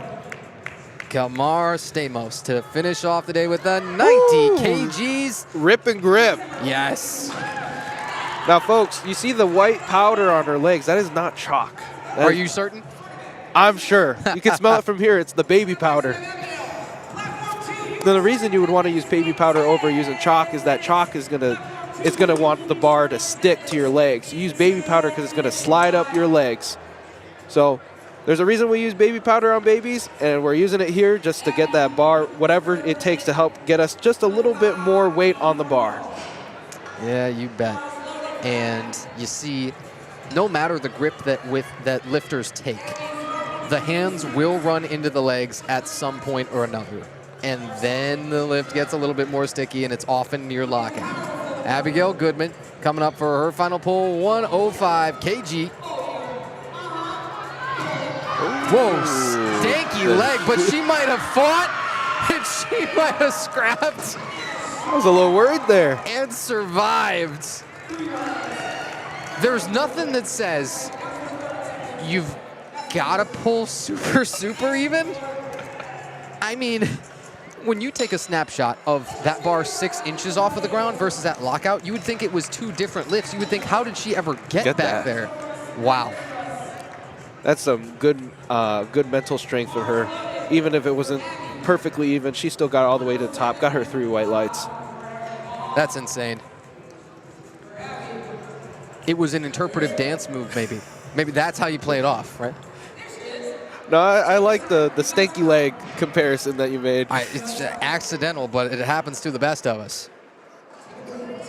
So you can see her switch up the stance. Our last 2 lifters, they did a conventional stance. That's when your legs are between your arms. Here in sumo, your arms are actually between your legs, and you're taking a much wider stance here.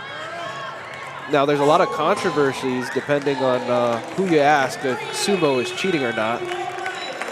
Yes, well, you ask people who compete with it, and they say, I'm pretty sure that the bar weighs the same anyway. Yeah. You know, you've got to impart the same impetus, right, to move that bar. The inertia will be the same no matter how you go to pull on it. Then maybe what happens beyond that point is affected by the stance that you choose and things. But yeah, regardless. Look, a strong conventional puller isn't just going to switch to sumo and pull the same weight. That usually does not happen. Agreed. Deborah, pull stiff. Pulling that 110 kg at the shins and stuck there. You had to pull for the PR. She did. Her best competition deadlift coming in was 107.5 and came up just a hair short. But you've got to do it. You just got to go for it. On this stage, lights as bright as they are, packed stands, it's the time for it. Plus, we got Barbell Productions taking cool photos out there for our lifters today. Yeah, and the number one thing that I love that they do is full-service media packages, right? Oh, yeah. You get the hype videos, you get all the videos for your socials, you can get them in both vertical as well as horizontal formats, and you get all the photos. Plus, you get all the live stream footage to look back at. Come on. Anushka Chilale. Okay, Anusha. That flew. Count it. Yep. That is a fantastic third. One of those where you'll still think, maybe we could have loaded another whatever, whether it's 2.5 or 5. Now she's in a monster hug with what I presume is a parent here. That's awesome. I think deadlift tends to have that trap. You just tend to be able to deadlift more on deadlift, but sometimes if you jump too much, you're just not going to get it. So it's a fine balance with deadlift for sure, especially for those third events, those third pearls where you just want to go all out. Caitlin Kirby, 120. Big number for her. Currently 4th place among open 65 kg competitors. Has a 290 total so far. She'll slap on 7.5. Yeah, these thirds on the deadlift, it's a tremendous discrepancy between what we saw on the bench versus here. Yes, 100%. Especially now, you're on your 3rd attempt. You probably got that adrenaline rushing, like, oh man, we're almost done here. You think, I woke up early. I've been training for months or years to get here. I'm probably hungry, you know, depending on how much food you brought with you. And okay, what does food look like while you're here? Do you have to go to concessions and things like that? And you're thinking, yeah, if I'm going to be done, let's go out with an exclamation point, not a question mark. 100%. No questions. Nisa Patel taking 130. Aggressively baby powdered herself. All the way down the socks. I don't always see that. No, you don't. It's usually just on the thigh part, on the thighs where it gets the bar tends to get stuck. Oh, and it's another one where it's just not really going to break the floor. You saw that on her second, and so we speculate she's probably dealing with a little something, a tweak or what have you, that not able to 100% commit to that pull the way she wanted. Now, the good news is you only were missing 5 from the total as you had the 125 opener. So a conservative opening attempt there is the best thing for her. She didn't bomb out. She's just fine. Catherine Fuller, 135. Heyo. Oh, it broke the floor by a hair, and that's all she's going to get. Shakes her head, says not quite there. But already head jumped by 15 from the first to the second. Went 110 to 125. That's a big jump to make. Right. Still big jump, but still got big numbers. Carla Hanna. Ooh, she wants another big jump too. She's already at the top of the open 56s and says, let's slap 12.5 on.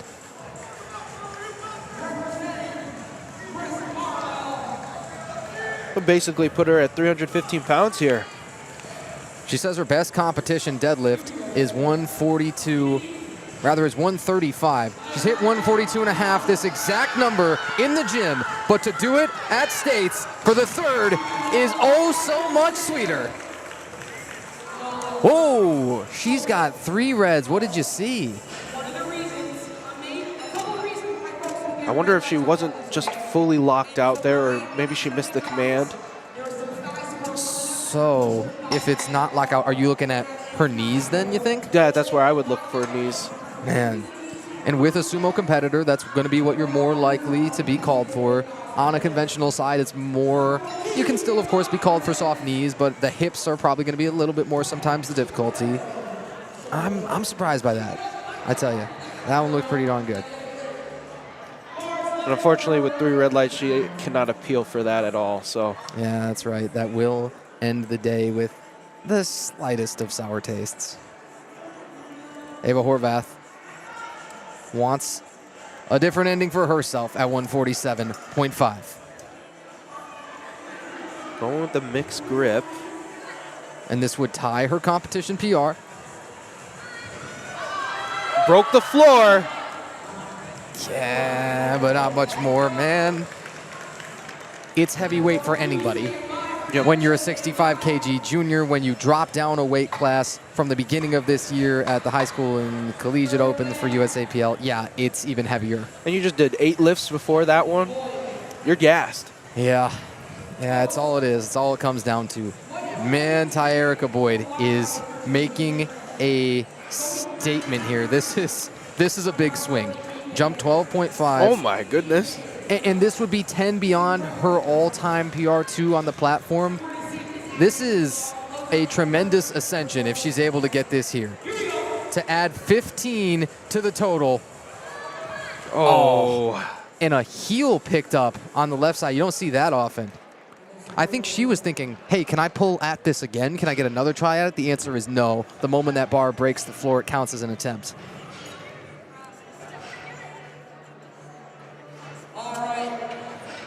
Anna Stratton is going to be up next as we're going to be turning it over on platform 2 to our next flight. We're getting some big jumps here for our third attempts here. 147.5 to 160 for her third attempt. You bet.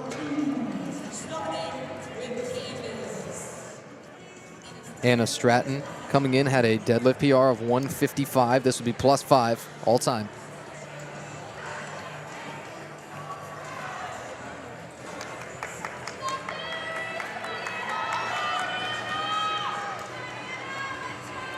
Belts latched. Legs are baby powdered, not chalked, I'm told. Hands are hopefully chalked and not baby powdered, I'm told. Do not want to mess that up for sure. That's right, can't get that backwards. And Anna Stratton's pulling for the 5-pound competition PR. Oh, come on, Anna. Oh, it's not far away, but at the same time, it's 12.5 kg up from the second, and it's too heavy. Talking about power lifter costume, a part of that, especially in the deadlifts, you definitely see in the socks. Some lifters that may have switched to longer socks because they have to. Has to reach the knees. Not only does it protect their shins, but helps with getting the bar up. Less contact with the skin, the better. So you'll see that with the lifters. They'll be wearing what we essentially deadlift socks, or just really, really long socks from them. Yeah, Candace Dadswell showing off lime greens there. That's a little bit different color than we're accustomed to, but I'm with it. Candace sticking around, seeing for pride what she can post, and that is a successful lift for her on the opening pole. Hey, Marley Dodenhoff, how about a 170 piece? Whew. All right, this would be 3 reds If you took those comp collars off, 375 pounds or so. Already first in those open junior 65s, everything. PR at 170. Oh, yeah. Plus 10 all time. That's a big leap. Got Kathy opening up at 110 kilograms here. Going with the conventional stance, mixed grip. And it's good, no problem for her. One thing that I noticed from Kathy, and you might see from other lifters, depending on the deadlift, between deadlift and squats, some lifters like to have the belt a little bit higher, just depending on where they're most comfortable or where they get the most brace. So some deadlifters, they will put the belt a little bit higher. You'll see that come to happen, because on squats, if you put it too high, it might dig into your stomach, and you're just going to be really uncomfortable with that. So higher belts on deadlifts are not uncommon. Delilah Lee Werner with such a deliberate technique. Wow. One of the longer setups that we've seen on the deadlift, and then it leads to one of the quickest pulls. Finding your hip height or your hip tension. How do you find that correct deadlift stance for you, especially if you are going to take that pretty optimized sumo setup, as Nicole Stoltz will open here at 120. But how do you go about doing that? And have you yourself worked with the sumo before and felt it and found a stance that works for you? Oh, yeah. Well, for a while, I had to switch back to conventional because of strongman. Sure. But sumo, you just have to keep repping it out until you find the correct width stance for you, and then you really just gotta. It's just all practice. Practice, practice, practice, reps, reps, reps. And these are what the competitors have done today, and that's how they've optimized their technique so much. Leah Viati Ziegler opened at 120 on the deadlift. Man, so her best squat is 80. Her best bench is 45. You were nearly talking about your deadlift equaling both of those, the sum of your subtotal, as it were. Again, some people are built to deadlift. Some people like it the most, so they train it the most. It's all related.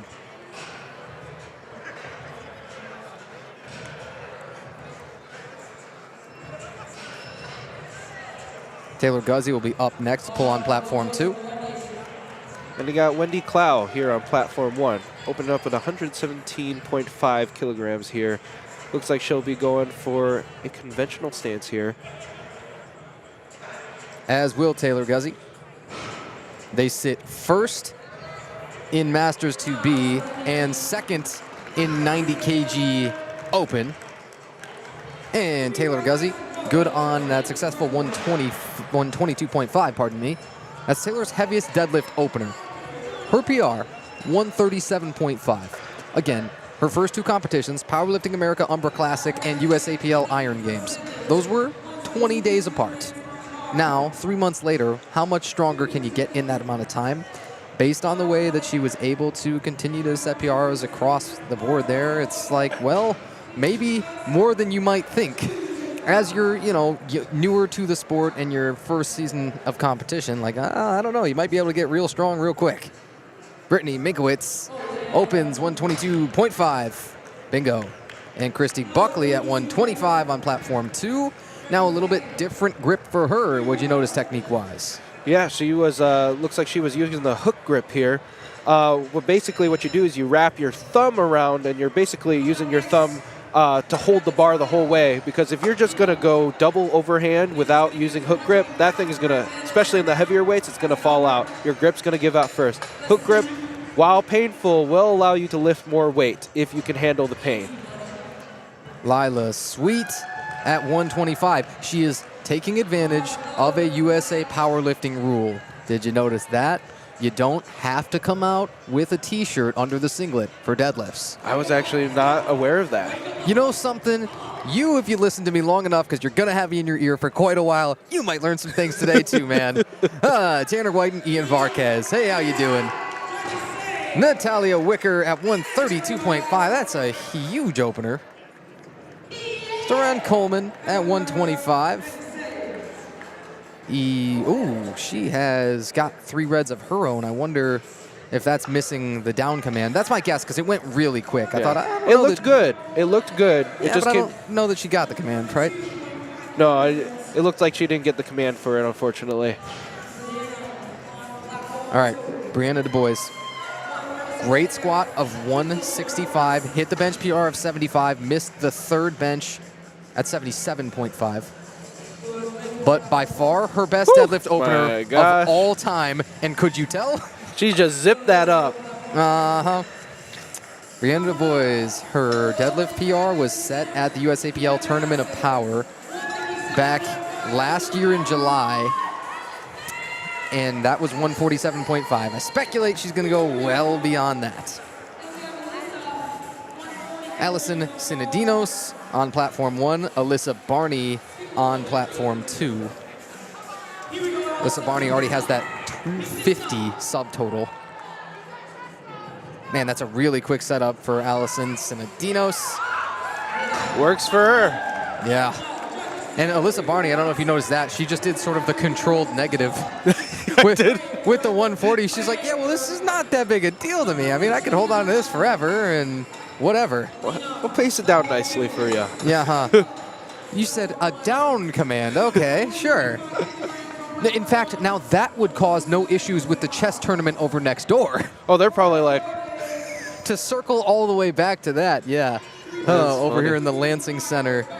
For Two different reason, muscles being worked today. Yeah. Brains and actual, like, muscles. Yeah, for some reason, they placed us next door to the state chess tournament. See if I care. Eva Hobley at 142.5. That's incredible for a 60 kg junior. She's way ahead on the 60 kg juniors and gonna continue to be. Megan Hoover opens 145. Wow, these pulls, dude. Julie Wilson's opening 152.5. Here you see one of our illustrious Power Belly Barbell meet directors, Ray Vandermeer, on platform 1 there with the big old beard. What a big, beautiful man. Yeah. Not the man with the deadlift jack, the man with the slightly darker beard who had just hopped out of the frame. Megan Hoover, 145 opener. Julie Wilsey, 152.5. Something that I really love about some of these deadlifts are the rituals. Making sure that they get their backs tight. You saw from Hoover's that she was like bringing her arms out. That's making sure that she's got her back tight. And when you come with deadlifts, it's really just you keep your back isolated and you do basically what it's a leg press. So it's always fun to see.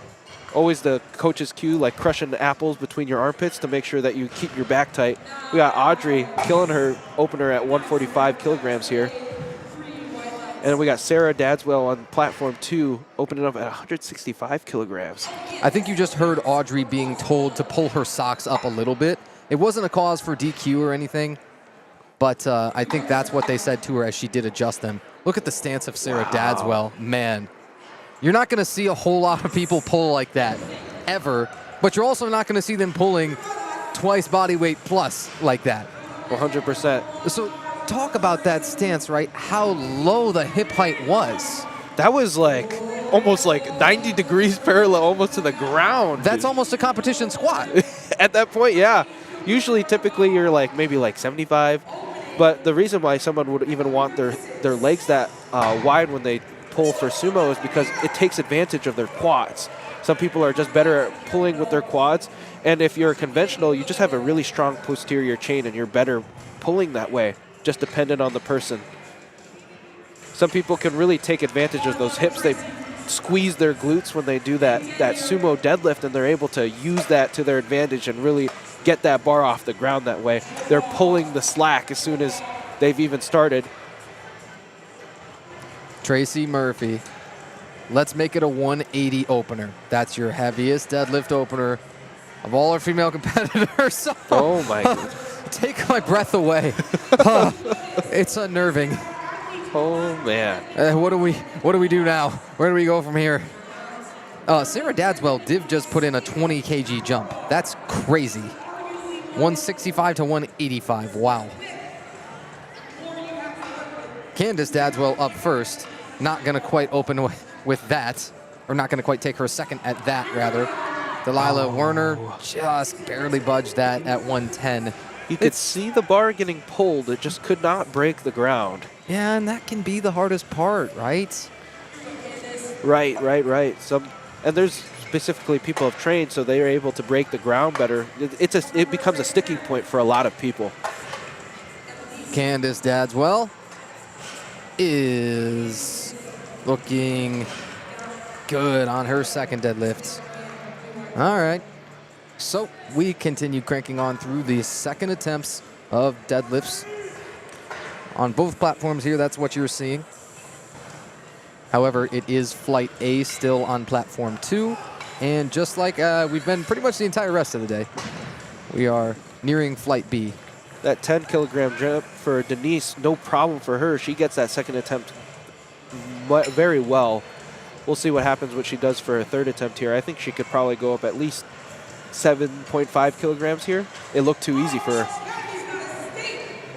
We got Kathy coming up on platform 2, 117.5 kilograms. The control. Yeah. Again, that's like a full controlled negative, like 2 or 3 seconds down of just holding a nearly maximal type of again, you can. There's nothing that says you can't. But we should note on grip. You've got to control that bar to the floor. Your hands have got to stay in contact with it. You just can't drop it. Wendy Clow, 125 piece for her. And lean back and polish off that second. Yes. Leah Beati Ziegler, 130, second attempt. She would stick at 5th place right now in the 82.5s. Rips it quick and dirty. And 2-1. Works for us. Brittany Minkowitz coming up on platform 1, 130 kg. 3rd place to 2nd should she hit this among the open 60s. Oh. Just before the top of the sock. What do you think that's about? I think that's also a sticking point for a lot of people too. Usually when people get it over the knee, that's when they're able to finish it out. It just becomes a sticking point. They're just not strong enough in that position. And it's hard with deadlifts because you're either at the top or you're at the bottom. So training that in between, very helpful for people. They'll usually do block pulls for that sort of thing. I did want to ask more about training, variety, and variations of specific exercises and tempos and all that kind of things. I think we're going to have more time to talk about it throughout the day. Nicole Stoltz at 132.5. It's one of your longer ranges of motion that you'll see. Erica Crawford at 135. Bang. She's all good. And so you'll see in comparison here to, for example, a Taylor Guzzi in terms of total distance that the bar must travel. Well, there's nothing that Taylor's done wrong. That's simply just how she's built. Yeah.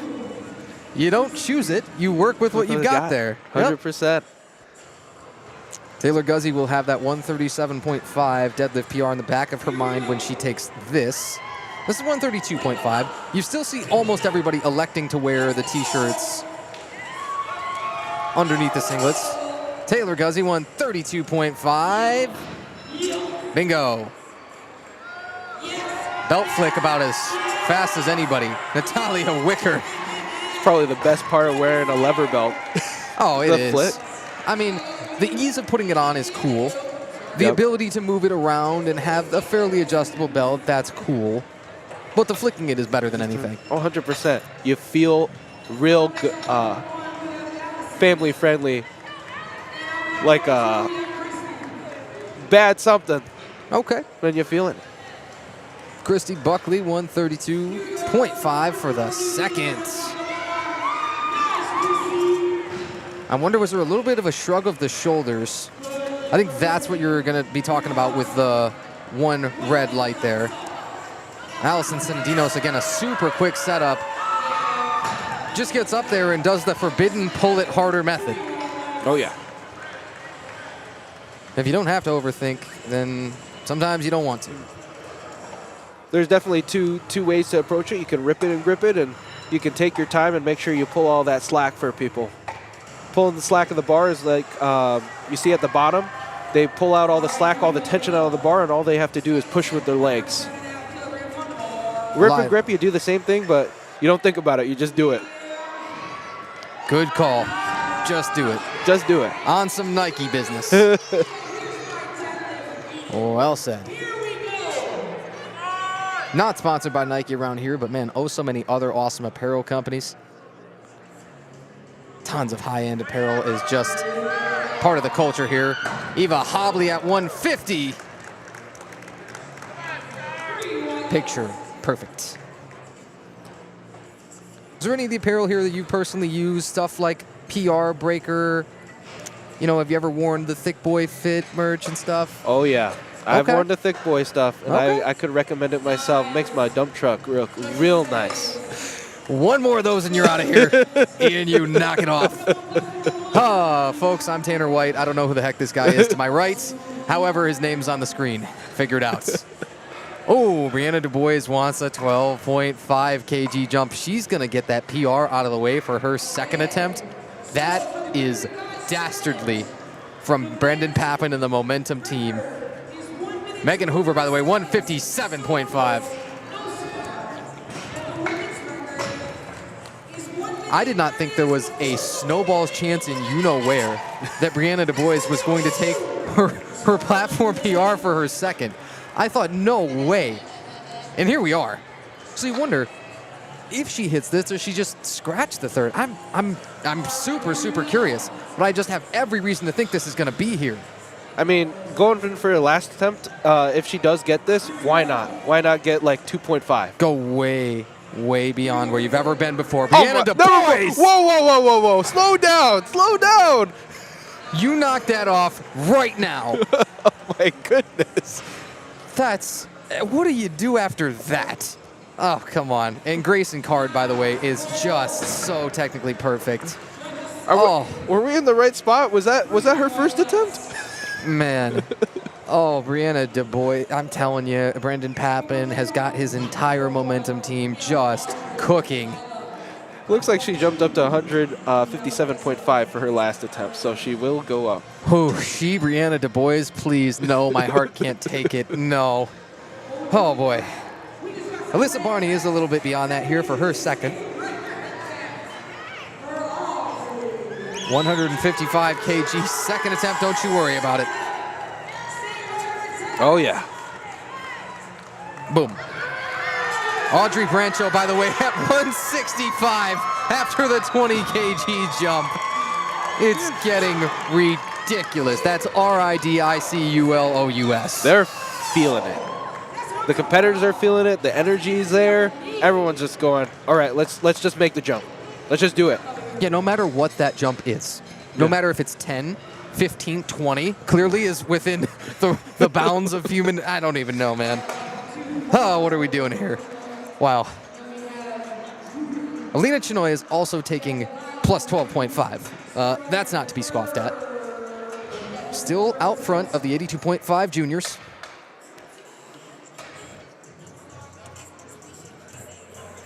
Just taking her time. No need to rush it. Yeah, but then there is need to lock that down. 160. Easy peasy. Delilah Werner had issues on her second. Barely broke the floor with it. Maybe a little bit of an uneven setup of the two hips, and I think that's going to cost her too. It's the same thing. I think when she goes to pull, immediately that position changes right as the bar is about to leave the floor. You see what I see? Yeah, no, I do see what you see.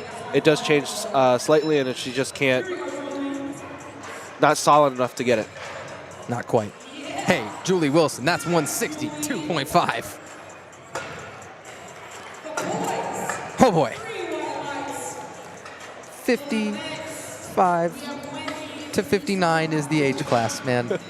55 to 59, the women's 82.5s. Not your grandma's grandma. Uh-huh. Oh, forget about it. And Wendy Cloud's going to come out here, and she's got 130 on herself, in all fairness. Sarah Dadswell, again, is going to make a 20 kg jump. That's just so comical. And we're never going to count anybody out on that with the jumps that we've already seen these competitors just wail on for their thirds. Wendy Cloud, 130 piece. A grind. Yes, but wait on lights. And Sarah Dadswell plus 20. I wonder. It could be. Hello? Maybe? Tick, tick, tick, tick, tick. The worst 10 seconds on earth. Yes! Oh. That's such a stressful point when you get up there and you just can't quite lock it out. And then you see a lot of people just hyperextend because they're just trying to finish out that lockout. Or accidentally rested on the thighs. And as you mentioned, be called for the hitching or the ramping. So easy to do with either of those. Denise Garza, 130 piece. Just beyond the Come knee. on. Oh, it's stalled. You saw the shoulders slump forward, and then Denise is going to be a great sport about it and will be able to laugh that off. Hey, you just got to keep those shoulders back. Once they roll forward, it's pretty much game over at that point.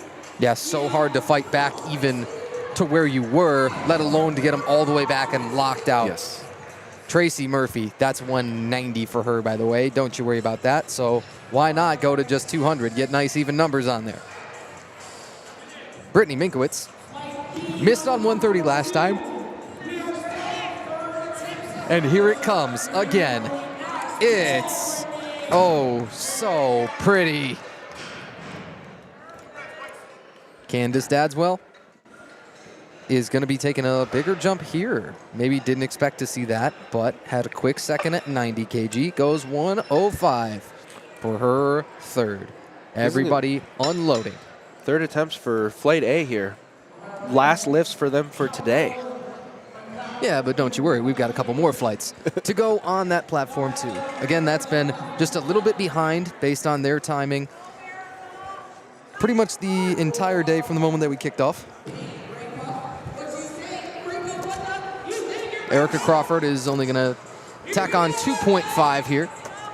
137.5 at the knees. Yes, but that's where it's going to end. Got stuck at that sticking point right below the knees. A trap for a lot of people. It is, and it will continue to be in perpetuity. All right, Dadswell family still working on a very good day.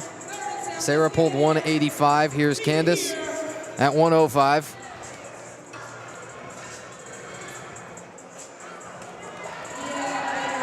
Oh, man. I mean, your back's got to be made of iron. For sure. There's a little bit of round as she does pull super, super quick. A little bit of give in the back. Natalia Wicker has been fighting. The fight of her life. Oh. How long could an attempt really go beyond that? Not a whole lot longer. No, a whole lot longer. Allison Sinadinos has given us two real quick pulls. She quickly comes up to that bar and just attacks it. Got Kathy going for her third attempt, 125 kilograms on the second platform. Just the control. She's just shown so much control in these deadlifts today. And even coming down, as always. Yeah. Thank you, Kathy. Yeah, she has to. Again, that one push-pull competitor, so that'll be the end of her day. Great way to end it. Allison Sinadinos tied her competition PR on her second. Is going to set up and just pull harder for the third. That's the only coaching cue you need. It's a tad too heavy, man. But such a quick setup. She didn't change anything. I think that's what I love most about her approach there is has the idea that no matter what weight is on the bar, I'm going to pull it the exact same way. It's really easy to overthink simple things like that and mess up your lift entirely. That's why, like Leah, you just pull harder. And that's all you need to do. Got 2-1. Take a look at Eva Hobley up on platform 1. Man, does that say 155 kg? It does indeed say 155 kg. That's 341 pounds right there. Oh, and just didn't feel right from the moment that thing got in her hands. So she'll have to sit on that 150 piece. That was a 360 total that she's going to take home. Christy Buckley, 140 kg. Oh, man, is that going to be locked and down? And Counted. And did you notice what her belt said? It said, No, I can I didn't. pet your dog? I'm telling you. I'm not stopping her. No, absolutely not. The personality that this sport attracts is just so priceless. Audrey Brancho, say hello to a 167.5. Lean back. There Lean we back, go. And down. If you heard Sam, she's like, take my picture, take my picture. Make sure you get my good side on that one. Uh-huh. 2 thumbs up, only right. Nicole Stoltz, 142.5. You bet. And Grayson Card at 167.5. Should be our second to last here in Flight A on Platform 1. Grayson, for the only time, meets some adversity and smashes a 7.5 kg deadlift PR. Yes, she did. Guzzy coming up, 142.5 kilogram. Guzzy, fuzzy, wasn't she? Bang! That's 5 on her all-time best deadlift too. Had the total PR secured, gets the deadlift PR, and just keeps getting better every time out there, no matter how quick her turnarounds are. And many of them have been very quick. Now Megan Hoover wants 170. Went up 12.5 the first time, going 12.5 the second. Oh, Megan Hoover, it's oh so come on, shaky. Megan. Keep pulling, Megan. It's a fight for her life, and a business decision at the very end is made. It's just that lockout. Sometimes the lockout's hard. You're just over right there, and sometimes honestly in your head you're like, oh, if only I could just have locked out just there and gotten the lift. But you don't get to choose what you have left in the tank. You get to use what you've got Left, 100%. Yep. Lila Sweet once more heading out without a t-shirt is your prerogative. The 150 piece. Back rounded off the floor. No way. No, she did not. Come on. Oh, yeah. And that's why they call her Lila Monster.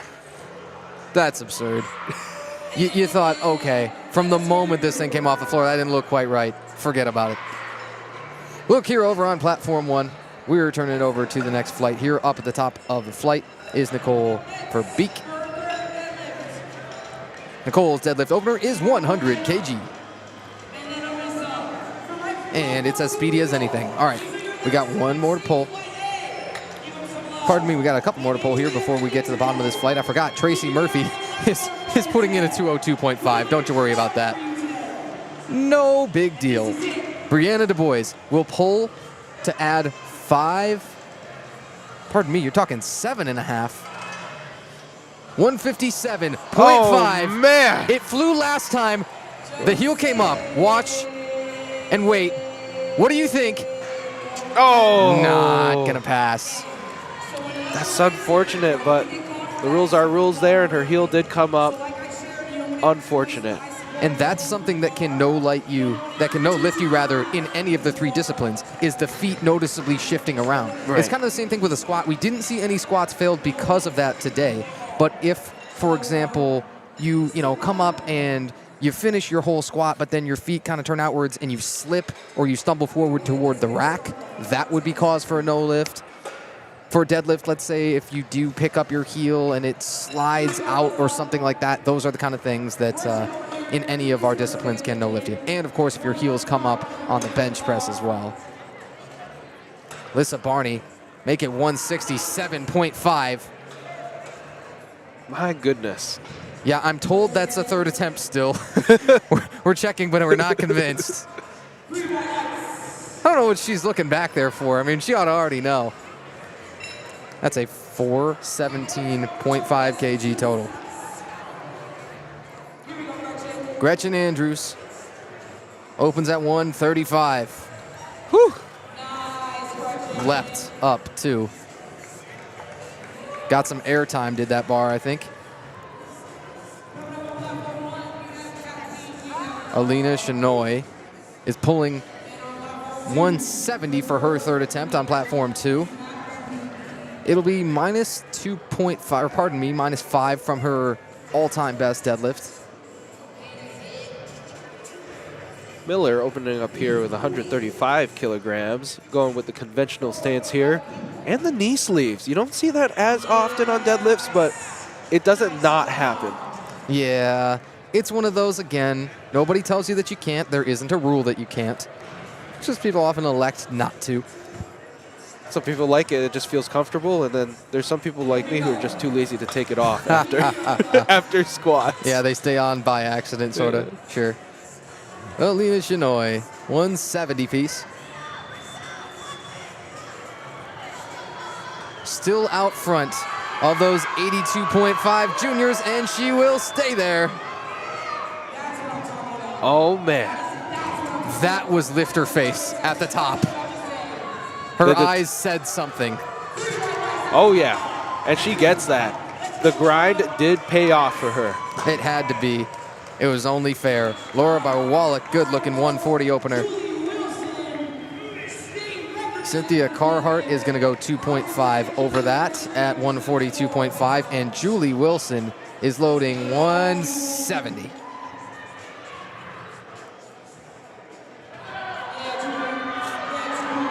Julie, lean back one more time and finish off one of the best Masters deadlifts you'll see. That is a comp PR. Count it. Up from 167.5.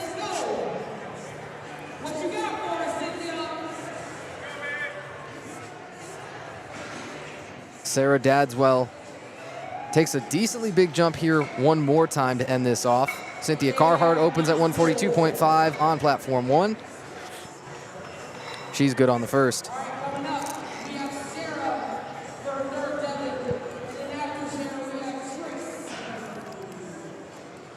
As you can see there that they're rubbing the bar off. Sometimes there's excess chalk, or there is that baby powder gets stuck to the bar, which affects with grip. So sometimes you gotta clean up the bar, allow there to get more chalk to get stuck there. So that's why they clean off the bar after every attempt there. This is a monumental pull from Sarah Dadswell. If she's able to fight this, I think it might have got stuck on the knee. I was gonna say she would have leapt all the way up to first place in those 82.5 opens.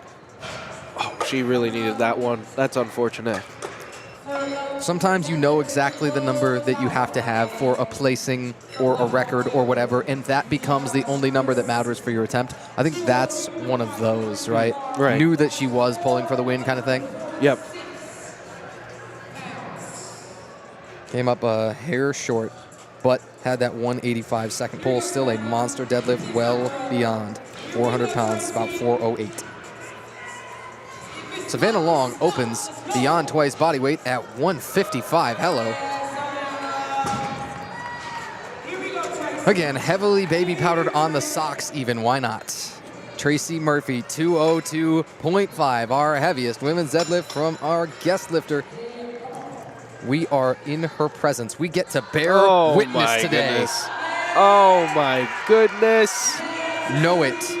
Sit in it. Simmer and understand what we have just seen. Bang. Olivia Chugg, you might guess her deadlift is awesome, just the same as the bench and the squat have been. Opens at 157.5. Yeah, what else is new?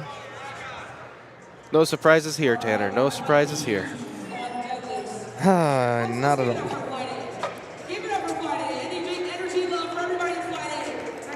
Nina White is going to be up now when we turn over to our next flight there on platform 2. Flight B. Yep. Flight B, then Flight C to finish still on that platform, and then we'll have some sort of a break. We can't guarantee you how long. we want to knock on wood if we say any kind of number, but it's just tempting fate regardless. What we do know is our primetime session is going to begin at about 5:30 p.m.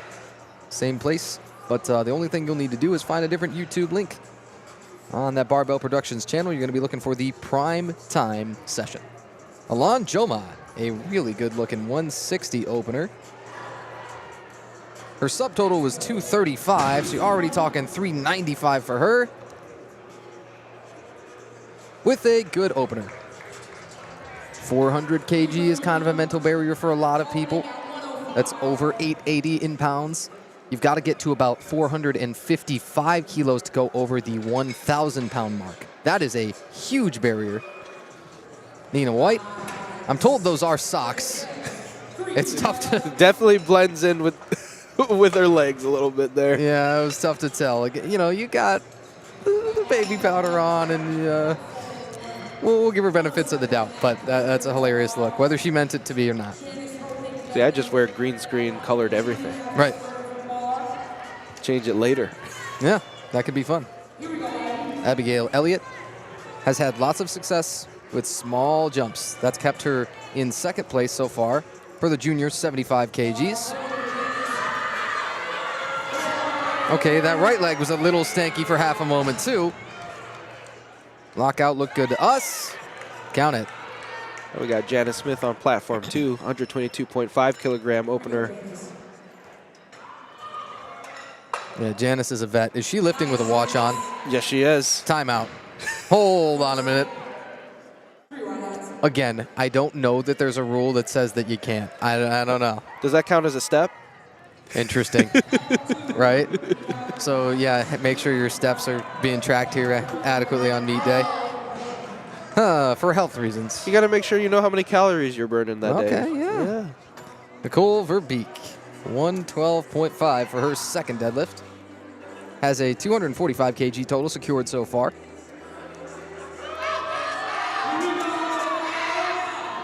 It's a solid second, if not a super quick one. She still has some in the tank for a third one here. She's going to have to really grind it out for that third one, though.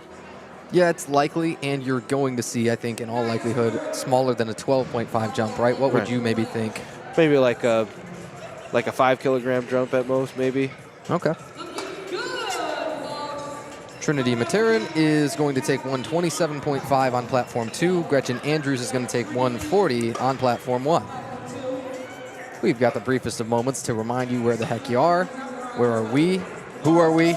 As we dissociate, sometimes we've got to bring ourselves back into the world of reality. But this is the USA Powerlifting Michigan State Championships, live from the Lansing Center in the beautiful capital city. Tanner White and Ian Varquez, so glad to be alongside you for, well, pretty much all day long. Thanks for joining us. Trinity Materin, 127.5 opener. 3 whites, no issues. Gretchen Andrews. Oh, well. In sync. Yeah, 140 kilograms here, sumo deadlift. It's kind of bound to happen, right, that we would have some of those eventually. Well, we try not to step over our toes here. But it's yapping so long. And there can be some repetition involved in there. That, yeah, it's not even surprising. Good deal. Diane Celeste Nelson. A little fist bump. Yeah, well, you got to get them. There's never a better time than immediately before you're pulling. Those sparkly socks. Dude, I think the sparkles and the rhinestones are a theme that I might have to get hip to. Rolls the bar in and then pulls that bar up so smooth. Kathleen Miller's second attempt is 142.5. There's just so many backs of iron when you've deadlifted for so many decades, when you never fear a pull, when you approach every single one with the exact same intent. Looks like you can keep doing this for a long time. Oh, forever. Forever and ever and ever. And most people, regular people, are scared of just breaking their backs. Here, we're just worried about how much weight we're pulling. Yeah, pretty much. You tell me Sarah Blom thinks about anything else but just, destruction of barbell and just, bringing pain. I'm expecting this to just fly right here. That's what she does. I mean, she just doesn't pull any other way. Come on. Come on, Sarah. And look at her face. Was that... I wonder, Is it chalk? Is it baby powder? Is it salts? What it could be on her, because anything would not surprise me with her, right? No. Anything, it could be anything. For all I care, it could be like powdered sugar or something. Yeah, see if I care. If you needed a real pick-me-up. Good carbs. Certainly. Laura Pine-Wallach, a smoked second deadlift at 145. Still sits third in her class. Katie Fracolosi opens at 147.5. And that's one of not so many of the super heavyweight competitors in the 100 plus there that you'll see opting for the sumo technique, right? That favors, on average, you would say, or at least you see more of the lighter weight classes pulling sumo. Right. Mostly, you definitely see a lot of the heavier weights go for conventional, and it's usually just when you're a bigger person, you tend to advantage more by doing conventional rather than sumo. I've heard some reasons behind that I'll toss about for you in a moment. Cynthia Carhart, pardon us, at 150. Beyond twice body weight for the second pull. Takes that total up to a 355. And Amy Bogue, second in the 100 open class right now. Opens at 155. A little sticky. It's a little sticky for her first attempt for sure. So yeah, we know the lockout's the hard part. But we'll see. Maybe she gains momentum. I mean, deadlift, you can't count it out. Like, it might just be the first pull, and then your second pull's like, what the heck happened? And you can empty the tank when you need to, because you know, yeah, when we're done with this, we're done for the day. 100%. Sydney Mount-Satson at a 150 piece. Yes, indeed. Savannah Long's gonna pull 165. So one of the reasons that I've heard why a conventional deadlift tends to favor larger lifters is total thickness of the torso and the way that that helps you to resist flexion. When you get pulled into excessive flexion of the spine, it's not that we're totally fearful of injury, that it's more injurious. It's more so that you're leaking power. And that makes a lot of sense. And do you think that the thicker torso could play into that and help you resist some of that? 100%. Having that thicker torso just keeps your brace better, and then like you can resist the force pulling you forward better. And so you will see Savannah Long pulling 165 on the second. That's huge. Savannah is got it 2-1. And then Adriana Arzola with a big old 162.5 opener. She's fourth among those women's 100 plus so far. But you do have room to jump still if you wanted to improve those placings. You're going to have, you know, some looks at the scoreboard. Everybody's going to be doing their mental math of, okay, if I have my best possible couple of attempts remaining here, where might I be able to end up, especially if somebody misses this and that ahead of me. You know, you always play the numbers game a little bit. Speaking of numbers, I know this is a big one. 167.5 for Olivia Chug's second deadlift. It still flies. And PJ Jones at 165. It's just her opener, folks. 165, just her opener. Olivia Chug, man, she's going to have a chance. If she should take that same 10 kg jump, she's going to go over 1,000 pounds for the total. You think she goes for it? I absolutely think she goes for it. I think 177.5 in a vacuum is an awesome deadlift, but I think to get you all the way to that 1,000 pound barrier, to 455 kgs, I think you almost have to. Oh, yeah. I think she knows the number. Her coach knows the number. Most people here, when she's got the big fan club, know the number. I think she will. She goes for it, 100%. Elan Joma. This will put her over 400, over 405 total, in fact. Again, that's 405 kgs. Good number for her. Jordan Selleck, a fantastic deadlift. Wow, she opens at 3 reds and the comp collar for 175. And Elan Joma on the 170. Money.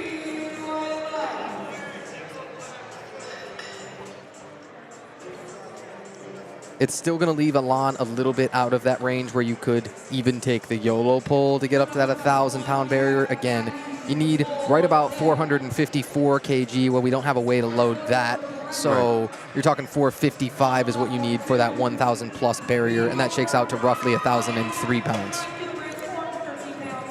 Hey, just for it's extra insurance. Hey, I definitely made it over the 1,000-pound club. Yes, solidly over, no doubt. Brenna Talford at 187.5, a huge Oh opener. my gosh. Oh, come on. No, that can't be right. Again, where do you even go from that? Like, do you jump 20? I don't know. Something huge. Something ridiculous.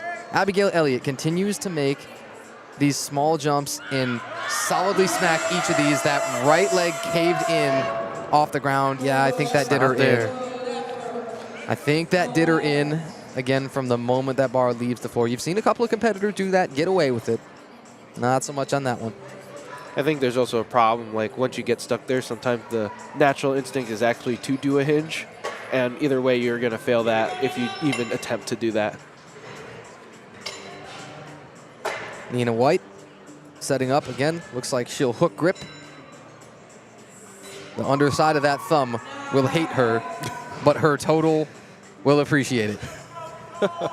It's this flat surface when you curl the thumb in toward your palm, that flat surface that's pointing toward the palm itself of the thumb that just gets eviscerated. You know what I mean? And so you chalk it as heavily as you can. I have pulled that way. I have not pulled my max or nearly that much that way. I've never tried it even on the platform, to be entirely honest with you.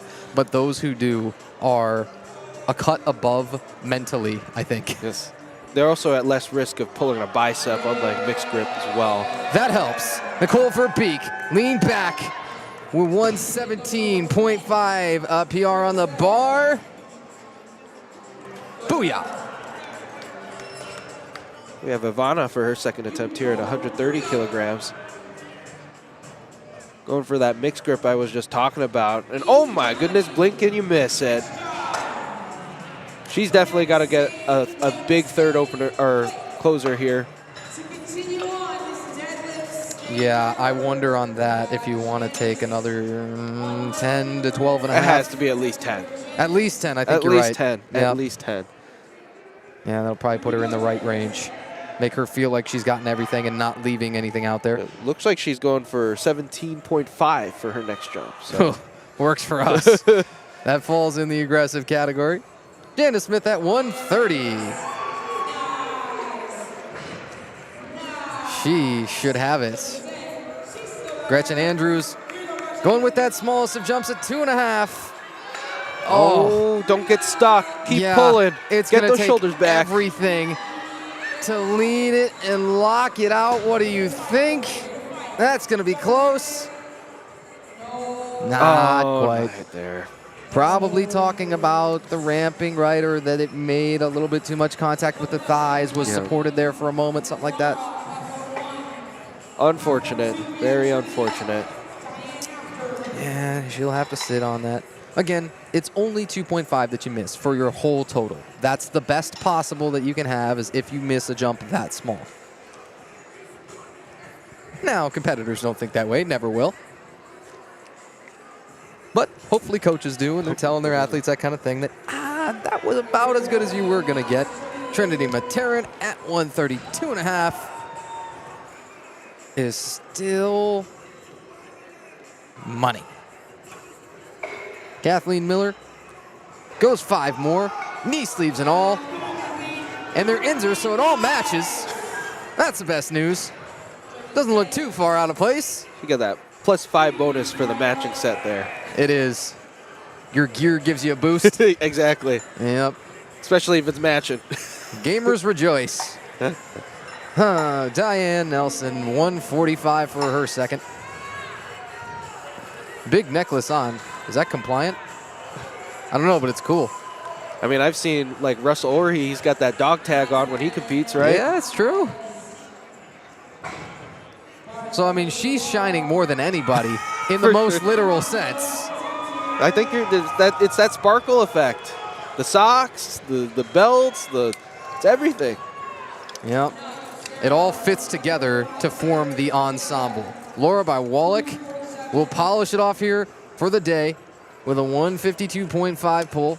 So take her total up by 7.5 to 372.5. Laura had that downward movement quick and about what she's going to get on the day.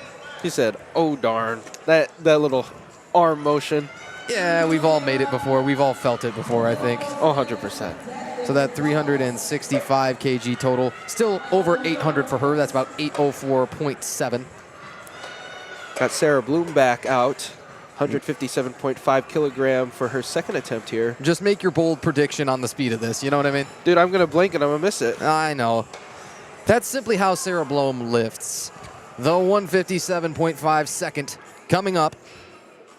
Oh my goodness. Come on now. I'm trying to tell you.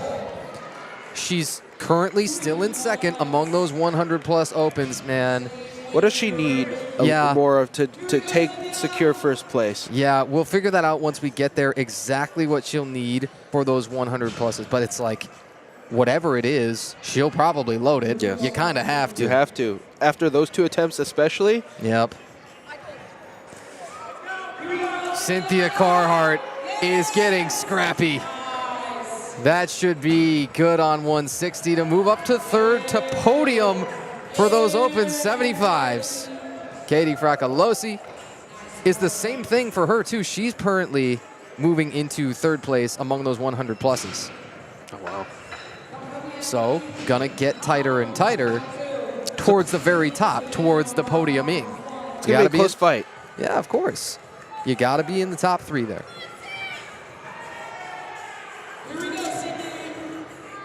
Sydney Motsatsen.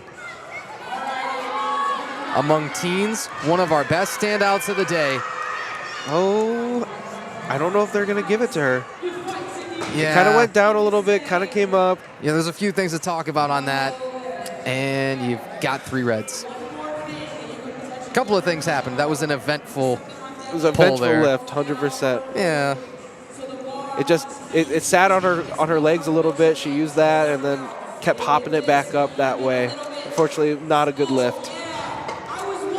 Amy Bogue just let loose. You know what we mean? Just let loose, yeah.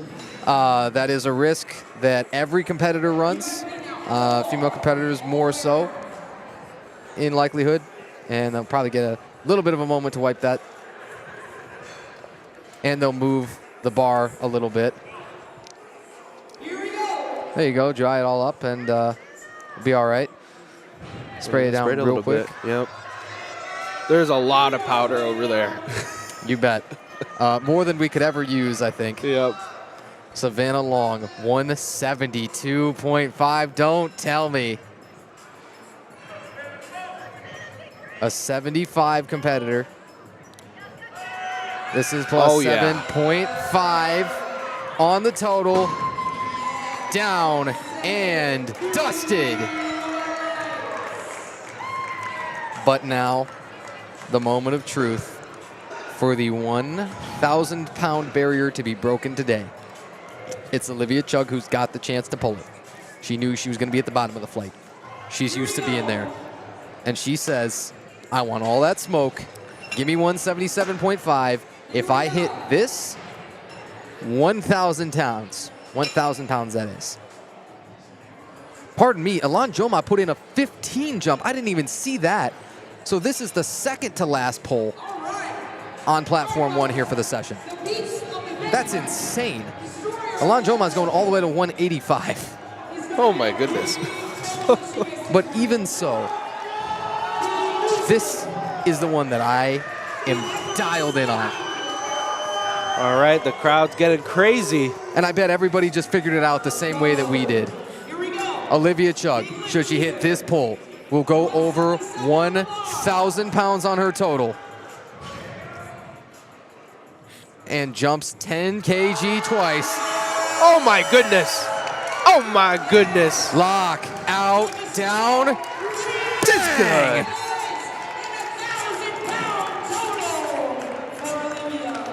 1K plus has fallen. We're not to the prime times. We're not to all of our male competitors. We are not to our heaviest competitors. And we're already beyond that 1,000 pounds with Olivia Chugg out of the juniors. PJ Jones, big jump coming at 112.5. Has a healthy lead over Taylor Guzzi in the open 90s. When you pull 177.5 like that and you flick the belt, not shocking. No, not shocking at all.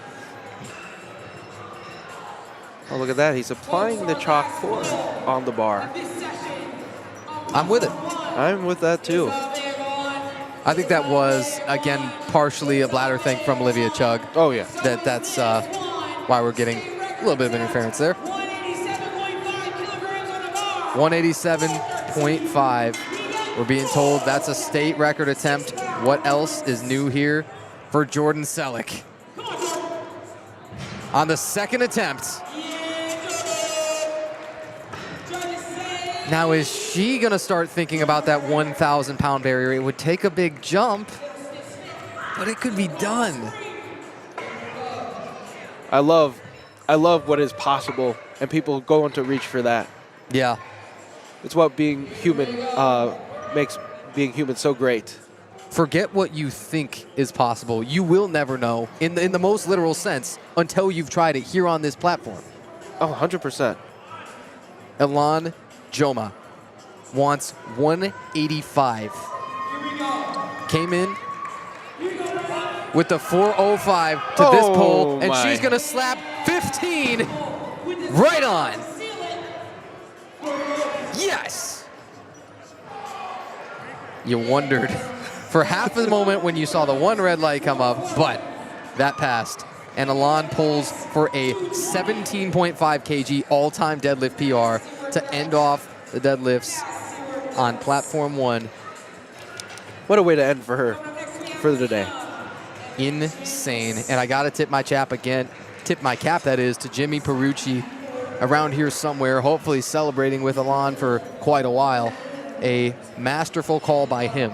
It's easy to see that 15 kg jump and think, that's going to be too much. That's 17.5 over her PR. I don't think that's the number.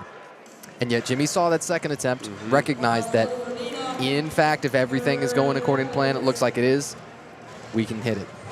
And that's exactly what Elan Joma did. Big total PR, big deadlift PR. Nina White, 122.5. To slap 7.5 more on that total, take it up to 287.5. Looks like she will, comfortably. Nina White has got it. It's a 7 for 9 day for her. Missed just the third squat and the third bench. Janice Smith will also have a chance at a 7 for 9 day.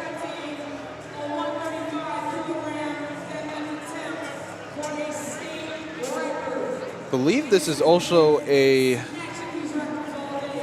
competition PR for her. She put that her best competition for deadlift is 130 kilograms. She's going for 135 here. And makes sense. It's probably her topping her own state record. Oh, yeah. That's the best problem in the world to have is beating your own record. Hey, if I beat me, I'm better than me. Real good problem to have. Comes here at 135 kg. Come on, Janice. And comes here too easy. Yes. And now we've got that other platform wiped away.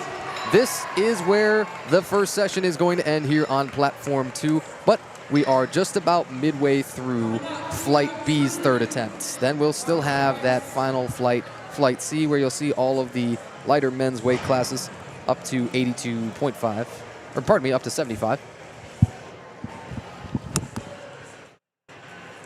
All right, Trinity Materin, 137.5 on the barbell. This is 2 linear jumps of 5 kg apiece. And this will up her total to 320 for the day.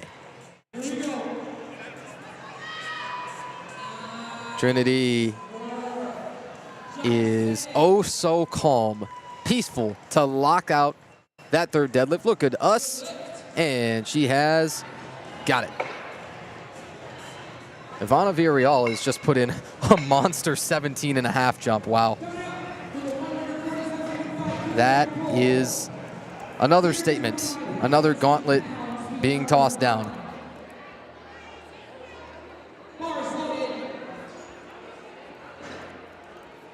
Ivana taking one of our biggest deadlift jumps, as we've already seen some real aggressive ones.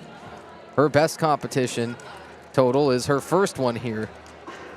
What a debut to make, what a time to do it, to just let loose. She says her goal is to have a good time. Well, I hope you've had it, but hey, polish it off with one more big 147.5. Bang. That's 325 pounds plus. Dusted. Ivana Villarreal.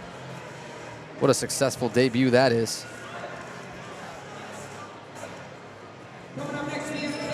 Ivana has 8 for 9 officially. You haven't seen anybody out of this flight B yet go 9 for 9, but Diane Nelson will have a chance, as will Sarah Blom. Everybody else with at least one missed attempt somewhere throughout the flight. Katie Fracalosi, 162.5.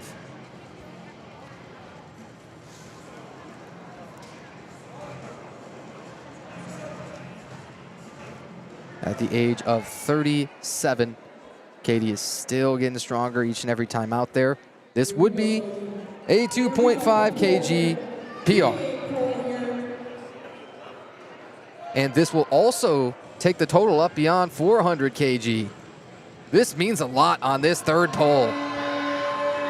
It's slow and sticky at the knee, and that's going to be just out of gas. You wonder, did she have a little bit of tweak in the low back or the hamstring, the adductor, something or other?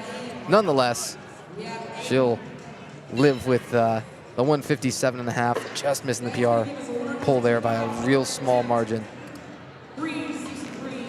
Just told you, Diane Nelson has a chance at a 9 for 9 day. She's not going to make it easy on herself.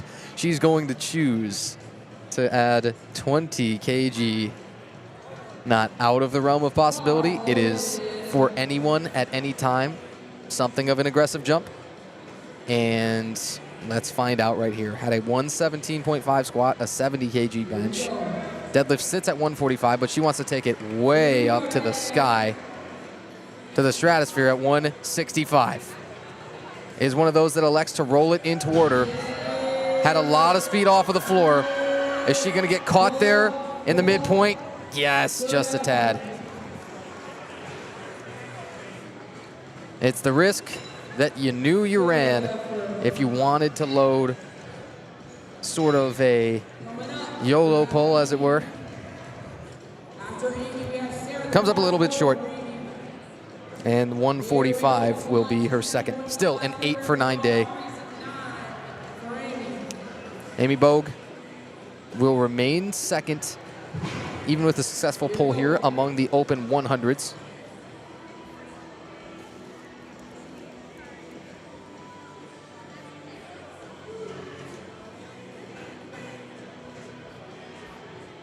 With great patience, now Amy Bogue pulls. Use that just pull harder method. Sometimes it's that simple.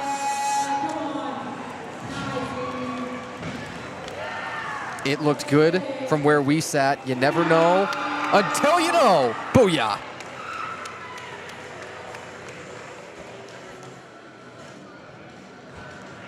And Sarah Blom comes out. It's going to be a real short stalking and then a vicious attack. That's our bold prediction on just what this is going to look like for her approach to the bar. Her competition best has already been tied, 157.5. You knew because she's Sarah Blom, she's going to take a big swing.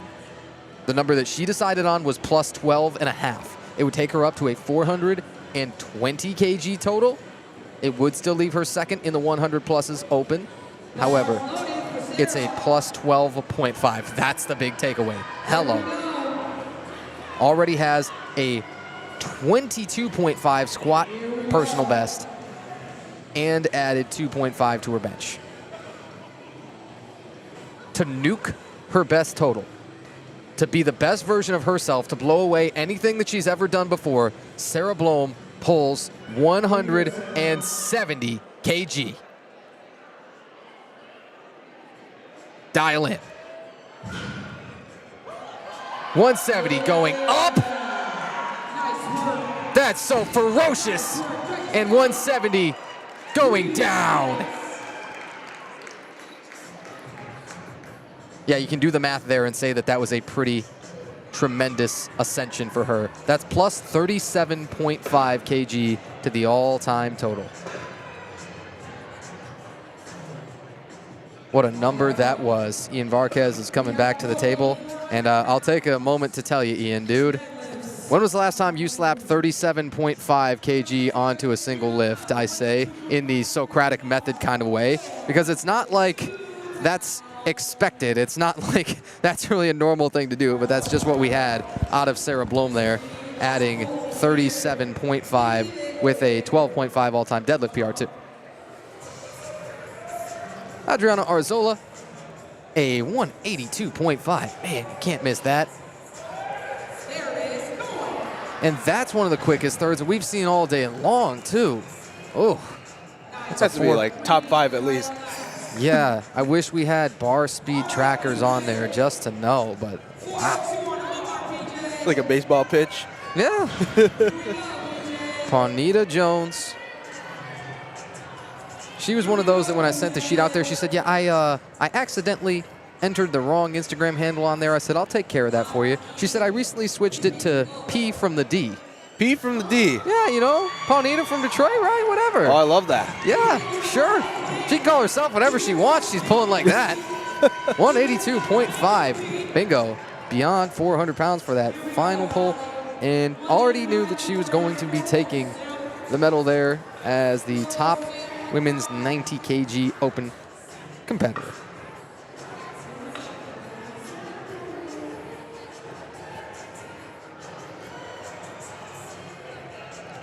All right, 2:21 p.m. We're working our way down to the bottom of our second to last flight. We got Flight C coming up. Those are the lighter men's competitors up to 75 kg. It's got me so excited, Tanner. I always love watching these lightweight men just see what they can pull. Yeah, you know huge people are supposed to be very strong. But the very not huge people who are also ridiculously strong, well, that's equally as fun. Holly Werp and lean back on the 185. She has got it. What a day for Holly Werp. Guys, I don't know if you can tell from the stream, but like whenever they put down that bar, the building shakes just a little bit. That's how much weight is on the bar here today, folks. Yep, you bet. Holly Werp has a 7 for 9 and just missed the second and the third squat on depth, but that was a 377.5 total. Jordan Selleck has just been hitting state record everything always, and now she comes up to the 190 on the bar. This would take her total up to 435 in kg.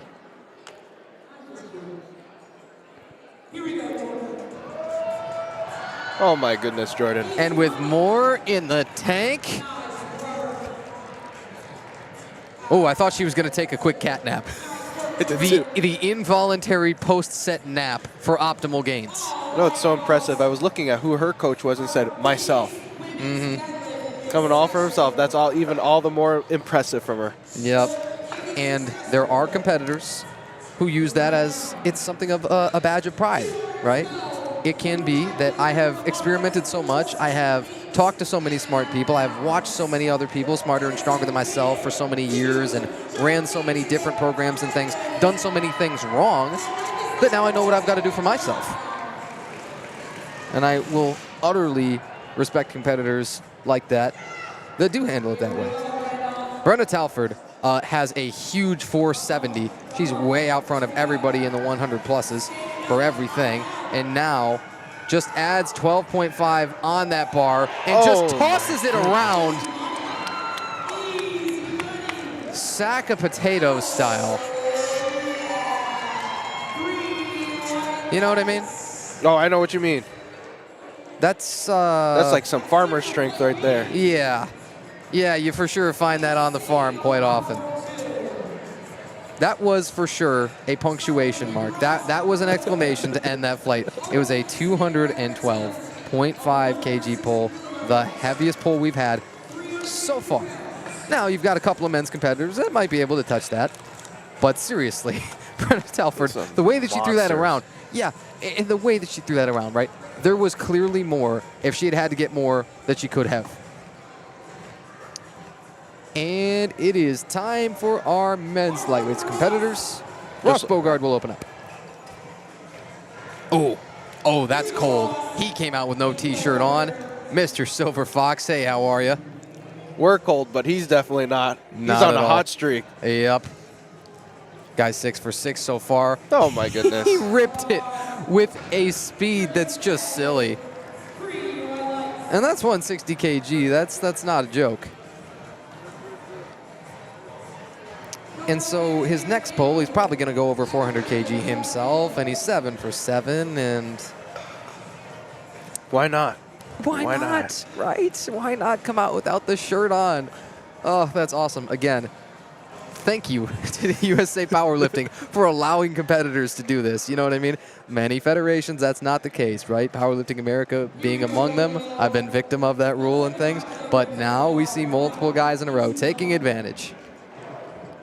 Daniel Hallam. Been a long day, folks. 2:25 p.m. You know how it is. Still here in session 1 of the day, our primetime session beginning at about 5:30. Daniel Hallam, 175 piece. Just about perfect. Oh. Uh-oh. Was he given the little... Is that the Cam Newton Superman, or what is that? I think so. I think that is. It might have been.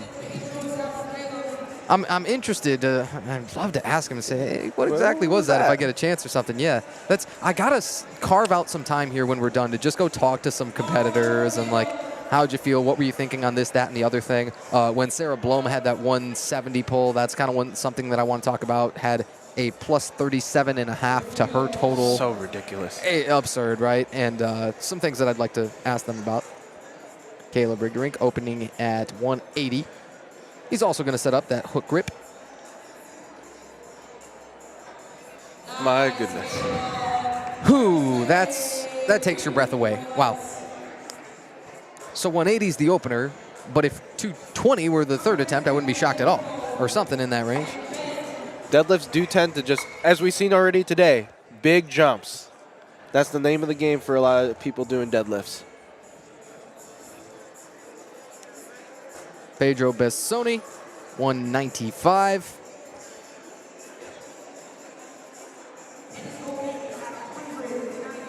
You don't see the attempt timer running down yet, so I guess we haven't had that bars loaded call quite yet.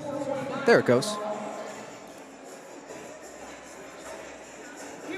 You don't have that on screen, but again, we're looking at that monitor on the TV stand behind our lifters. Over Pedro's left shoulder, as it were. Pedro Bessoni, opening pull here, 195. Looks like he's going to, nope. Switched on me last second. He will go with the mixed grip. Shouldn't have said anything. Oh, these openers, man, these are fun. And Pedro is beyond 1,000 pounds with just the deadlift opener. Good look for him. Ben Zhang will be even further beyond. He will be beyond 500 kg. Should he be able to hit this opening pull at 197.5.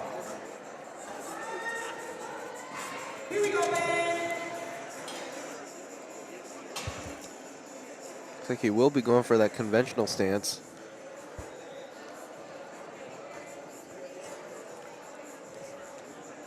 Sits the hips low. Rips. And should be good on that 197.5. Does he have the body of a 75 kg lifter to you? No. Or is that one of the biggest 75s I done ever seen in my life? Huge 75 guy. That's intimidating. And again, a lot of competitors are taking advantage of the fact that they don't have to wear the t-shirt under the singlets. Carlo Melendez, this guy doesn't have to tell anybody anything. He's just all business, and he's going to pull here at 200 to open. sits second right now among the 75s. Again, he's going to have a real good battle to be had with Trevion Tenayuke. Is it possible for him to catch up? It starts with a convincing first pull. It does. However, Trevion also has a real big deadlift on him. So it's one of those, you never want to root for the other guy to just miss. Right. But that's kind of, you sort of kind of need that to happen if you're Carlo Melendez to have likely the chance to jump over. Right. It's in the back of everybody's minds. You can only control what you can control. Can't worry about anybody else and what they're lifting unless you have an exact number that you know is capable where you're definitely within range of, yeah, I can load this for sure and hit it. Owen Enox, his opener here is 202.5. Hello. Woo! And his total is beyond 500 and everything. The man of the hour, here's Trevion. Opening up at 220 kilograms here. That's 485 pounds, folks. Just to start. Yes, it is. And you start doing the math, you say he's already well ahead of Carlo Melendez. I mean, I don't want to say this is decided, but Carlo put in 210 for his second deadlift, and the lead is currently 42.5 kg for Trevion. So, highly Trevion just unlikely. looked good all day. Yeah, super, super technical for him, and this is a 590 total posted if he just gets the opener here. Oh, my goodness. Yeah, you bet he got the opener. Remember, in 2024, here at USAPL Michigan State's, a 612.5 kg total. He's got to get 22.5 more to equal that, or 25 to best it. Something to think about. And it was an 18th place finish for him last year, and Trevion's probably thinking, I feel like I should be a whole lot better than 18th with the numbers that I'm posting there. Like, man, as a 75, I'm sure he's thought about that.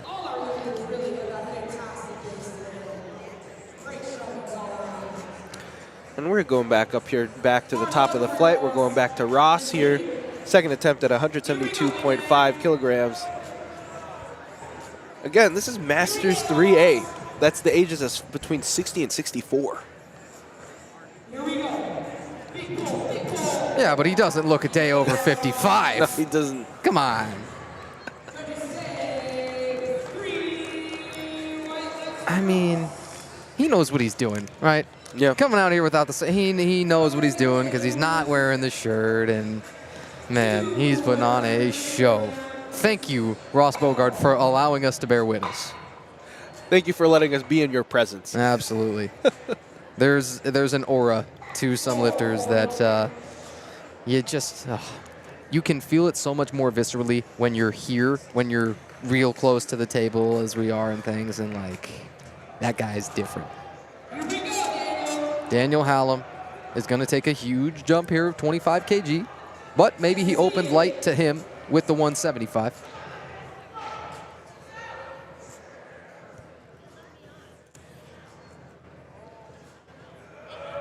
That 200 is not much slower than the first. That'll help, and it sets up a pretty big.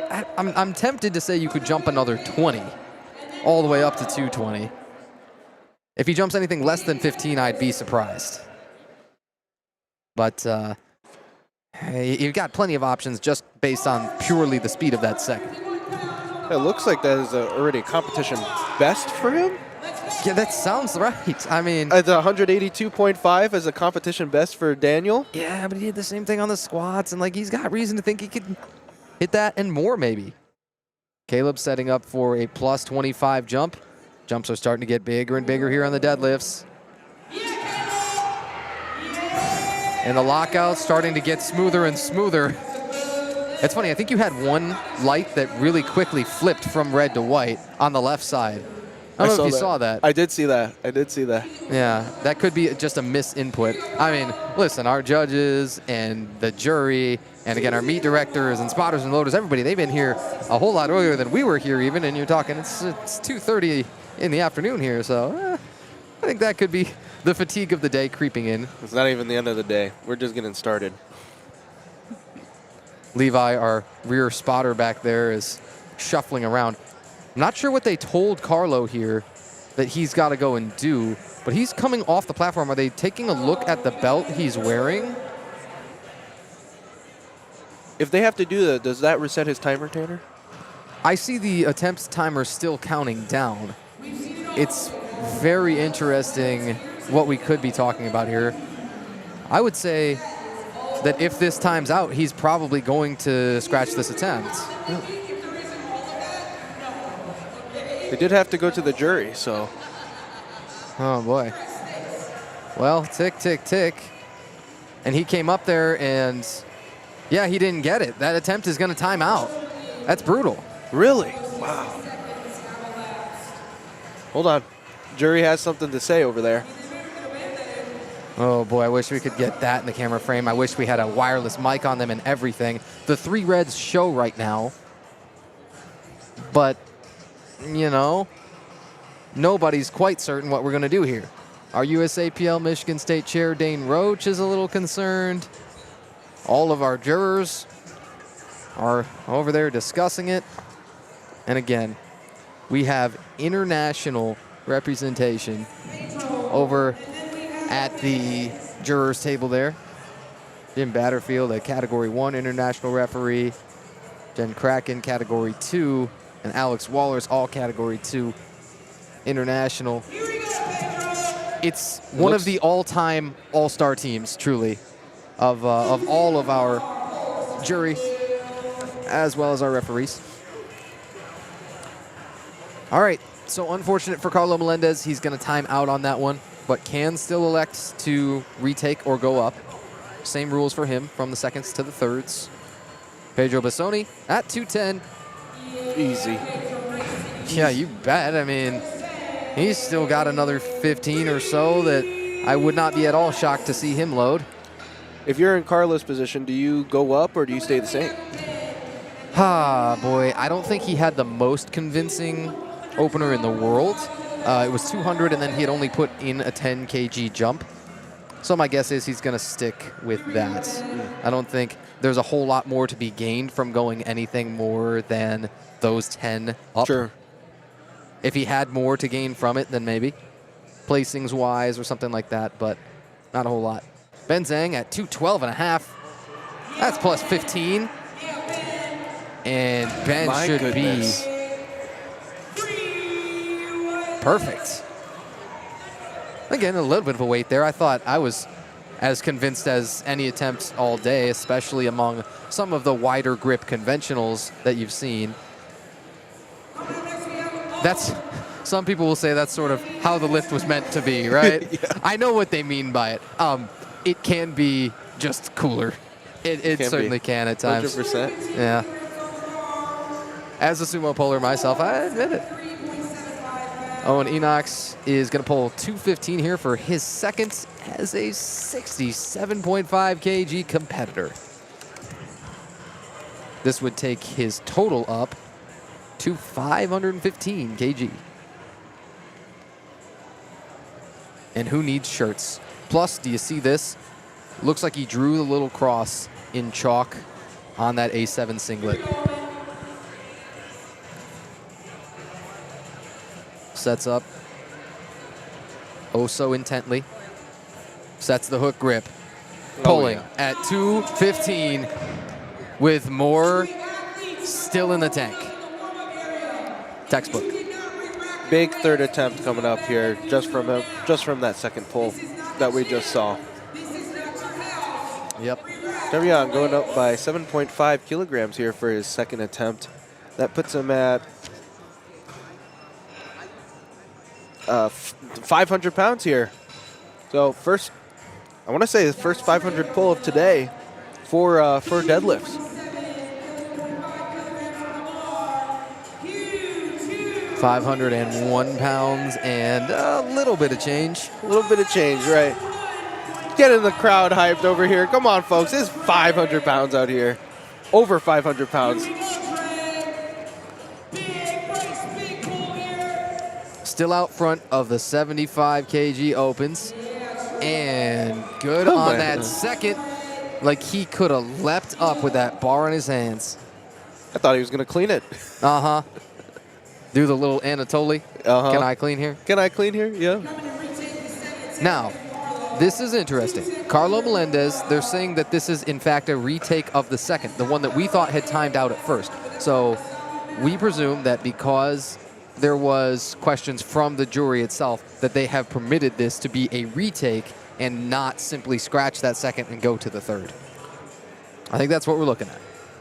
I believe so, too. It looks like, yep, still the same, and they're letting him go.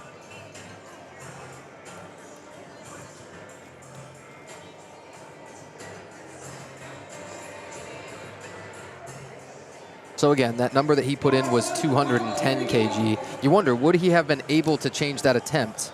That is, would he have been allowed to change that attempt no matter what number he wanted to put in at the scorer's table while he was waiting to get this retake? My answer is I have no idea. Yeah, no idea. I would say no because that was already what was locked in. I think that's likely, right. Here comes Carlo Melendez eventually to take that second pull at 210.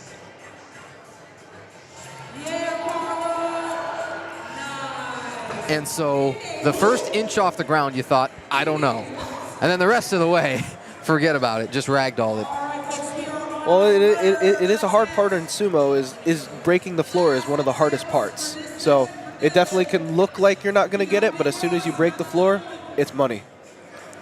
And it definitely was. Ross Bogard heading out.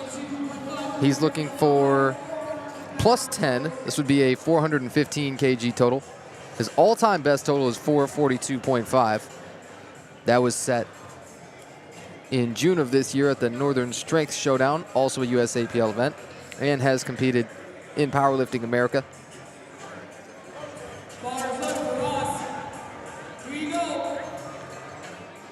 All right, the man, the myth, the legend.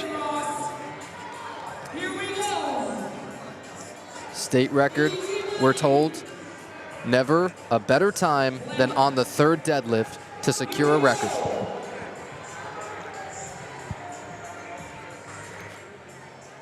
And go over 400 pounds in the process with veins popping everywhere. Ross shows the bar. Oh, Who's yeah. boss? It looks like we're already having Carlo come back up. That's a tough turnaround for him, Yeah. admittedly. When the second wasn't the fastest in the world, again, wanted to stick to the floor a little bit. Maybe somebody glued the plates down, in all fairness, you know, something like that. At least I guess he did get a little bit of extra rest on before his second attempt, but Right, but the turnaround from the second to the third will make this tough in all likelihood. Get to see some of our Barbell Productions crew all around there, getting those all-important photo shots. The action, again, the number one thing that I love about them is the one-stop shopping capabilities. well, it looks like they actually gave him a little bit extra time if you look at the timer on Oh, the you're screen. right, you're right.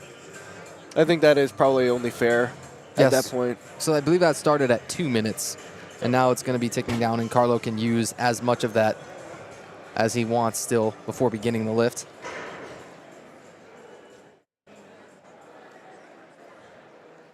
If y'all haven't visited my friends over at Victoria Viking yet, what are you doing? If you haven't gotten a massage from Terry yet, You think you'll take the grip challenge, Tanner? I think it sounded like a lot of fun. I heard Sam talking about it. Maybe. Maybe? Yeah, How we'll old- see. I thought, okay, can I go and lay down for a little bit? Can I go and take a little snooze here between sessions? I think the likelihood is probably not. No.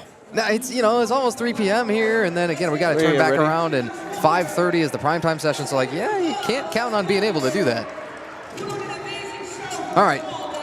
Carlo Melendez now knows it's him versus himself. Had some interesting delays, was able to come back, still hit that second. Gets the third now, wants to slap 5 more on. Won't be easy with everything he's had to think about. Here's the 215 for the 562.5 total. Carlo Melendez. Vamos. Oh, not there. Yeah. To be fair to him, he still had that real quick turnaround, even with the extra minute. That's tough. That is tough. Yeah, it's almost performative to just give one single extra minute, as opposed to a whole flight's worth of lifters in between him and when he would be up next, as it were. So you had a feeling that was a high likelihood, and nothing more Carlo can do about it. And again, you're glad that it's not missing a huge chunk off the total. It's -5 to the whole potential total.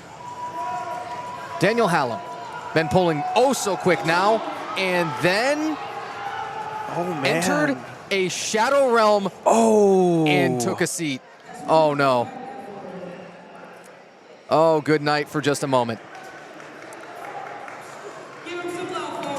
That's in no way shocking, considering the position that he ended in, just a couple of inches off of the floor. And the fact that he just held that all in, that's not uncommon for deadlifts. Happens all the time where people are just bracing so hard that they faint. It happens. It's not uncommon. Yeah, a risk that you knew you were running. Yes. We're happy to be with raw lifters because you do see that even more on the equipped side of things. That's not even something we've really gotten into today, but yes, we do feature all raw lifters over here for these USAPL State Championships. Yeah, no harm, no foul, really. Daniel, he hopped up, and more power to him for sticking with that for oh so long. We know he gave it his all. Yeah, there's no more questions. That was all answered. Asked and answered, as it were. Owen Enox with a huge 222.5. Hello.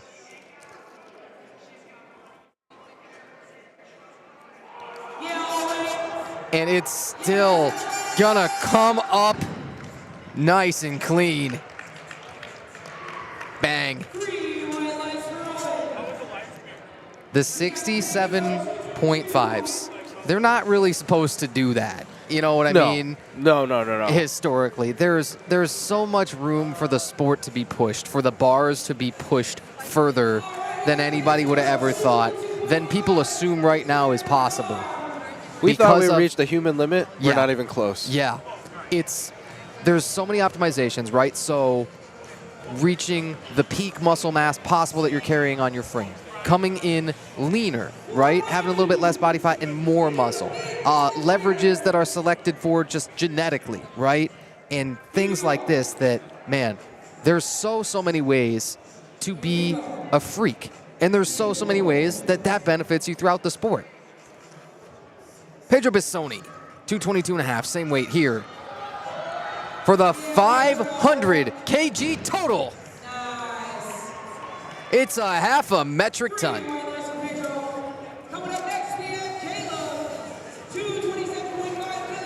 The metric system. Love it or hate it. Gotta know it.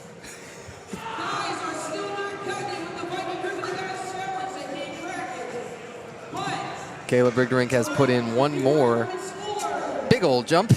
You can do the math there, but that's 22.5 up. It's already sitting on 495 kilo total, which, great number, especially for the teens and especially for 75s. And you combine them and you're like, oh my goodness. But then he wants to add 22.5 more. What is that, a mini fridge? Roughly. Roughly. You know. Small fridge. Yeah.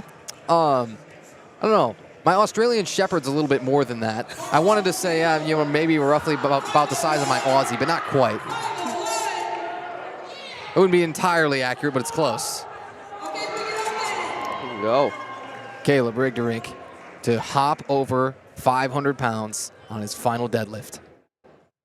227.5. It's on the barbell.